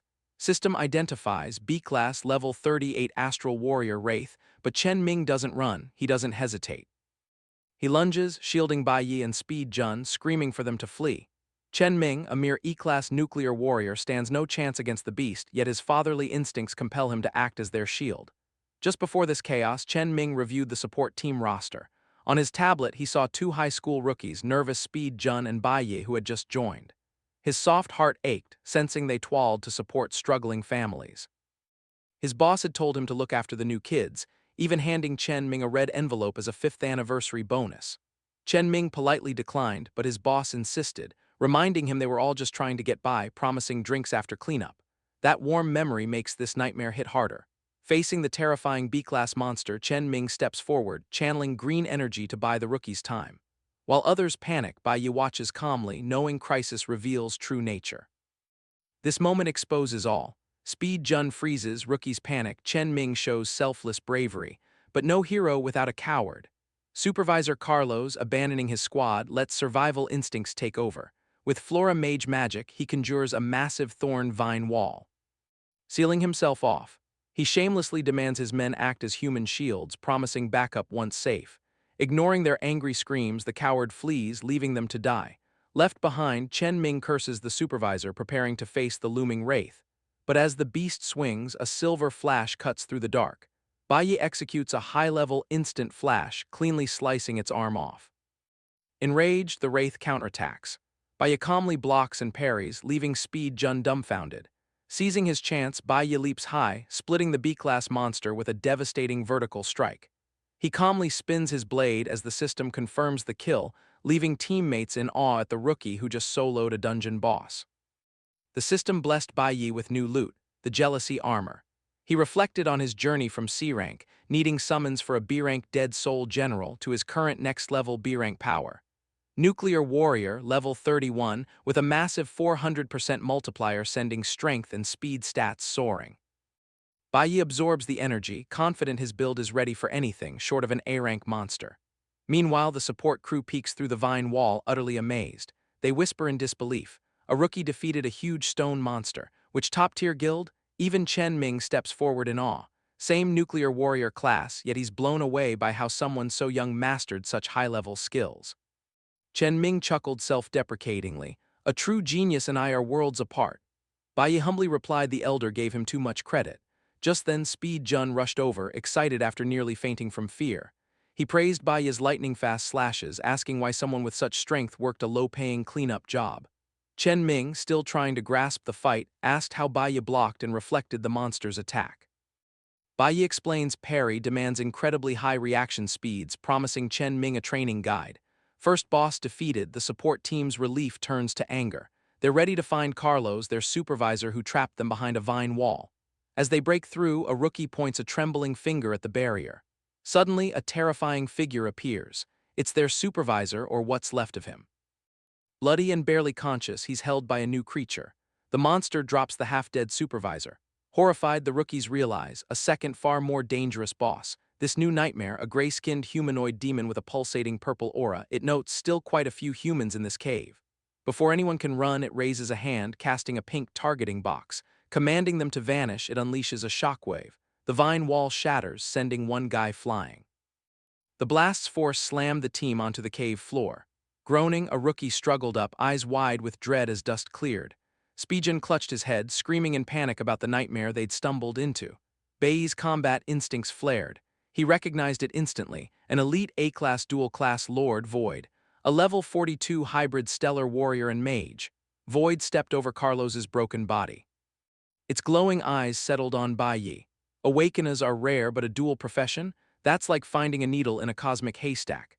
With fewer than 10 dual-class Awakeners globally, revealing such power instantly makes one a walking target. Thus, Bai carefully hid this fact, only showing his extra classes to his inner circle. Fortunately, his allies kept his secret tight, protecting him from prying eyes. He publicly uses one class to avoid trouble, yet some high-level monsters also awaken with dual classes. Void, the level 42 dual-class lord, suddenly teleports, catching Bai off guard. The demon instantly reappeared above him, unleashing a devastating shockwave. Bai parried, absorbing the impact, gritting his teeth. He realized this dual-class beast was an anomaly, admitting he'd stand no chance at full strength. Noticing it fought with one arm, Bai deduced it was previously wounded. He immediately lunged with a swift stab, though the agile demon still evaded the blade. As the boss countered with a heavy kick, Bai blocked, questioning if his nuclear warrior class alone held enough raw power to conquer this dual-class nightmare. The monster teleported, continuing its relentless assault, keeping Bai defensive while Chen Ming scrambled to administer a recovery potion to their unconscious squad member. Bai blocked another brutal strike but was blown backward, realizing the beast completely outclassed him in speed, power, and stamina. Hoping to level the playing field, Bai hurled his weapon, but the hyperfast demon easily dodged. Undeterred, determined to find a weakness, Bai activated his instant flash, appearing behind it to slash its leg. Before he could recover, the demon's powerful energy whip slammed him into the cave floor. Speedjun screamed in panic. Coughing blood, Bai painfully forced himself back onto his feet. Bai then noticed green blood dripping from the demon's ankle. His earlier strike had severed its Achilles tendon, drastically slowing it. Seizing this chance, Bai swiftly switched his sword, thrusting the blade into the demon's remaining arm, neutralizing its attack. The creature was caught by surprise. Believing this arm's disablement was his only survival, Bai focused all his strength into the thrust. Yet the demon's sheer power instantly shattered his A-grade weapon, leaving Bai staring in shock at his broken blade. Blown back, he struggled to recover against the relentless A-class boss. Void immediately launched a massive purple shockwave, slamming down to crush him. Speedjun and Chen Ming watched in horror, the terrified nerd screaming as the demon's attack blasted Bai's leg. Coughing blood, Bai activated his magic storage ring, retrieving an emergency recovery potion. As healing magic mended his wounds, he realized his nuclear warrior class alone wasn't enough, prompting him to which classes to turn the tide. But then the demon's glowing eyes fell upon Speedjun, terrifying him. Suddenly the monster teleported before him, charging a devastating shockwave. As the attack charged, Chen Ming watched in terror, Bai desperately screaming for Speedjun. Just in time, a sharp ice spike erupted, impaling Void's leg, halting his lethal charge. Instantly, a massive field of frozen spikes exploded across the cave. The dual-class demon was forced to leap back, sliding away. Shocked, Void desperately yanked the ice spike from his thigh as the confused crew watched. As Void healed, Bai noted his severed Achilles tendon already restricted movement. This new ice strike crippled the demon's lower body further, creating their ultimate opening. Driven to the edge, the crippled boss grew furious, vowing to murder Speedjun, sending the nerd into fresh panic. Snapping the ice spike from its leg, the furious demon immediately dashed forward. Seeing this, Speedjun screamed in terror, instinctively unleashing an ice beam that pierced Void's eye, blinding him. Still cowering, he blindly fired a massive barrage of ice spears, repeatedly impaling the thrashing demon. Watching the chaos, Bai realized something bizarre and coincidental about Spijin's clumsy counterattack. Despite the rookie's blind panic, every ice spike perfectly struck the monster's vital weak points. Bai recalled Spijin's plan for the Divine Weapon Academy, realizing the kid might possess a terrifying hidden talent. Meanwhile, trembling and crying, Spijin desperately apologized, begging the monster to stay far away. Staring at the crying rookie, a shocked Bai wondered if these flawless, deadly strikes were just a fluke. Void quickly recovered from the barrage as a terrified Spijin scrambled back. The furious demon glared at Spijin, who desperately apologized, protesting he didn't mean it. Ignoring his pleas, Void grabbed Spijin's throat, vowing to crush him. Before the beast could finish, Bai activated Instant Flash, stabbing the demon's arm to free him. He then unleashed his three-way severance, completely severing Void's remaining arm. Capitalizing on the monster's weakened state from Spijin's lucky strikes, Bai drove his blade into Void's leg, immobilizing it. Grabbing his weapon's hilt, Bai cleanly severed the demon's remaining leg, disabling its movement. Screaming in agony, the crippled dual-class boss collapsed. Looking at his glowing sword, Bai noted Void's eyes and legs were destroyed, neutralizing its speed and attacks. Before the helpless beast, Bai readied his final strike, Void's last arm already severed. Realizing the boss was on its last legs, Bai, eyes glowing, unleashed a lightning-fast barrage of golden slashes, chopping the monster to pieces. The system confirmed his victory over Boss Lord Void, granting him the rare Seal of the Void. Threat neutralized, Bai collapsed, catching his breath after the grueling battle. Meanwhile, an ambulance blared through city streets. Inside, Pingtian Guild boss Carlos urgently called his backup, demanding their ETA at Jexiang subway station. Hanging up, he anxiously checked his watch time, slipping away to rescue the trapped squad. He prayed they hadn't been slaughtered by the active dungeon. Yet arriving at 5:30 p.m., Carlos froze in absolute shock. Bai, Chen Ming, and Speed Jun walked out, completely unharmed. Seeing them safe, Carlos smiled with profound relief. Spijin immediately pointed to Bai, declaring they'd have been goners without him. Though Bai tried to share credit, the kid insisted it was entirely his doing. Spijin then vowed to follow his new big brother for life. Carlos warmly thanked them, praising the young heroes for such a legendary feat. Chen Ming apologized for failing to protect the rookies, needing rescue himself. But Carlos comforted him, assuring it wasn't his fault, blaming the God Tribes Association's top guild.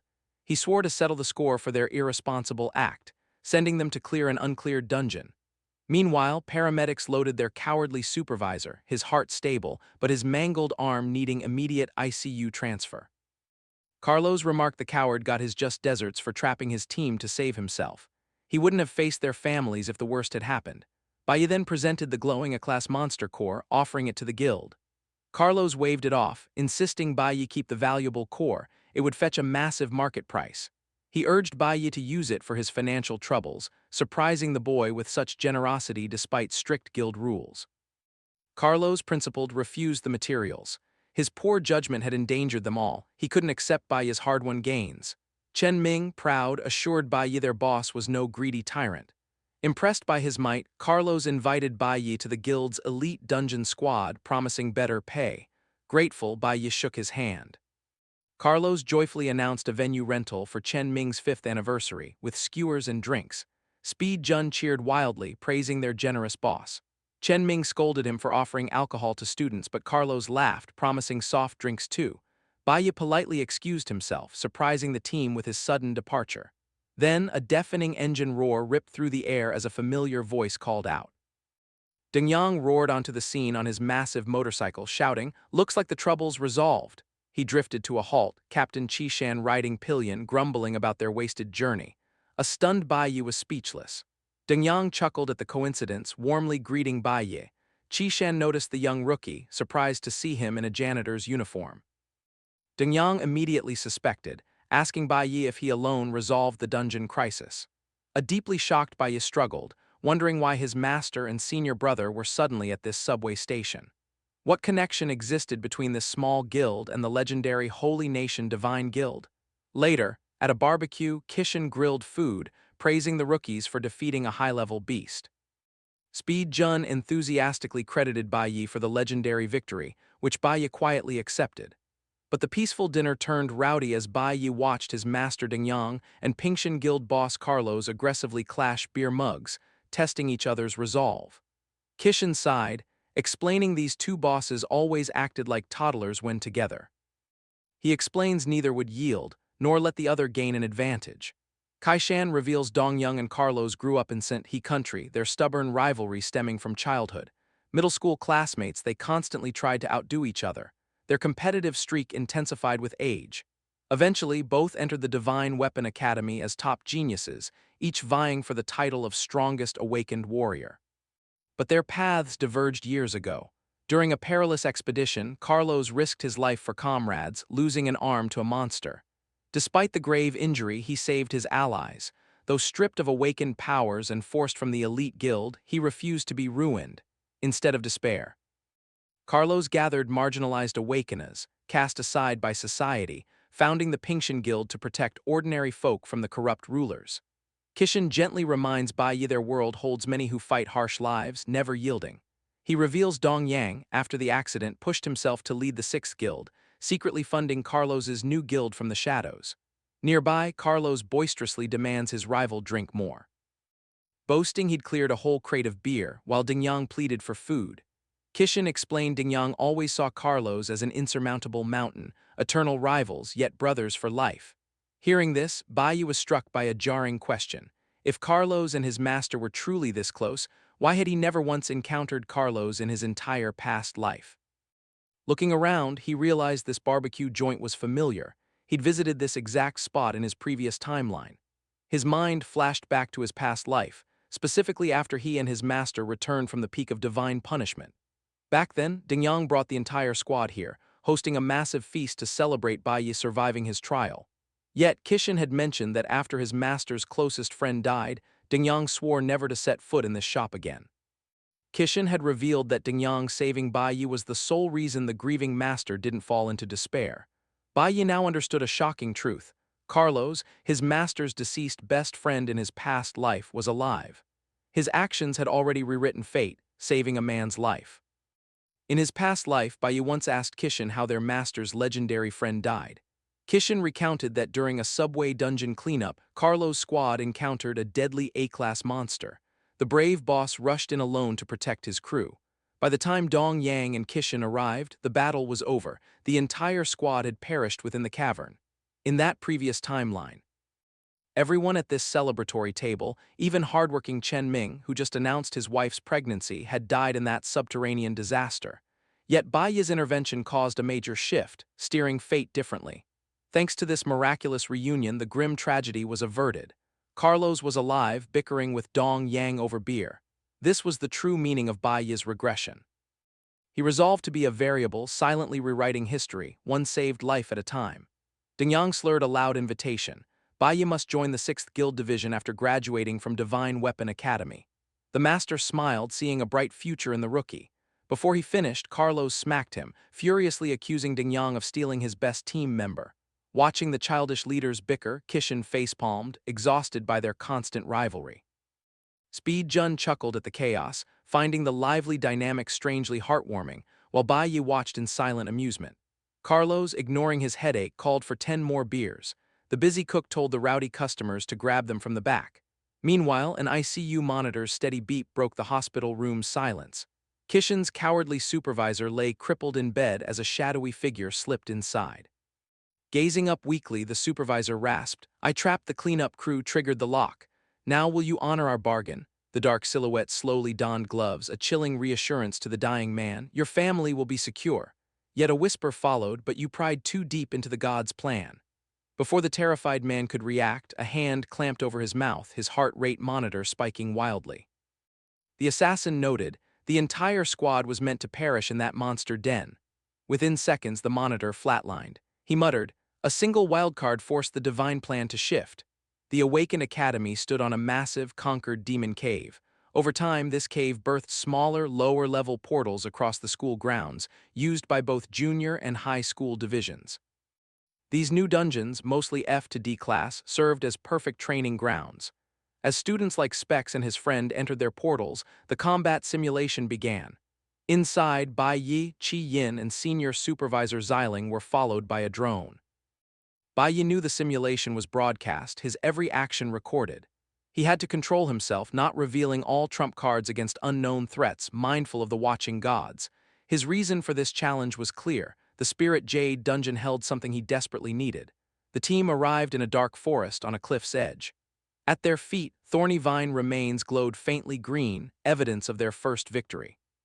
Xiling confidently stepped between Bai Yi and Qi Yin. "Don't worry," he boasted. "I'll protect you. I've cleared unsealed D-class dungeons with powerful awakened." Deeper in the forest, Qi Yin asked about D-class monster strength. He explained levels range from E5 to D5. But since the school's strongest beasts are sealed, a true D-class monster or boss was unlikely. He grinned, warning them not to underestimate high-level E-class monsters. Their attack power and speed could be formidable. As new students, they were still mere small fries, he reminded them, and Qi Yin nodded. Xiling then promised Qi Yin he'd find low-level monsters for points, ensuring her safety. But as he spoke, Bai Yi had already strode far ahead, a strange green aura shimmering around him. Xiling paused, utterly puzzled by Bai Yi's sudden move. He called out, warning Bai Yi not to stray too far, lest he provoke a monster. Bai Yi stopped, turning back to bluntly tell Xiling he was too noisy, leaving the senior speechless. With a confident smirk and glowing eyes, Bai Yi declared Xiling's help unnecessary. Xiling and Qi Yin could only watch as Bai Yi forged ahead, taking the lead. The view shifted to the livestream camera, capturing the trio as this year's combat simulation officially began. Back at the academy, large screens displayed the dungeon progress, allowing students and staff to watch the live streams. The scene then moved to a private room, marked Ultimate School Team. Inside, a green-haired young man, the team's vice captain, was on a call. He urged his captain to watch the broadcast, noting this year was interesting. With a smirk, he revealed a junior student had dared to challenge a D-class dungeon. A woman's voice, her face shrouded in shadow, inquired about the student's awakened profession. The vice captain then explained, "That's the most fascinating part." The student was a nuclear warrior, one of the worst professions. Intrigued by such reckless confidence, the mysterious captain declared she'd watch to see what fueled this student's audacity. The narrative then shifted to other teams' challenges. In a sealed F-class dungeon, Specs panicked, screaming at monsters to stay away while frantically waving a tambourine. His teammates battled F-class Flame and Fierce Bats in close combat as he provided support from the rear. A senior student overseeing his team urged him not to be so tense, reminding him his role was to provide buffs from a safe distance. Yet Specs remained terrified, exclaiming how even the lowest F-class monsters were frightening. Meanwhile, within a sealed E-class dungeon, the peril was far greater. Teams confronted packs of fierce fangs, wolf-like beasts crackling with elemental energy. Hong Qingsheng's team struggled, several members wounded on the ground. A healer rushed to tend to an injured comrade, asking if he was all right. Witnessing his team's plight, a determined Hong declared that if they couldn't endure, he would face the beasts himself. Fueled by his burning rivalry, he charged at a fierce fang, roaring that he would absolutely surpass Bai Yi. A crimson status window materialized as he struck, revealing a skill that boosted his strength, critical hit rate, and lifesteal, pushing him to his absolute limit. The scene then shifted back to the sealed D-class dungeon, where Bai Yi had just unleashed a devastating attack. A green slash of energy cleaved through the air. He stood calmly amidst the bloody corpses of several fierce beasts. System notifications confirmed his kills, each E-class monster granting him 30 experience points. His teammates Xiling and Qian watched from afar in disbelief, their supervisor stammering, asking how Bai Yi had possibly done it. Before he could respond, a new menace emerged, two massive, multi-eyed spider monsters scuttling towards them. Unfazed, Bai Yi calmly explained to Qi Yin that these sealed monsters possessed only half their power, making them less challenging. Qi Yin, still awestruck watching him wield the large blade from his father's safe, countered that even at half strength, he had faced many foes simultaneously. She admitted she was still far from reaching his level. As he turned to face the next challenge, Bai Yi told her comparing herself to others was pointless. With a calm, focused expression, he advised her to concentrate on improving herself. Amused by Bai Yi's bluntness, Qi Yin smiled brightly, clutching her spellbook, declaring she would do her best. Xiling, however, watched from the side with a scowl, fuming that this arrogant junior was stealing the spotlight. He stepped forward. Xiling, reasserting authority, reminded Bai Yi this was a D-class dungeon, warning against overconfidence. Patting his hair condescendingly, he acknowledged Bai Yi's good performance for a first-timer, but cautioned this dungeon with 3 caverns wouldn't be easy. He began tactical advice, ordering Qi Yin to the right. Bai Yi without pause interrupted, declaring he'd take the left, leaving Xiling flustered and ignored. The team stood in a large cavern, defeated beasts around. Before them, the path split. At the far end, a massive, glowing red magical seal pulsed. As Bai Yi ignored him, speaking directly to Qi Yin, Xiling's frustration grew.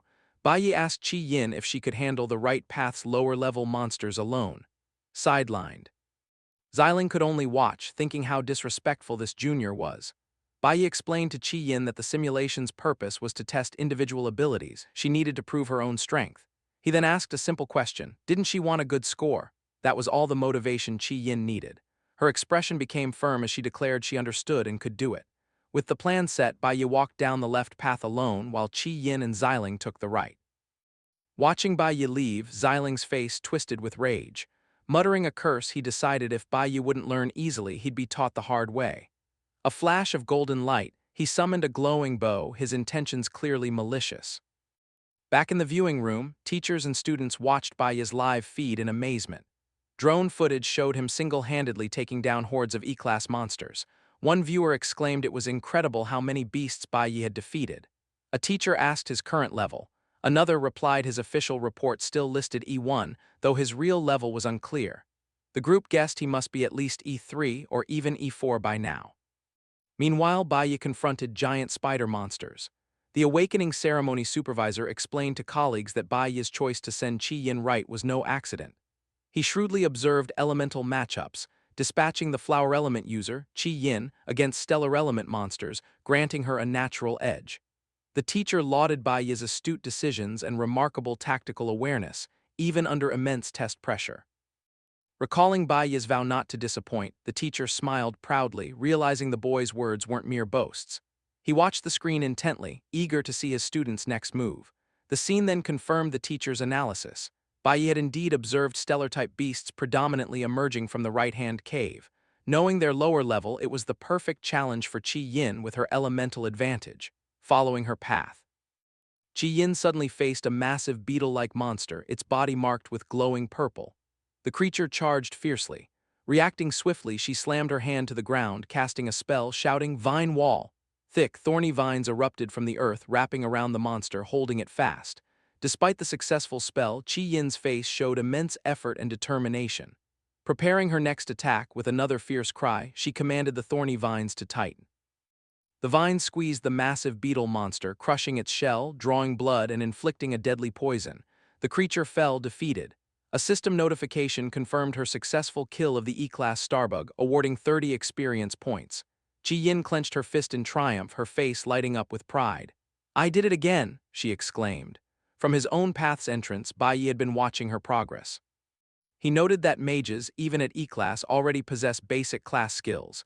In Qi Yin's case, it was the ability to conjure a poisonous plant wall known as Vine Wall. Bai Yi was genuinely impressed. For her first dungeon foray, she remained remarkably calm, facing monsters stronger than herself. Her tactical sense was sharp. She used her wall skill not just defensively but to trap the monster, creating a smaller kill zone. He concluded she possessed a natural talent for combat. Confident she could manage, Bai Yi focused on the massive, glowing red seal at his cavern's end. 5 elemental flames flickered around it, hinting at sealed D-class monsters. With Qi Yin handling her path's beasts, he was free to focus on his own, more dangerous goal. As he neared the seal, Bai Yi considered his strategy. He was confident he could score high while hiding his true strength, even with drones broadcasting his every move. But he needed to carefully plan his next step facing such a powerful seal. Meanwhile, from Qi Yin's path entrance, Xiling was furious. He couldn't believe these juniors' nerve, completely ignoring his authority. Deciding if they were so confident, he'd show them a real challenge, his eyes fixed on the main cavern's magical seal. In an instant, he materialized behind Qi Yin. Drawing his golden bow, he aimed not at a monster but at the ground before her. With a malicious grin, he declared, "Try this," and unleashed a bright arrow. It struck the earth with explosive force, narrowly missing Qi Yin, blasting a deep, dark hole. Qi Yin spun, bewildered by the sudden attack. Xiling, feigning innocence, casually asked why she dodged, claiming he was just adding a buff. But from the new pit, a menacing growl echoed and a massive, glowing shape emerged. Before Qi Yin could react, a ferocious two-headed lion leaped from the chasm, charging with terrifying speed. A system window identified the beast as level 11. D-Class twin-headed violent lion. The sudden appearance of such a powerful, unsealed monster left Qi-Yin frozen in terror. Sensing the sudden surge of powerful demonic energy, Bai Yi immediately spun, his attention drawn to the noise on Qi-Yin's path. The twin-headed lion, now fully emerged, roared as its body burst into flames. Reacting on instinct, Qi-Yin threw her hands forward, desperately trying to ensnare the beast with thorny vines. However, the lion's intense fire was too powerful, easily burning through and snapping the vines. With its path cleared, the beast lunged, massive jaws wide open, ready to devour her. Frozen in terror, Qi-Yin could only think it was over. From a safe distance, Xiling watched with a cruel grin, drawing his bow, ready to add to the chaos. But as the lion lunged, Bai Yi activated Accelerate, a notification confirming a temporary 50% speed boost. He blurred forward, intercepting the fiery beast mid-attack. The sudden move caught Xiling completely off guard. In a split second, Bai Yi shoved Qi-Yin out of the way. Pushing his speed to its limit, he triggered Flash Blink, phasing through the lion's attack to land a devastating blow on its head. The powerful strike sent the massive creature reeling backward. Bai Yi landed gracefully, placing himself between the monster and a stunned Qi-Yin. Now defensively poised with his large blade, Bai Yi was surprised by the D-Class monster's incredible speed, realizing this would be a difficult fight. Xiling watched the chaos with a twisted grin. He knew this dungeon inside and out. While most D-Class monsters were sealed, one leaked twin-headed lion always spawned. He gloated, convinced these arrogant rookies stood no chance against a true D-Class monster. His sinister plan was revealed as he considered the final detail. The lion had been enhanced by his own skills. A glowing red status window appeared over the enraged beast, confirming Xiling's trick. The lion was in a light arrow state, gravity reduced, damage and speed massively increased. Xiling mentally dubbed it the fastest twin-headed lion. Another window showed it was also berserk, granting a further 10% attack and 50% speed boost. Facing this impossibly strong foe, Bai Yi's expression turned grim. Clutching his father's dagger, he wondered if he'd be forced to reveal his full strength. Turning to Qi-Yin, he urged her to retreat, stating this monster was beyond her. Qi-Yin watched, frustrated and angry at her earlier hesitation. The massive, flame-covered, twin-headed lion leaped, hurtling directly towards them, just as Bai Yi prepared to face it alone. Qi-Yin, her face etched with fierce determination, thrust her hand forward, shouting her spell. Vine Wall. Instantly thick, thorny vines erupted from the ground, ensnaring the lion midair, wrapping tightly around its body. Unyielding, Qi-Yin poured more power into her spell, screaming for another layer. With a final roar, she unleashed a triple-layered vine wall, completely trapping the fiery beast and temporarily halting its attack. Bai Yi watched, surprised by her sudden display of power. Turning to him, Qi-Yin asked if she could join him, promising not to hold him back. Even a D-Class monster, I'll face it with you, she declared. From the sidelines, Xiling watched in disbelief. Had the girl lost her mind? She was almost eaten moments ago, a small smile touched Bai Yi's lips. You adjusted quickly, he mused. I thought you'd be paralyzed with fear. Qi-Yin, with newfound confidence, replied, I've worked too hard to be defeated here. Now standing side by side, they prepared to face the restrained D-Class monster. The real battle was about to begin. Qi-Yin, with a confident smile, looked at Bai Yi. I trust you completely. With you, I know I won't die. Ever practical, Bai Yi cautioned her. You used much power on that triple-layered skill. Your energy is limited. Qi-Yin simply replied, I know. This exchange stirred Bai Yi's memories of Qi-Yin from his previous life. Even then, she was a star in middle school. A flashback. A younger Qi-Yin confidently introduced herself, declaring her dream to join the Divine Guild and become a divine priest. Bai Yi remembered her as confident, optimistic, and kind. Despite her powerful family, she was always friendly, responsibly serving as class president. He'd lost track of her in his past life, assuming an ordinary existence. But in this timeline, one thing was certain: she was trustworthy. With this reliable ally, Bai Yi felt confident he could pass the assessment, still concealing his true power. However, Xiling, watching from the sidelines, scoffed at their teamwork. He sneered, fools, they think they can handle it. That vine wall won't hold for seconds. Real combat isn't won by confidence alone, he fumed, certain their meager strength stood no chance against the enhanced D-Class monster he'd unleashed. With a cruel smirk, Xiling chose to wait. He'd let them struggle, fail, and only when desperate enough to beg for his aid would he intervene. Then he'd teach them a harsh lesson in respecting their elders. Just as this thought crossed his mind, The twin-headed lion unleashed a final, earth-shaking roar, shattering its vine restraints with a massive power surge. With the enraged beast now free, Bai Yi swiftly devised a plan. He'd lure the nuclear-type lion, telling Qi Yin to await the perfect strike moment. Qi Yin understood instantly. With a shout they split, baiting the fiery lion into a reckless charge. Bai Yi knew having injured it, the beast's fury would fixate on him. He deliberately led the enraged creature toward a large water body at the cavern's edge. Without hesitation, he dove in, the lion, blinded by rage, plunging right after.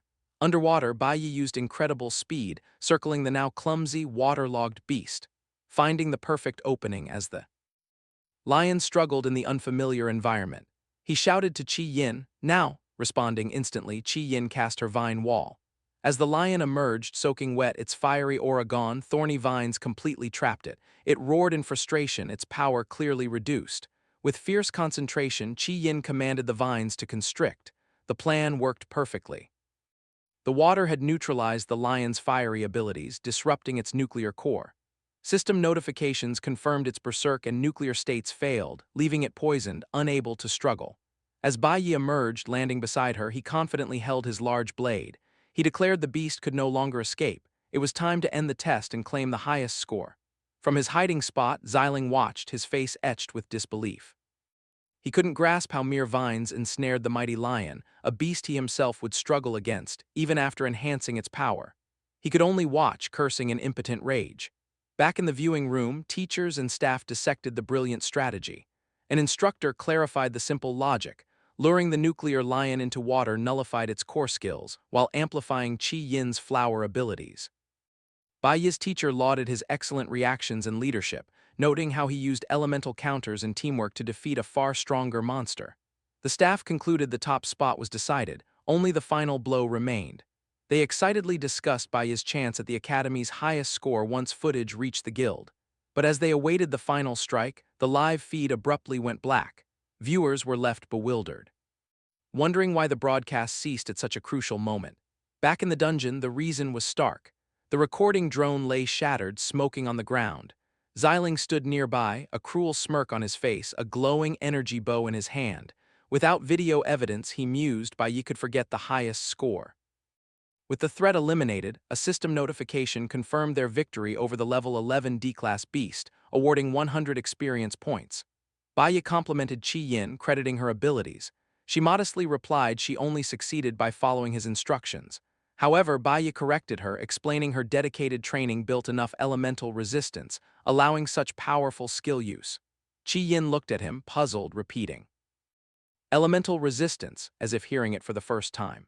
Just then, a disgruntled Xiling emerged from hiding. He condescendingly told them, "Now that the boss is defeated, save your chatting for outside."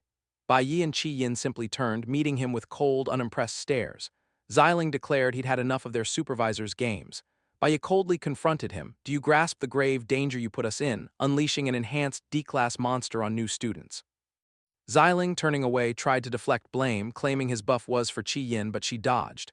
Bai Yi immediately cut him off, scoffing, "Your skills are pathetic if you can't even aim." With a piercing glare, he questioned, "How can you call yourself an archer with such poor aim?" Qi Yin, equally enraged, chimed in, "No wonder you couldn't make the ultimate school team." Furious at their insults, Xiling spun around, his energy bow flaring. "What did you just say?" Without flinching, Bai Yi stepped before Qi Yin, ready to block. Overwhelmed by their defiance, Xiling's anger deflated into resentment. He slowly lowered his hand, muttering, "The road ahead is long." Turning his back, he gave a final threat, "Just wait," then stormed off to the dungeon exit. After he was gone, Bai Yi and Qi Yin walked to Xiling's wrecked drone. Qi Yin, fuming, commented on their senior's terrible personality. She noticed Bai Yi examining the machine, asking what he was doing. Bai Yi explained their supervisor destroyed the camera to stop their high score. With no one seeing them, Xiling would have to leave for a new drone. Everyone else was far away in their own dungeons, giving them plenty of time. With a small, calculating smile, Bai Yi remarked, "Xiling did us a favor." He now had the perfect chance to execute his plans. Qi Yin could only stare, wide-eyed and confused, asking, "What do you mean? What are you planning?" Bai Yi led Qi Yin back to the central cavern, stopping before the massive, pulsing red seal holding the dungeon's strongest. Turning to her, he asked for a promise of secrecy, adding with a smile, "No one would believe you anyway." Qi Yin, confused and alarmed, stammered, "What are you planning?" The scene flashed back to Baiya's alleyway confrontation with Hong Kai and Sheng. Baiya's deal was revealed. Hong would provide his uncle's unsealing demon stone for help getting stronger. Back in the present, Baiya held the glowing runic crystal, revealing his audacious true intent to fully unseal the spirit jade dungeon. He placed it on the altar and dark red energy swirled around him. Qi Yin panicked, screaming, "You can't!" She reminded him it was a D-class dungeon. Breaking the seal would unleash all high-level monsters at once. As the dark energy intensified, as the seal threatened to shatter, Baiya calmly reassured her, explaining the monster's power would still be partly suppressed by the seal's residual energy. Qi Yin wasn't convinced, arguing they couldn't possibly handle so many D-class monsters. "It won't take two people," Baiya stated calmly. As he spoke, a red string bracelet on his wrist glowed and a powerful fiery aura erupted around him. Qi Yin could only stare, stammering in utter shock at the impossible. Baiya stood no longer a warrior but a mage wielding a glowing staff surrounded by magical energy. Qi Yin's eyes widened. She screamed, "How can you be a mage?" as a powerful red aura enveloped him. Baiya told a surprised Qi Yin to stay near the exit. Instantly, magical chains shattered with a loud crash. Three ferocious, flame-covered lions broke free, charging toward them. Terrified, Qi Yin yelled, "Baiya, be careful," reaching out a hand to protect him. Baiya, however, remained calm, facing the beasts. Holding his staff, he summoned cloud elemental power as the lions roared. A system notification confirmed his switch to E-Class Cloud Element Mage. With a determined look, he unleashed his spell. Icy energy swirled around the charging beasts. Qi Yin watched in disbelief, realizing Baiya possessed a red profession, a very high rank. She mused how arduous it was to control but one lion. Yet Baiya had frozen three simultaneously, encased in a colossal block of ice. As they gazed upon the trapped beasts, Baiya explained, after such a prolonged sealing, their simultaneous emergence was inevitable. With an intense gaze, he added, "I shall require a vaster area for what comes next." Understanding her role, Qi Yin clenched her fists, resolute, and swiftly retreated to a safe distance. From the shattered seal, a new wave of fiery, panther-like beasts erupted, their paws thundering, eyes glowing crimson as they charged. Then a colossal D-class fierce flame leopard, far more intimidating, appeared, towering over Baiya. He confronted it head-on, assessing the threat. Though D-class, their strength is halved from prolonged sealing. As a mage, he activated his ice-forming skill, a technique turning air moisture into solid ice to control foes.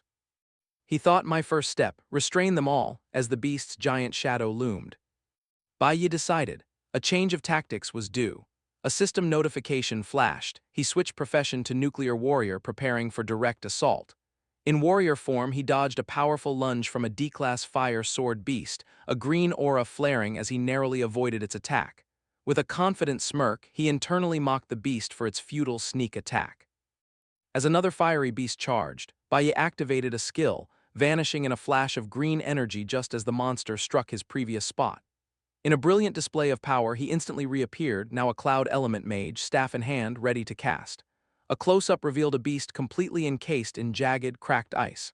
From a safe distance, Qi Yin watched, stunned, wondering how he could switch professions so freely. In this moment, a profound realization struck her. Watching him fight, she finally understood why he insisted on training in the element room. He practiced elemental resistance. She reflected on her own magic, realizing she once believed strength came from raw power and frequent spellcasting. Yet, after Baiya's masterful display, she grasped that true strength lay in controlling one's power. Qi Yin muses on elemental power's wild nature. Now she understands, only complete control unlocks true versatility. She watches, awestruck, as Baiya wields ice, transforming a basic skill into deadly shards against trapped beasts. A spark of understanding and resolve ignites in her eyes. Baiya remains calm. Before him, the monster horde lay trapped, wounded, defeated within his ice constructs, a testament to his incredible skill. Qi Yin could only stare, amazed by his complete mastery. Watching Baiya, she lowered her head, clenching her fist, a shadow falling. He had already left them all far behind. Yet, as she reflected on his power, her despair softened into a gentle, blushing smile. He was incredibly cool, she admitted. Just then the ground trembled from a massive, thundering footstep. From the cave's depths emerged the dungeon's true final boss, the Spirit Jade Demon Cave Lord, a colossal D-class fierce mammoth with glowing red eyes and a dark, menacing aura. A status window confirmed its level, noting halved attributes due to its sealed state. While others would cower, Bai Yi watched, unfazed, with intense, glowing eyes. The beast had finally appeared, he'd been expecting it. The mammoth roared, charging, leaping over the defeated monster's icy prisons. Bai Yi, enveloped in swirling green energy, switched back to his nuclear warrior class.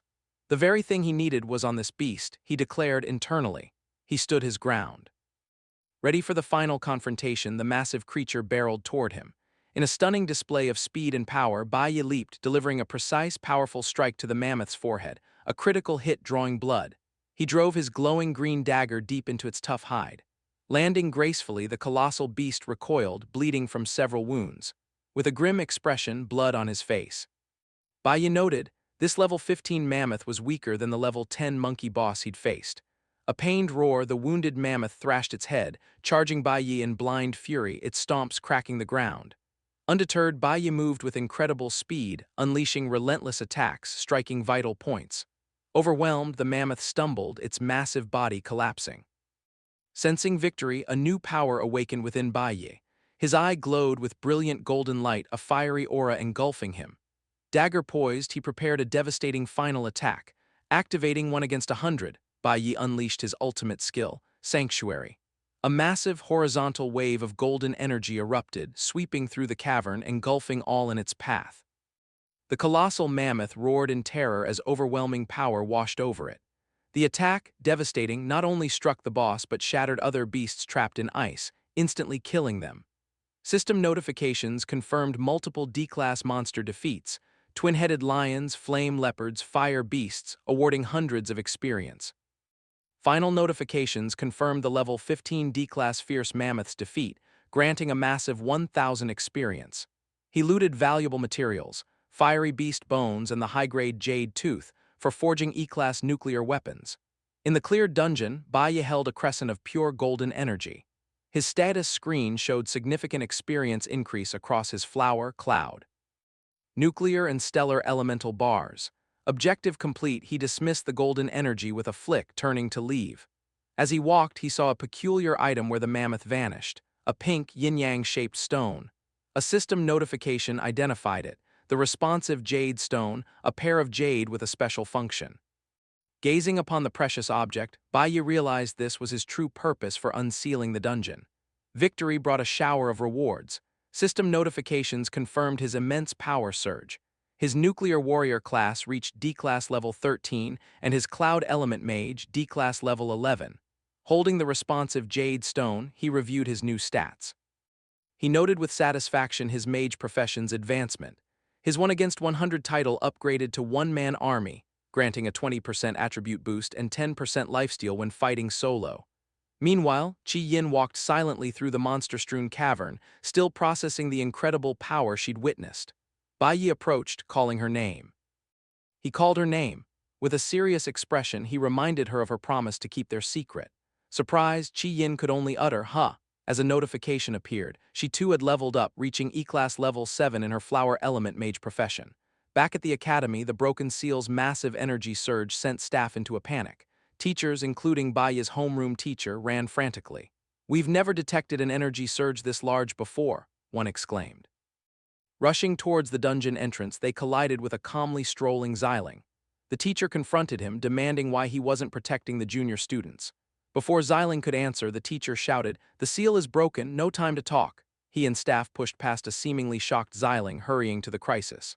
Alone, Xiling's feigned shock melted into a twisted, malicious grin. He laughed, thinking, "Payback has come much faster than I expected." The teachers burst into the dungeon cavern, frantically shouting Bai Yi's and Qi Yin's names. They froze, finding the students perfectly safe and unharmed. The lead teacher could only stammer in confusion. Bai Yi calmly greeted him, asking their purpose. The bewildered teacher looked past them to the main seal, completely intact. He wondered aloud if the monitoring equipment erred, relieved the students were safe. The scene then shifted to Friday, May 29. Just before school ended, Xiling met with the green-haired vice-captain of the ultimate school team. With a smug grin, Xiling asked if his submitted materials were finally enough to secure the last spot. The vice-captain, however, smiled slyly, apologizing that their captain had already chosen someone else. Stunned and enraged, Xiling demanded to know who was picked over him. He grabbed the vice-captain, yelling the spot was for the most valuable, questioning if his strength and background weren't enough. Just then a woman's voice from the doorway declared, "We've already found the most valuable person." A confident, brown-haired woman, the team captain, entered with a smirk. A status window identified her as Ling Yue, a golden lightning assassin of unknown level. She commented, "That student Bai Yi is very interesting." Bai Yi was the one who captured her attention and earned the spot. The scene shifted to Friday evening, May 29, at an outdoor noodle stand. Inspector Chen Jinwu sat with Bai Yi's father, Bai Lingsheng. Smoking, Chen Jinwu warned Lingsheng not to cause more trouble, reminding him of the lengths he went to for his early release. Eating his noodles, Lingsheng casually confirmed he understood, though his expression darkened into a resentful glare when the inspector wasn't looking. Chen Jinwu leaned in, informing Lingsheng that Dean Hongliang would arrive next Friday, asking if he understood. Lingsheng simply told him to relax. Just then, Chen Jinwu's phone rang. Annoyed, he rose to leave, telling Lingsheng he was returning to the team and Lingsheng should go home soon. Watching the inspector leave, Bai Lingsheng agreed he would, of course, go home soon. As he ate, his face twisted into pure rage, eyes glowing red with menace, thinking of returning home. A final message foreshadowed a fateful encounter, much sooner than expected. An informational panel then explained the legend of the responsive Jade Stone, telling the story of the master of the fierce mammoth. He, enamored, crafted a magical teleporting Jade Stone for a girl. Yet his heart strayed. He cruelly abandoned both the girl and the jade, leaving it in a dungeon. Returning to his empty apartment, his fury ignited. Where were his wife and son? In a violent outburst, he kicked a stool, screaming curses. Enraged, they dared hide. His fury intensified. If he found them, he'd kill them both, he vowed, shattering a mirror with his fist. Meanwhile, in their new apartment's safety, Bai Yi gave his mother the responsive Jade Stone from the dungeon. He gave her one set in a necklace, insisting she always wear it. With a reassuring smile, he showed her his identical stone, then explained its power. If ever in danger, she need only crush the stone. He'd sense it, instantly coming to her side. Taking her hands, he confessed he couldn't rest, leaving her unprotected. As his mother held the necklace, Bai Yi sadly reflected she'd never known such simple joys or jewelry. Concerned, his mother gently urged him not to spend his weekend solely on her, encouraging him to find fun with friends his age. Bai Yi smiled, telling her not to worry, claiming no need for such things. His answer didn't reassure her. Worried, she insisted everyone needs friends, important people. Her words made him pause, fall silent. He turned, pondering her question of important people. His thoughts drifted to his past life, a vision of old Divine Core teammates, Ling Yue, Han Zioling, Lucian appearing. A wave of sadness washed over him, wondering if he'd ever meet them again in this new timeline. Late that night, 11:58 p.m., Bai Yi stood before a wild D-class demon cave. He reflected. With the responsive Jade Stone protecting his mother, worry would no longer distract him. This hidden demon cave, known from his past life, opened only 1 hour nightly, midnight to 1 a.m., granting him precious little time. With his mother now safe, he could finally dedicate himself to growth. Dagger drawn, he stepped resolutely into the demonic portal. As he entered, his past life flashed before his eyes. He recalled how, even as a top warrior capable of facing D-class bloodflowers in this very cave, he was powerless to save his team. The agonizing memory of his comrades' demise resurfaced. His mother's words about needing friends echoed, yet the sting of betrayal made him bitterly question their truth. Channeling pain into resolve, he lunged, striking down a monstrous plant creature. With a swift flurry of slices, he vanquished the blood flower. A system notification confirmed the kill, 260 XP, 3 blood flower petals. As he collected his spoils, he defiantly dismissed the need for friends, convinced they only brought pain. Bai Yi reflected on his past futility. No matter his strength, if the gods willed it, he and his team were doomed. He channeled this frustration, dodging a massive creature's powerful attack with a ground-shattering burst of speed. He remembered, despite their power, they were left with nothing, not even a proper burial. This anger fueled a swift, critical strike. A notification confirmed the kill experience gained, reinforcing his conviction. He must become stronger. He pushed faster, weaving through demonic tendrils. Gritting his teeth, determined to surpass all, he endured swarms of biting creatures. Despite the pain, his gaze remained sharp, fiercely resolute. He unleashed a furious counterattack, a whirlwind of slashes cutting down surrounding monsters, kill notifications flashing rapidly. Bloodied, battered, a monster's tentacle clenched in his teeth, he resolved to fight with his life on the line, looting corpse toxin. His thoughts turned to his weakness. He was far too weak, unable to even defeat his father, Bai Lingsheng.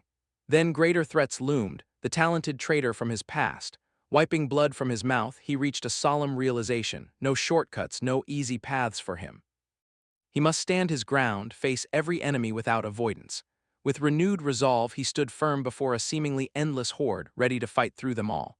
Before the overwhelming demonic tide, Baiyi prepared to unleash his full power. He activated his ultimate skill, Sanctuary, swinging his dagger with incredible force. A devastating wave of golden energy erupted from his blade, engulfing the creatures as they roared in agony. The powerful attack instantly annihilated the swarm, and a flood of notifications confirmed his kills, granting hundreds of experience points for each defeated bloodflower and corpse orchid. After the immense attack, Baya landed, golden flames still clinging to him, panting from the effort. Bloodied yet determined, he checked the time. The demon cave entrance would close in just 20 minutes. Across the cleared battlefield, his gaze locked onto the dungeon's leader. He knew he had to defeat the boss before time ran out. On Saturday, May 30th, 12:39 a.m., Baiyi confronted the dungeon's final boss, a massive, wood-like creature. Surrounded by a powerful green aura, he readied his weapon, declaring it was the monster's turn. To his surprise, the boss didn't react as expected. Instead, it leaped away with incredible speed, disappearing in a blur of green light. The creature, a level 20 D-class lord named Yiwuren, reappeared, launching a fierce attack that forced a surprised Baiyi to dodge. Recovering swiftly, Baiyi swung his weapon in a powerful counterattack, cleanly slicing off one of the monster's arms, yet his victory was brief. The boss remained calm, gathering green energy in its remaining hand. It activated a self-healing skill. Baiyi watched in shock as the severed arm completely regenerated in mere seconds. He couldn't believe its incredible regenerative ability. Before he could process this, Yiwuren slammed its fist into the ground, causing sharp, vine-like tendrils to erupt from the earth. Despite the boss's regeneration and the erupting tendrils, Baiyi turned to face the creature with a calm expression. However, his confidence shattered as the defeated bloodflower monsters began to rise from the ground, roaring back to life. He watched in disbelief as the resurrected beasts charged, wondering how they could stand again. A D-class lord shouldn't resurrect minions. This strange development put him on edge. As his attention focused on the charging horde, a shadowy, whip-like attack lashed out from his blind spot. His eyes widened in shock as the attack struck, piercing his side in a spray of blood. The blow sent him stumbling backward, impaled by the dark tendril. As he struggled, a horrifying truth dawned. A second, almost identical lord had appeared. A system notification identified this new monster as Kai Wuren, Yiwuren's twin brother, another level 20 D-class lord. Baiyi gritted his teeth in pain, realizing he faced two bosses at once. The twin lords stood together, Yiwuren the green, fully recovered, Kai Wuren the purple, who just ambushed him. Faced with this impossible situation, bloodied and cornered, Baiyi's expression hardened, his eyes glowing with fierce, unyielding determination. Trapped within the hidden dungeon, his time ran out. At 12:59 a.m. Saturday, the demonic portal began to destabilize. A moment later, at 1 a.m., the demon cave entrance slammed shut, trapping him inside with no escape. Later that day, Saturday, May 30th, at 6 p.m., a heavy rainstorm raged outside. Inside their new apartment, Baiyi's mother paced anxiously, staring out the window. She worried, having not seen her son all day nor received any response. Fearing he had gone to a dangerous place again, she resolved to find him. She left the apartment, heading into the stormy night. A menacing figure waited. A sneering voice commented on her and her son's prosperity. It was Bai Ling Sheng, dropping empty liquor bottles. Soaked and furious, he muttered about their audacity to rent a new apartment behind his back. As lightning flashed, he stared up at the building with contempt, remarking they found a nice place. His face a mask of unhinged rage, his eyes glowed with malice. Meanwhile, Baiyi's mother passed through the security gate and stepped outside. She suddenly froze, dread washing over her as she clutched the responsive jade stone. Her eyes widened in terror, realizing she was in grave danger. Back in the sealed demon cave, Baiyi, though weary, fought on. Panting, he gripped his great blade, realizing this was the fifth wave. No matter how many fell, they rose again. As another bloodflower attacked, he cut it down, only for the system to show a single experience point. He quickly understood. Repeatedly slaying these monsters was futile, yielding neither experience nor loot. With newfound clarity, he knew, the source of their endless rebirth must be destroyed. His gaze fixed on the two glowing D-class lords, Yiwuren and Kai Wuren. They were the wellspring.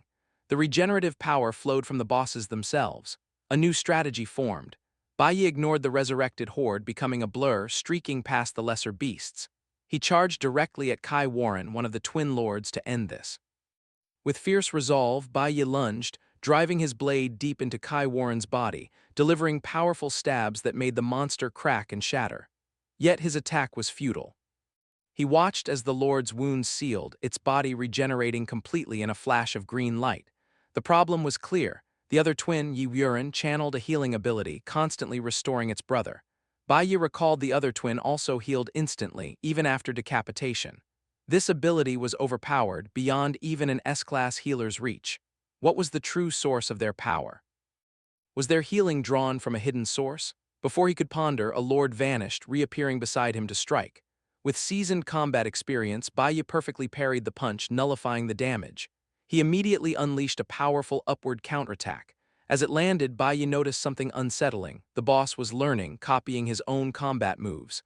After his counterattack, Baiyi faced Yi Wuren, one of the twin lords. To his surprise, the monster spoke, acknowledging his strength. The other twin appeared, both bosses preparing for the next phase, yet Baiyi's expression shifted. He had noticed something crucial, his gaze fixed beyond them. "I've finally found it," he thought. A confident smirk spread across his face as his weapon began to glow.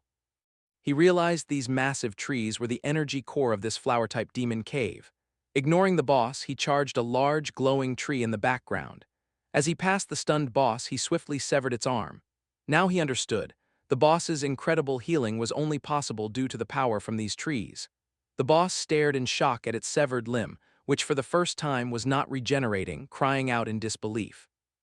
Baiyi's new strategy was clear: sever the boss's connection to their power source by felling the enchanted trees.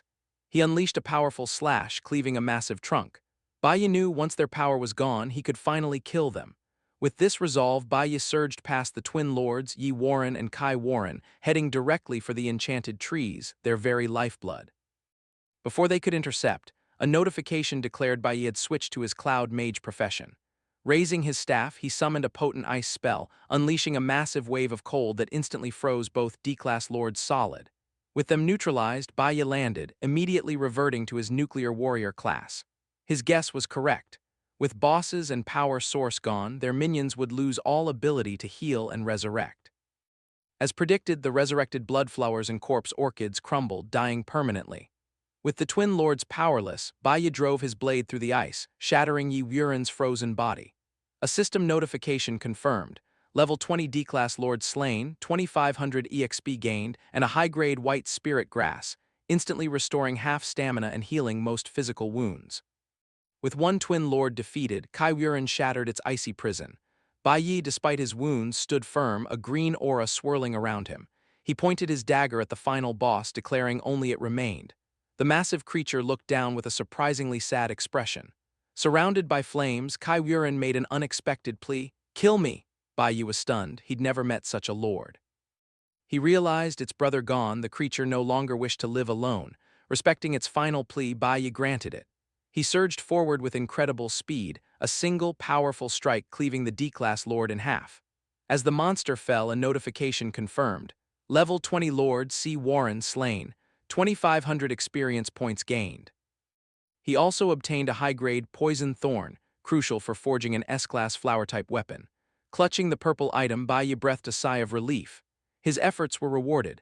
A notification announced his nuclear warrior class advanced to D-class, level 15. After defeating the twin bosses, his Cloud Element Mage class also advanced to D-class, level 13. With the final boss vanquished, the crimson entrance to the demon cave reopened. Yet before he could depart, a new status screen materialized, his flower element bar now completely full. This heralded another awakening. Baiyi's eyes widened, his flower element maxed out. Enveloped by swirling green energy and vibrant petals, he pondered what new profession awaited him. He recalled his last awakening, a powerful red profession, and a smile touched his lips, anticipating what lay ahead. A new notification flashed. New class, level 1 E-class flower element summoner. His excitement instantly soured to shock and disappointment. A mere blue profession, far below his expectations.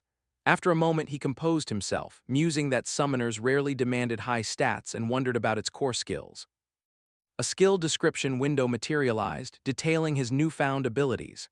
Active skill, Flower Spirit Contract, allowing him to bind the soul of a defeated flower-type demon, forcing its servitude. Passive skill, Flower Field, granting him sight of recently deceased flower-type demon souls. Bai's interest surged, especially at the prospect of contracting a demon's soul. Realizing the immense potential of this new skill, Bai pondered if he could contract the two formidable bosses he'd just vanquished. With his flower field skill now active, he turned to witness the glowing blue souls of the twin lords Yi Wuren and Ti Wuren hovering above their remains.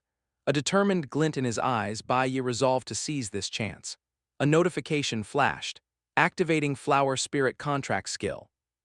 He extended his hand towards the souls, a confident smirk gracing his lips, commanding them to his will. In a brilliant swirl of blue energy, the twin lords' souls were drawn, reforming into their powerful physical forms, now bound to serve him as his new summons. The scene shifted. A stormy Saturday night, 6 p.m. Bai Ling Sheng, drenched and armed with a knife, stalked outside the apartment, his eyes ablaze with rage.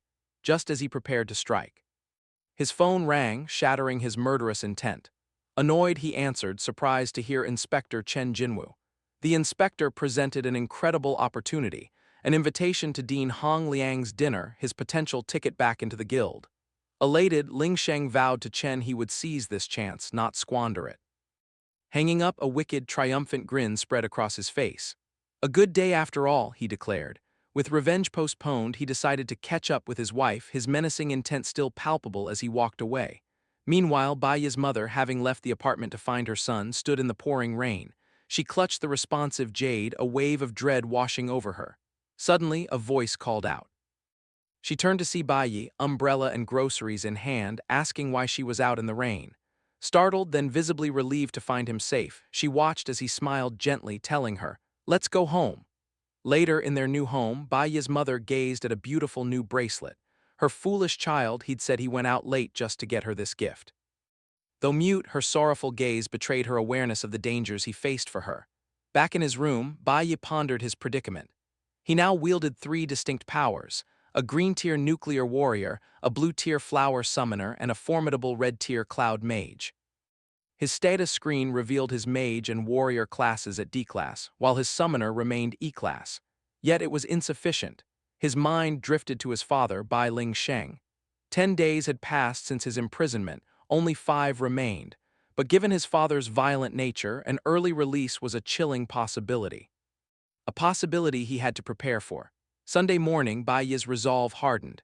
A swirling red aura enveloped him, hiding was no longer an option. He would confront his father, resolve their conflict, then pursue his own strength. Driven by urgency, he pushed his limits all day, conquering 4 hidden demon caves. 3 E-Class, 1 D-Class swiftly conquered. Sunday afternoon, he faced a perilous D-Class demon cave, threat unknown. No rest. C-Class was urgent. He entered without hesitation. Sunday night victorious, a red aura still radiating. The D-Class cave cleared. Leveled up, he vowed. Next time, he would be stronger than his father. As he stood, a new sensation puzzled him. A notification. Title: Lone Brave, earned for clearing 10 demon caves equal to or above his level. This granted the mark of the Brave, hinting at a future Tower of the Brave. Bai stared, pondering this new development. Monday morning, June 1st, at the Awakened Academy. Teacher Huang, brimming with excitement, announced to her class.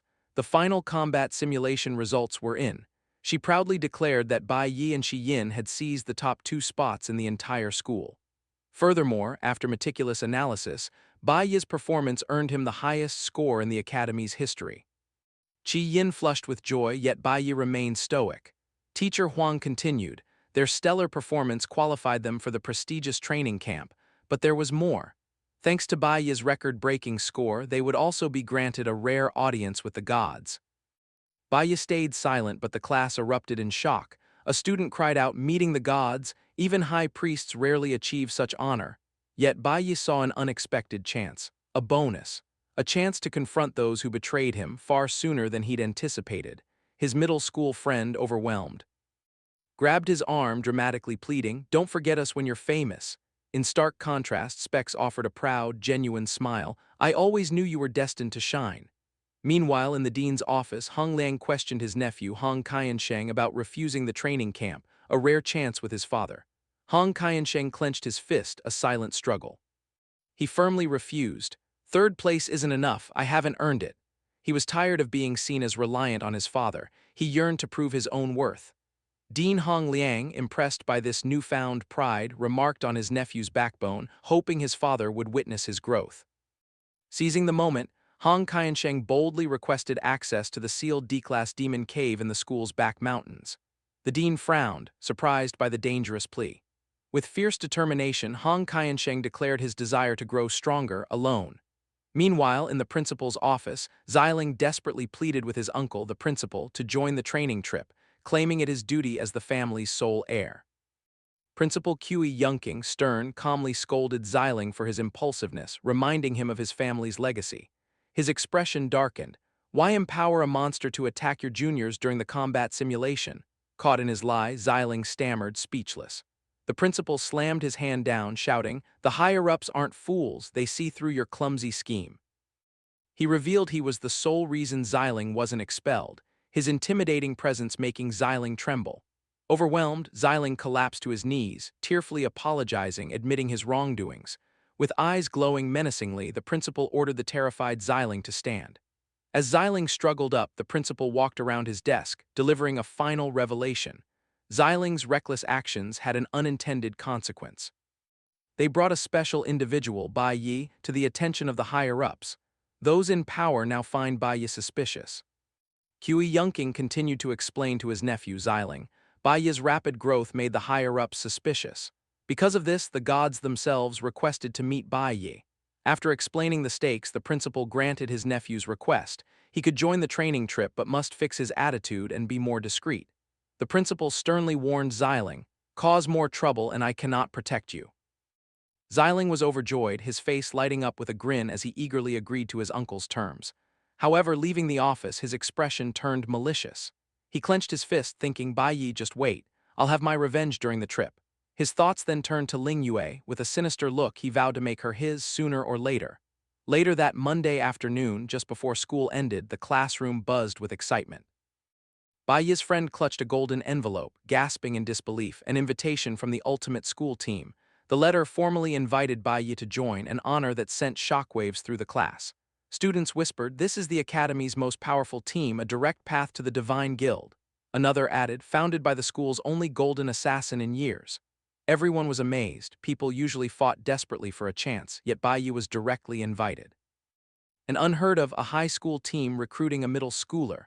Overwhelmed by Bai Yi's incredible success, his friend burst into tears again, wailing about his brilliance.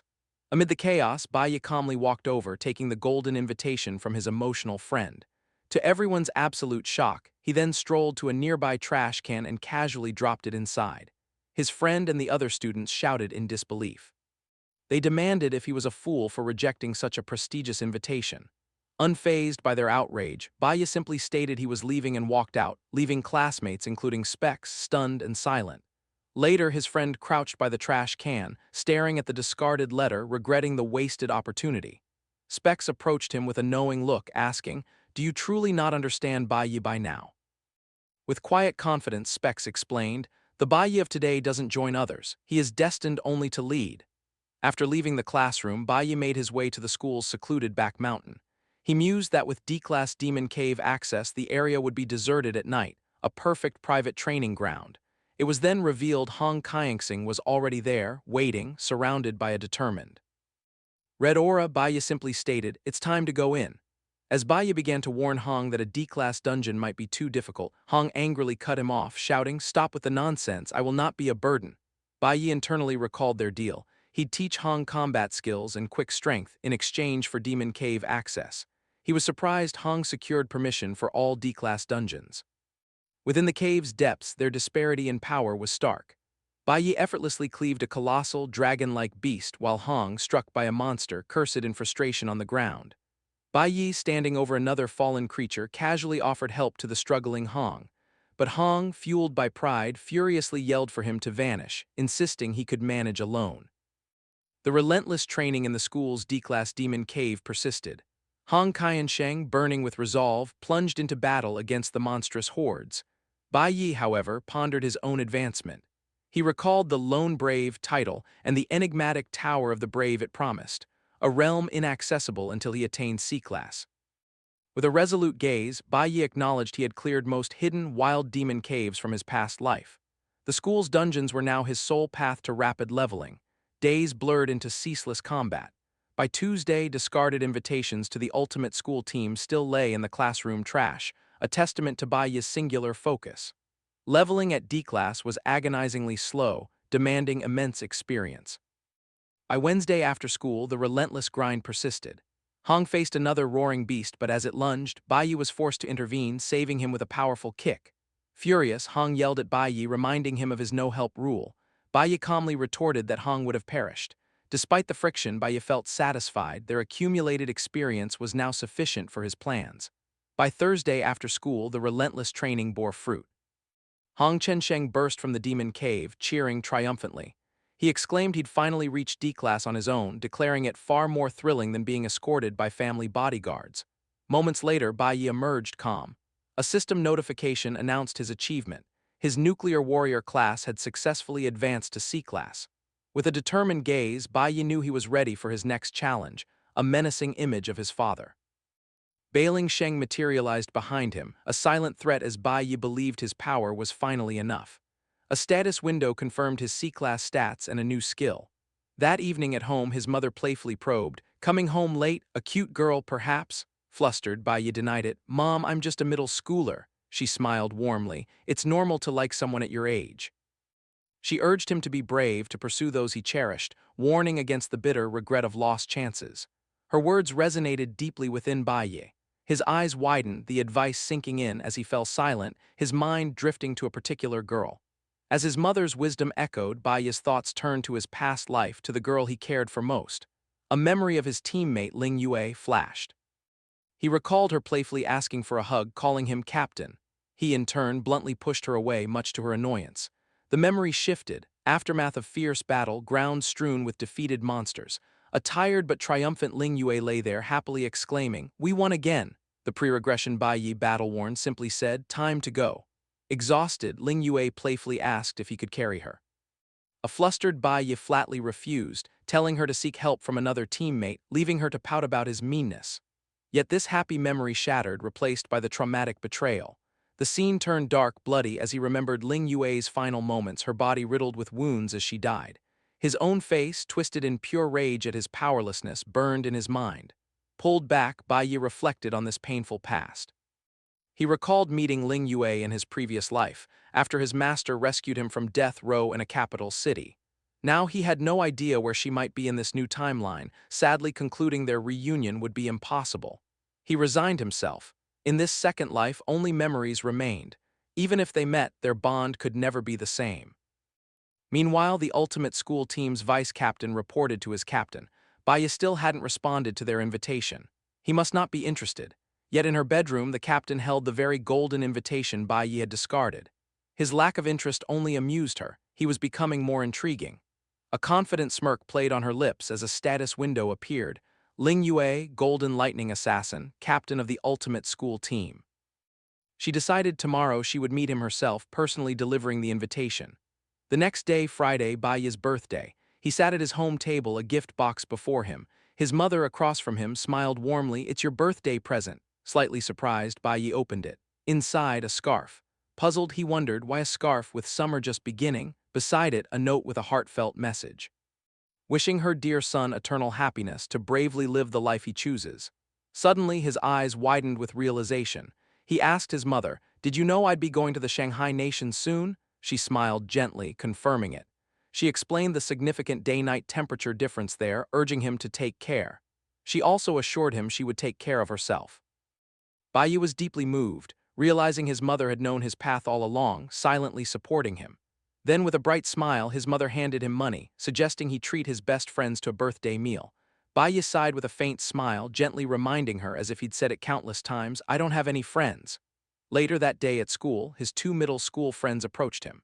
The first enthusiastically gave him a flashy blue-haired water mage figurine, proudly saying it was his favorite model, asking if Baiyi thought it was cool. Unimpressed, Baiyi offered a flat, simple thank you. Seeing this, Specs stepped forward, telling the other friend he was pathetic. "Look at my gift instead." He placed a plainly wrapped rectangular object on Baiyi's desk, remarking it wasn't easy to get. As Baiyi unwrapped it, his eyes widened in shock. The gift, the original soundtrack for his favorite old movie, Fatal Magic, it triggered a powerful memory. In his past life, he and Specs secretly watched banned prehistoric movies in Ashed, a shared memory. Specs leaned in, whispering for Bai Yi to hide it well from the teacher. Bai Yi carefully slid the precious gift under his desk, then turned to Specs with a genuine, warm smile, thanking him sincerely. Specs smiled back, their bond renewed. As their moment concluded, Chi Yin approached Bai Yi's desk, calling his name. With a bright, cheerful expression, she wished him a happy birthday, offering a gift box. His two friends watched, jaws dropping in shock, realizing the gift's true nature. Inside, on soft cloth, lay a massive, sparkling gemstone, a rare, unappraised A-class mage weapon, as a system window revealed. Bai Yi himself looked taken aback by the extravagant present. He pushed the box back, stating he couldn't accept such immense value. Chi Yin insisted, smiling. She explained she wouldn't have joined the training trip without him.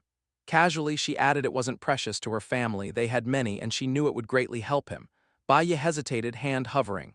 Considering her words, his expression hardened with resolve. She was right, he concluded. He needed to improve and had no reason to refuse such aid. He realized she must have seen his low-level weapon during the simulation's mage switch, this gift her thoughtful response. She was truly considerate. Sitting alone at his desk with the three gifts, Bai Yi felt deeply touched. He never expected them to remember his birthday, let alone prepare such thoughtful presents. He began questioning his original plan, to leave this place without forming attachments. In the background, his two friends whispered, wondering when Bai Yi and Chi Yin grew so close. One even speculated Bai Yi wasn't interested in girls. Their gossip was cut short as Chi Yin approached, asking what they discussed, making them jump in fright. While distracted, Bai Yi's internal thoughts revealed his initial plan, to avoid entanglement. Yet, moved by their kindness, he changed his mind. He turned to face the three of them, Chi Yin. He invited Specs and his other friend to dinner that night, a genuine smile gracing his lips as he declared it his treat.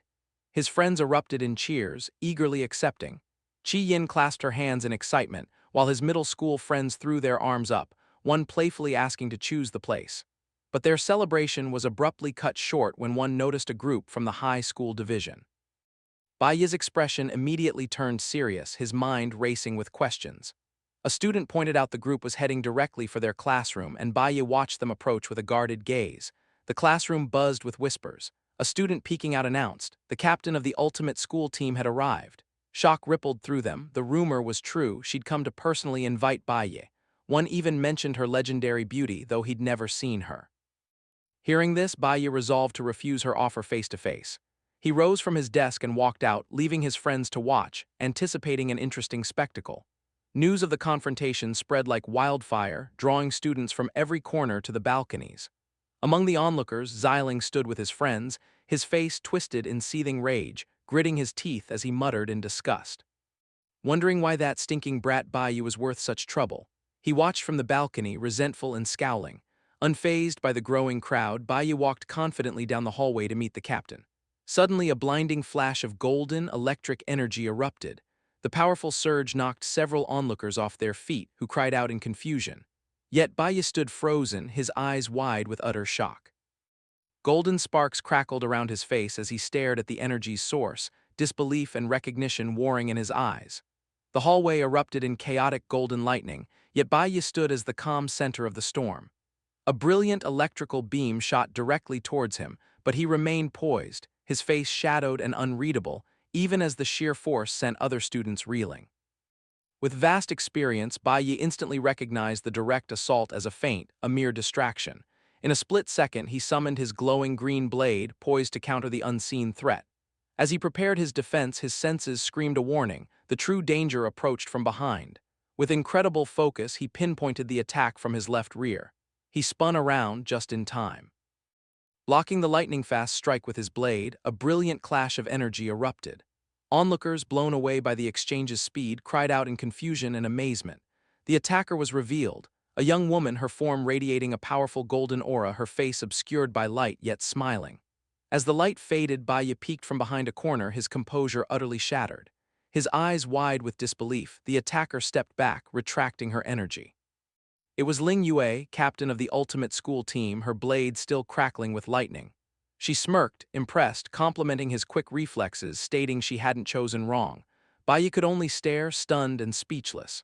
The person from his past life whom he thought he'd never meet again stood right before him. Staring at Ling Yue, Bai Yi remembered their past. He recalled her cheerful, playful nature, always asking for hugs with a bright smile, or teasingly asking him to carry her after battles. He also painfully remembered how he, emotionally closed off, always pushed her away, leaving her to pout about his meanness. Back in the present, Ling Yue, still crackling with lightning, explained that since he hadn't responded to her team's invitations, she visited in person. Students, including Bai Yi's friends, watched in stunned silence. Specs and his friend whispered nervously, anticipating Bai Yi's awkward rejection. Composing herself, Ling Yue extended a hand for a formal introduction, beginning her name. However, Bai Yi walked right past her outstretched hand. In one fluid motion, he pulled her into a firm, warm hug. The crowd fell into stunned silence. From the doorway, Qi Yin stared in disbelief, while on the balcony, Xiling's face twisted with rage. Caught in Bai Yi's embrace, Ling Yue gazed up, her usual confidence yielding to surprise and a faint blush. Bai Yi met her gaze with a tender, sincere look, uttering a name from their shared past. "It's been a long time," he murmured.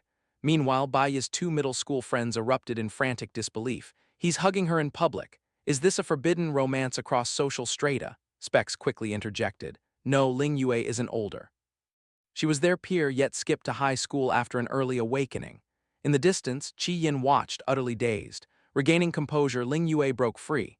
With a flash of lightning, she vanished, reappearing beside Bai Yi, tapping his shoulder with a finger still crackling with energy. A confident smirk played on her lips. "Did that surprising hug mean you accept my team invitation?" she pressed, launching her pitch. "The ultimate school team is fully funded with unparalleled resources. We know faster paths to strength than mere dungeon clearing. Imagine fighting side by side." Bai Yi listened in silence. Then, meeting her gaze directly, he gave his firm answer. "I will not be joining the ultimate school team," he stated. "I don't plan to stay at this school long. Joining a club would be meaningless." Having firmly rejected her, Bai Yi extended his hand. He confidently declared that while he wouldn't join her, he planned to establish his own guild soon. He took her hand in a firm shake, assuring her with a determined smile, "When that day comes, we will fight side by side." Their moment was abruptly broken by the vice captain, who rushed up, demanding to know why Ling Yue was there. He explained that Hong Chu had returned, and the principal ordered their team to greet them. Turning to leave, Ling Yue told Bai Yi, "We'll meet again on the training trip." She cast a final glance over her shoulder, promising a proper chat then. Before departing, she paused. "Why did you say it's been a long time when we've never met?" Bai Yi offered no answer, standing silently, his expression unreadable as she departed. From a distance, Xiling watched the entire exchange, his face contorted in silent fury. As Ling Yue walked away, the students erupted in shocked whispers. They couldn't believe Bai Yi rejected a personal invitation from the captain, then dared to invite her to his own future guild. "How is that possible?" they questioned. "He's not an adult, and establishing a guild requires immense wealth." Some scoffed, calling it a boast. Yet others remembered the whispers of him achieving the academy's top score. A keen student noted Ling Yue never truly rejected his audacious counteroffer. As she departed, Bai Yi pondered the twist of fate. He never envisioned their reunion unfolding this way. The Divine Court's stringent rules, where members' personal data was confidential, forbade prying into pasts. Thus, he had been oblivious. Ling Yue, his former middle schoolmate, he nearly missed their reunion in this timeline. A genuine smile graced his lips. This unexpected, wonderful encounter, a truly pleasant birthday surprise. That evening, Bai Yi honored his word, treating Qi Yin, Specs, and his other middle school friend to barbecue. Amidst their meal, Specs playfully jabbed at their friend for choosing the spot, who defended himself, claiming Bai Yi desired barbecue and he merely suggested the restaurant. The mood soon shifted. As they grilled, Specs questioned Bai Yi's sincerity about forming his own guild. Qi Yin, concerned, pressed further, recalling his words about not staying at school long, asking his high school plans. Bai Yi calmly sipped his drink, confirming their fears. After the training trip, he intended to remain in the Shanghai nation. His friends were stunned. They cried out in disbelief. "Are you dropping out of high school to start a guild?" Bai Yi clarified. "Not dropping out, I merely wish to continue my studies there." The truth dawned on them. He intended to apply to the prestigious Divine Guild Academy in the Shanghai nation. Meanwhile, at the opulent Kaiban Hotel, a white sports car glided to the entrance, where men in dark suits awaited. Inspector Li Ang, bowing respectfully, opened the door. An imposing figure emerged, blonde hair, a scar above his eye, a cigar clenched. This was Hong Bing, guildmaster of the Divine Guild. With a terse command, he strode confidently into the hotel, his entourage following. Inside the hotel's lavish ballroom,